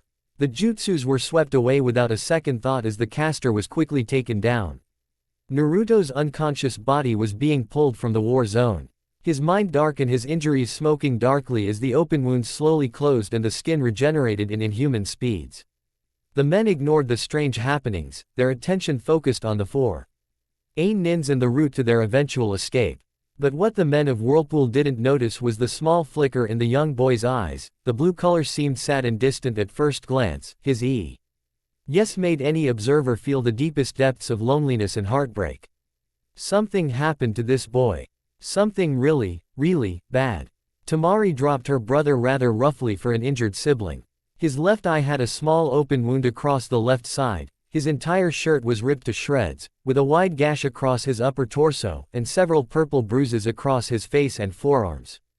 Presumably from blocking attacks that the sand couldn't reach in time. She looked around in the dense forest surrounding them. Dirty, dusty weed-filled grass surrounds the floor, and the sweet songs of birds went ignored to the distant sounds of explosions and metal and flesh mixing. She realized this was an alright hiding location for now as her younger brother will use this time to heal and get back to the mission. She reached in the back of her pouch and pulled out a small medical emergency kit. She pulled out some bandages and some solider pills. She pulled out a small canteen to give to her brother. Temari, she glared at her barely conscious brother. Gaara was shocked to see this look that only people from afar would dare commit to him. What? She growled back as she looked away from her brother. I am sorry, he said with a hiss as his head stung more and more as he spoke those few words that Temari never thought she would never hear before. She looked back at her brother, below. Od Flo not leaving as quickly as before, her eyes looked at him suspiciously as if expecting him to laugh evilly and or send his sand to quiet her up for speaking so rudely before. But nothing happened. His pain died down and he opened his eyes to look directly at her almost as if to solidify what he previously said. I'm sorry, Temari, truly I'm sorry, he apologized, almost at tears, but Temari, she didn't care. If her brother said this to her before the Chunin exams, she too would be in tears. But she just couldn't, she couldn't forgive him, at least not yet. Just shut up, you're needed for the mission, she said to him. Not daring to look into Gaara's confused and sad eyes, she grabbed the white bandage tape and motioned for him to come closer. He grunted as he pulled his bloodied and bruised naked torso off the ground. Her frown was still marked on her face as she rolled out the tape and started pulling it over his wide-open wound across his chest, by the depth it would most likely scar. As she placed the tape over his injuries, practically ignoring Gaara's stiffening as the foreign pain increased the pain he originally felt. She mumbled and mumbled to herself over and over the same sentence. As tears flowed slowly and softly across her cheeks. Why did you make me choose? Jiraiya looked around the damaged hospitable for any survivors. The second the attack happened, an entire division attacked the hospitable. A usual target when it came to these sort of invasions: cage towers, military outposts, granaries, communication outposts, places of political and or economical importance. He looked around with the help of a few toads that made the search a little easier for him. Anyone here? He yelled out as he looked at the damaged building and sides. Rubble and stone was everywhere, with the occasional Konoha and Iwa nin found laying in its own pool of blood. Jiraiya. The voice made Jiraiya freeze. No one said his name with that sort of tone, except one. He turned and saw the busty figure of his longtime teammate, her blonde hair and skin like a young 20-year-old, which Jiraiya never had a problem with, and her famous breast size seeming to allure Jiraiya's eyesight. Nice to see you again, he said with his hermit smile. Where is he? She demanded. He knew who he was talking about. You don't deserve to see him, he said as his smile faded and grew to his hard and serious look that was only used in life or death situations. And what gives you the right to say no to me? She said, just as serious, if not more. You have to get through me to see him, he said, rolling his neck and cracking his knuckles. So be it, she said as she leapt towards him, fist drawn with chakra ready to be released. Kenji and Hiruzen stood side by side as they faced the 4 men that faced him. 3 coffins with wide open doors revealing who they each held, Orochimaru laughing evilly at the concerned expressions of not only Sarutobi, but Kenji Uzumaki as well. What stood across them were legends: Minato Namikaze, Tobarama Senju, Hashirama Senju, and of course the conductor of this parade, Orochimaru. Each name spoken individually would bring fear to the bravest of foe, and yet here was all 4. 3 of which were former Hokages, 2 of which had bloodlines, all were Kage and power-wise, all were legends in their own respect. It wasn't as if these 2 were pushovers, nothing of the sort. Both were masters in their element, both were masters in their weapon styles, both were as experienced as anyone in history. One had perfect chakra control while the other had a monster amount. It wasn't a 50-50 match, but it wasn't far from it. All that could be known was that it would be a legendary fight that would be known throughout the shinobi land. Hell yeah, Kenji yelled as his childlike excitement got ahead of his self. While Temari addressed to Gaara's injuries and Naruto was getting nursed to health by a young whirlpool doctor, the 2 thought about what had caused such internal pain to themselves.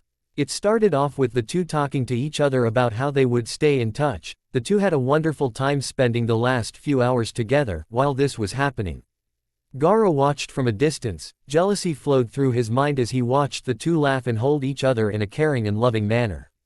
That was all it took, and he snapped. He attacked with all his might, and the 2 were a close match against the other, until one final attack.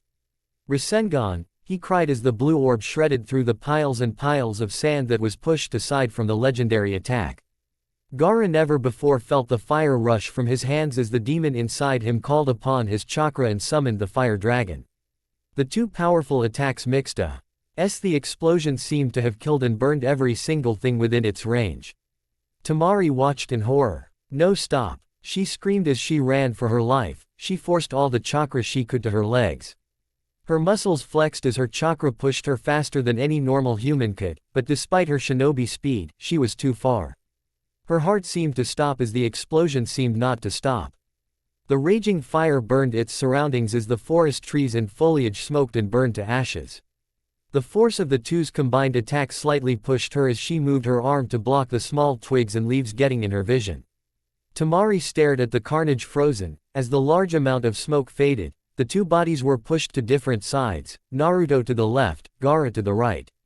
Temari's first instinct was to go to Naruto. She felt her instinct screaming to protect him, but unfortunately the logical part of her mind came to her. If Gaara was injured, he wouldn't be able to perform his major contribution to the invasion. She saw the unconscious body of Naruto and saw her precious brother. No, no, no, her strategic mind went through as many possibilities and consequences of one of the 2 choices. She thought of her life with Naruto. The last few weeks with him have been unbelievable. She would never thought that she could ever fall in love, never. The sister T.O., an overprotective puppet master brother and the town murderer, the daughter of the most hated Kage in their history. At an early age she had noticed both the looks of interest and fear whenever she was with her family. She decided that she was to give up on love and romance and decided to become a true kunoichi. Over the years she achieved her ambition and was on her way to being Chunin 1 Ste. Closer to being a special Jonin and a master of wind. Then she meets the most interesting, fascinating handsome young boy from Whirlpool and her whole world was turned upside down. She found that her girlhood dreams come suddenly back with Naruto all in them, holding hands, warm moments, kissing, love, all the things she had laughed at from afar, but now knowing the feeling she bears for Naruto she truly understands. She knew she was falling for the blonde, and she was not stubborn enough to deny it, but stubborn enough to say it to him. Her body slowly made its way to the blonde, but her logical side revealed itself again. If Gaara was unable to perform his duty to the invasion plans, he would most likely pull for treason, an act of defiance her father would say. It would be the pushing point for the village to finally rid itself of the damned Suna demon. And no matter what, he was her brother, and she was her sister, no matter what. Her mind felt numb as she slowly made her way to the redhead. She hated this decision, but her love for her brother never left even through his constant fear tactics and crazy persona. She just hoped that Naruto would forgive her. A sigh and moan of pain was heard. She looked to the side and saw Naruto's head move to the side looking for anything. Beautiful blue eyes stinging her own as she saw the pain in what she was doing. He didn't see the choice. He never saw the look of regret in her eyes. All he saw was Temari turning her back on him as his blood slowly covered the ground. He saw her help him up with one final glance and a hushed word that Naruto didn't want to hear. He felt betrayed. His heart was untouched by Gaara's blow, but the blow the blonde Sunanin sent him, but it was far more painful. He felt hollow, he felt alone again. Slowly as the warmth left his body and the blood seemed to reach new limits of distance from his body, his vision was wavering and losing focus. The sad comfort of slumber was approaching him as he felt his eyelids grow heavy. He heard a manly cry of his name as Temari left his sight and his sensei Kakashi appeared slightly in his vision, but his focus was the fading body of Temari. His eyelids felt heavy as he gave into the dark slumber. The invasion seemed perfect to a calculated mind. Iwa, Suna, Kumo and sound against Konoha. Actually to a simple mind it seemed kind of one-sided. The Chunin exams was an annual event that was celebrated to not only ninja villages, but large merchant cities, and the smaller more unknown villages, a sign that said that all are equal. Too bad it was never really said. The chance of Konoha getting the Chunin exams were very slim. It was chosen through lottery, with the exception of the previous city or village, so it was very lucky enough that Konoha was chosen. Secondly, the relations between the gathered villages needed to be the best it could be. Orochimaru's forces of failed and successful experiments and any forced or paid hand was sent enough to take down the battle-hardened forces of Konoha, with their will of fire and such, not to mention their strong alliance with Suna. So to take down two birds with one stone, Orochimaru went after the Kazekage. He wasn't very liked and he was very cocky, taking only 2 Jonin guards then the recommended 4 and of higher ranked. He was taken care of easily, sure a cage, but still barely won at all, to Orochimaru. He had faced worse Jonins. He manipulated Suna's budget woes and the newly found heated rivalry against their Konoha allies to his own advantage and made his first ally to his cause. Then there was Kumo and Iwa. They had already heavily persisted in the destruction of their hated Konoha, but the casualties of the previous war and the High Council vote against anything higher than an aggression pact against Konoha had stopped the Kage's causes to rally the ninja and civilians to a new war. The war was bound to happen sooner or later. If it was in his favor, who was he to stop it? Orochimaru's musings were to a halt as he watched the dark clouds gather over his location. It was an old Kumo trick to scare their enemies. The clouds were infused with chakra and the two Ender was jutsus infused with the clouds to further scare the opponents of Kumo. Tsunade was just as powerful as Jiraiya and he was hard-pressed to not admit it. The two pushed each other to the point of exhaustion. So much so that she was forced to let go of her genjutsu. The genjutsu to Jiraiya didn't make her any less beautiful than one would think, but there was one major difference that anyone close to her would notice. Her honey-colored eyes were not the same color. It was a dark blue. Just like her mother's. Just like her grandmother's. And just like her son. And of course her grandson's. Naruto Uzumaki. As Temari finished bandaging Gaara's wounds, she wiped the tears off of her face, and told her brother to have a short rest. What she didn't notice was the red-headed assassin waiting patiently in the woods. Waiting for the perfect opportunity. The dark influence spreads through your mind. She must be purified, she whispered as her dark jade dagger was sheathed from its holster. Shish. He slowly hummed the song that promised death.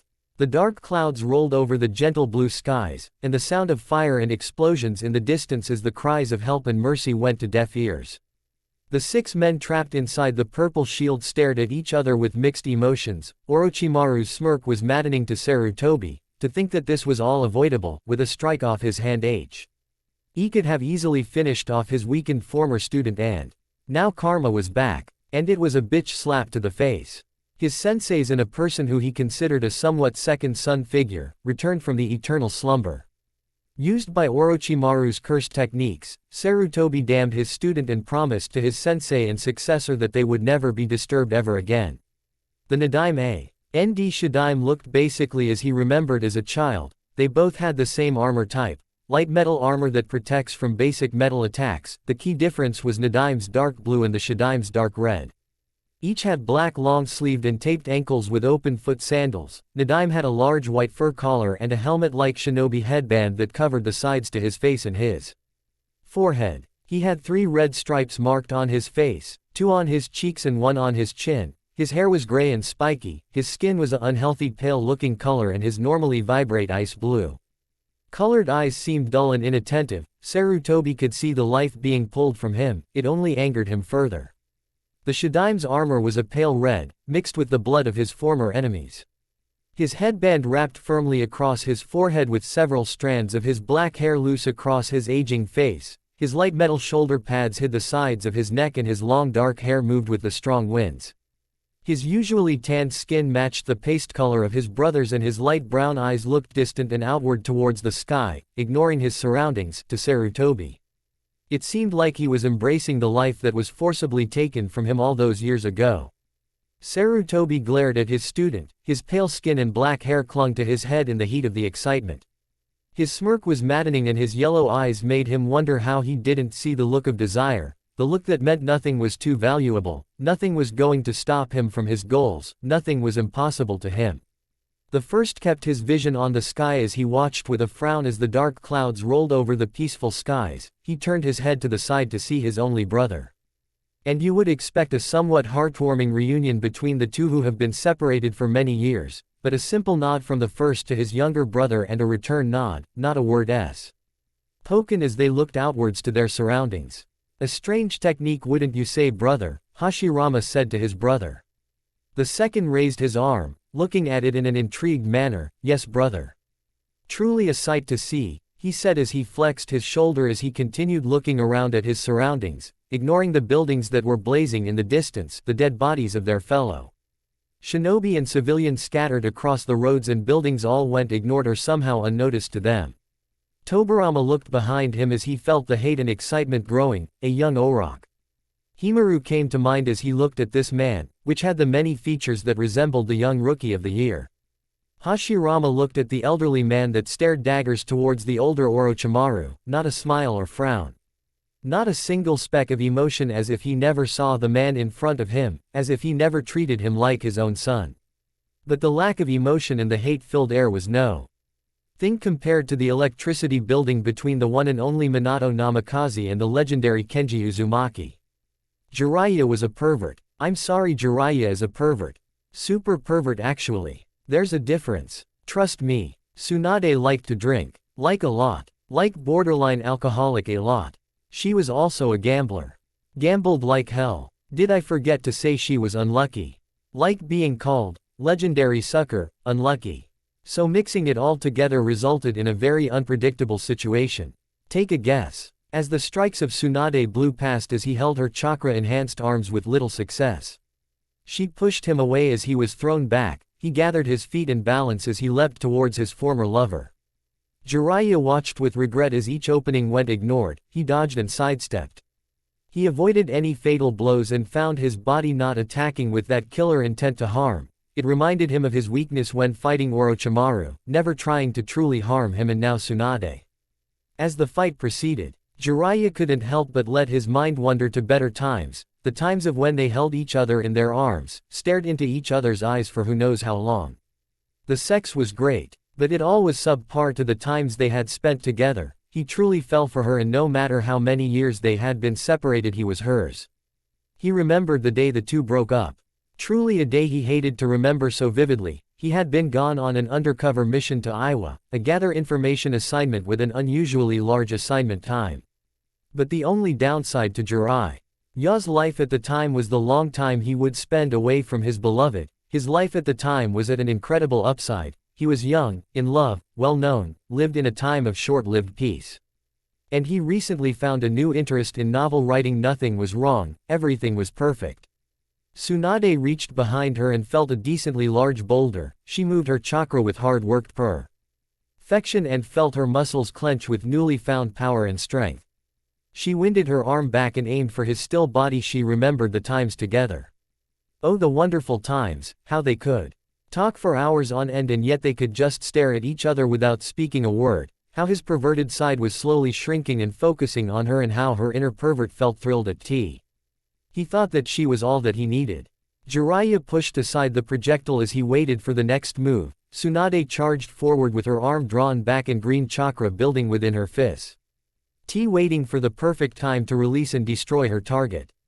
Jiraiya frowned at the seriousness of the attack. He pounced backwards and slammed his fist to the ground. He muttered the small sentence. As black markings rushed around the small hallway and the pinky wet flesh quickly surrounded the room in a sickeningly fast pace.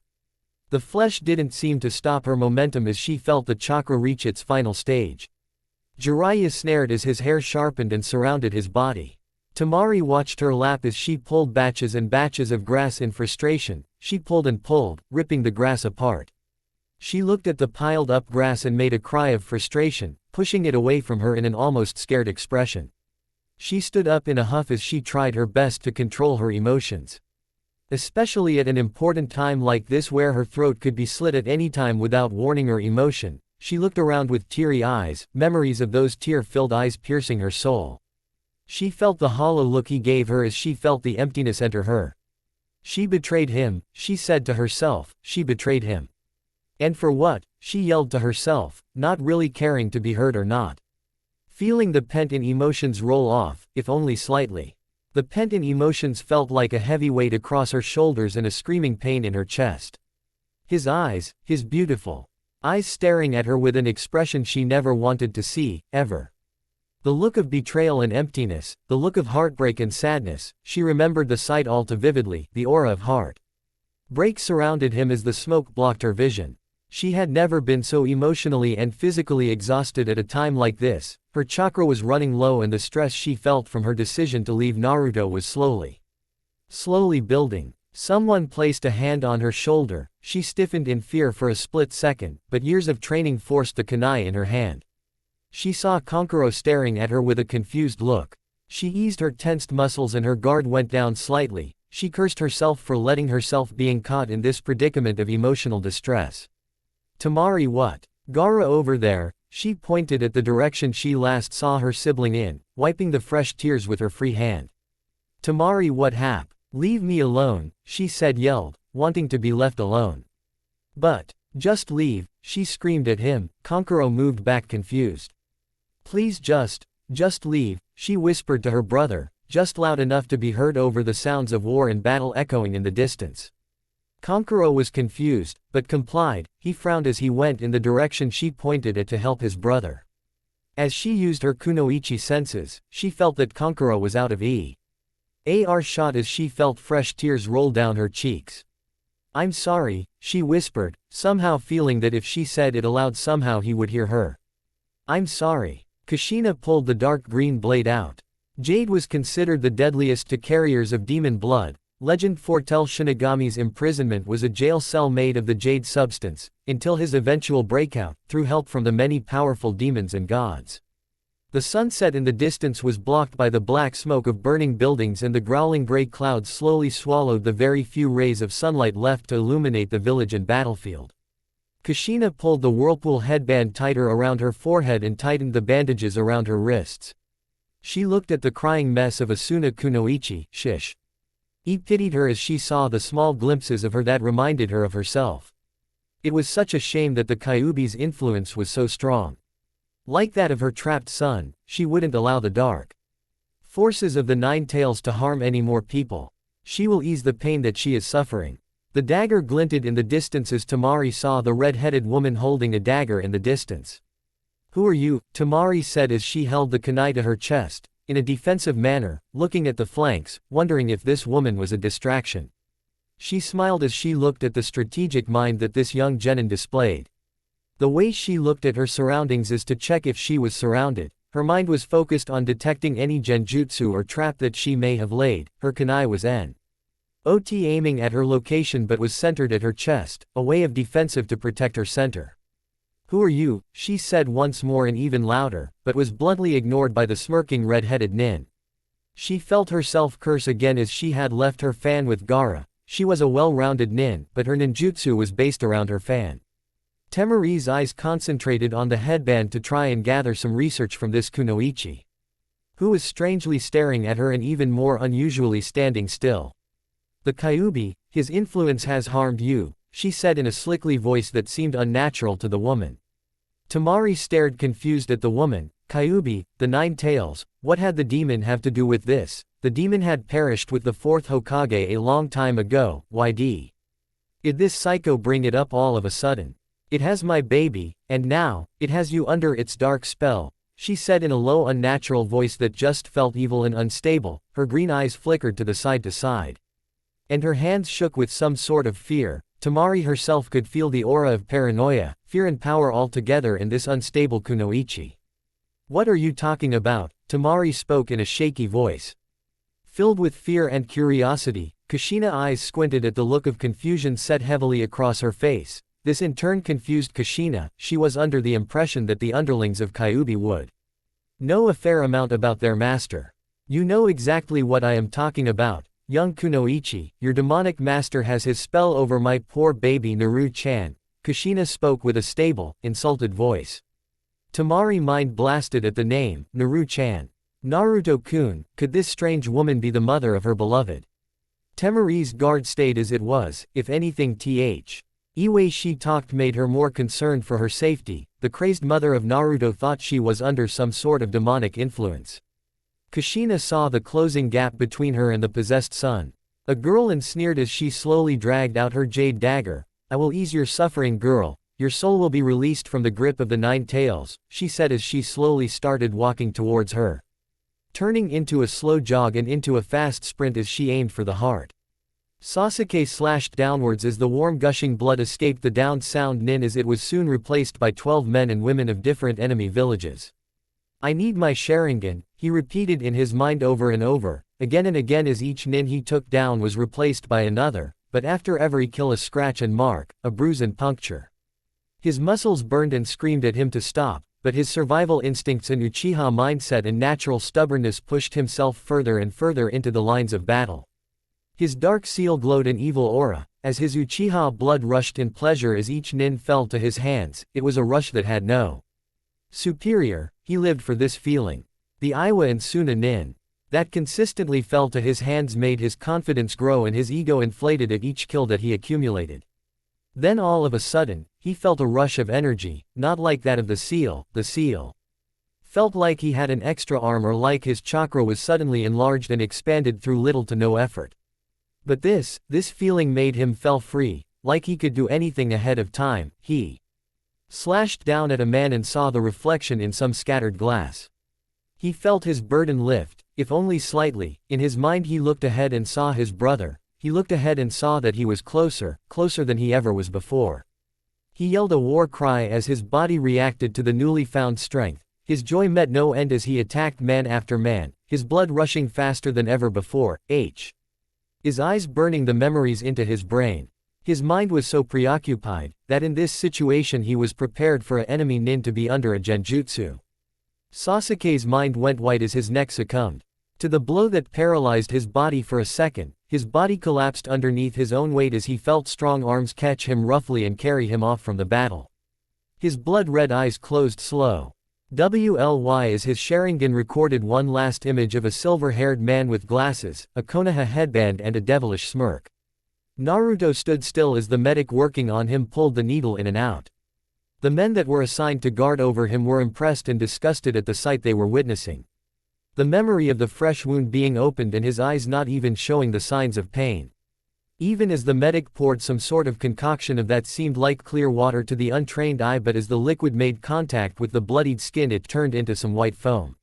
Even the medics stopped for a second in surprise as the stunned look on their faces made them believe this was a truly painful procedure. The men from a fair distance could feel a slight heat from the reaction of the liquid. Yet the boy showed no sign of pain and or discomfort, not a flinch, not even a blink of the eye. The medic finished and bowed in silence. The procedure was complete. "Naruto-sama, your surgery is complete," he said in complete respect. This boy went through a hell of a lot of pain and didn't even flinch. He earned his respect. "Please leave me," he said standing up, groaning in pain. The first indication that his body reacted to the pain he felt earlier. The two medics left with their heads bowed in respect. Naruto sighed in a tiresome tone. He walked inside the large ceremonial tea, and to the large vanity mirror to see the injuries he was dealt. He looked at his body through the mirror with a frown. His long golden hair was spread across his sweaty forehead and body, his whirlpool headband worn across his upper arm. The material holding the metal insignia was damaged heavily, slightly burnt and worn out in some corners, marks and scratches all across the metal. Nothing as noticeable as a nuke nin mark. Just a worn-out, treasured headband. His body was ripped with full muscles, a full six-pack and chiseled chest, deep muscle-cut arms and legs that carried power, small nick. KS and scars were marked across his body, nothing too deep thankfully. His entire lower body was covered in dark scarlet bandages. He raised an eye at the look of the damage. He slowly removed the band. Ages with a frown marked across his face. The bandages fell with a thud. Naruto stared at the damage caused by Gaara. All around it wasn't really that bad. He had a fairly large scar across his abs. And a large pink burn mark over his left hip.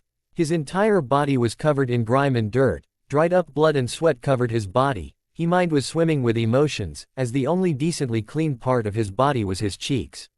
He knew why, as fresh tears continued to slowly roll down his cheeks. He wiped his tears off and said to himself, "Get over yourself," as if that would help. He looked over to the side and grabbed a wet rag and slowly washed the layer of dirt, blood and sweat off. But a small glint in the mirror showed a hidden figure in the dark corner. Naruto rolled to the side. ND got to his feet and grabbed his sword. He sheathed it quickly and was about to attack, before he saw the nin quickly bow. "Who are you?" he said in a demanding tone. "I am sent from the village hid. And in the clouds," the nin said as Naruto stared closely at the nin.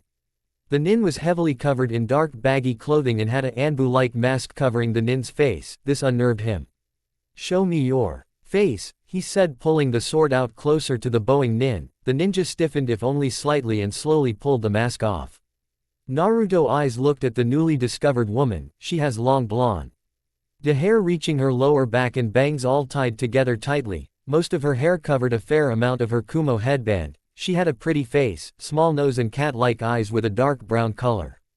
Her lips were full and plump and her cheeks seemed to be blushing madly at the younger shinobi presenting himself.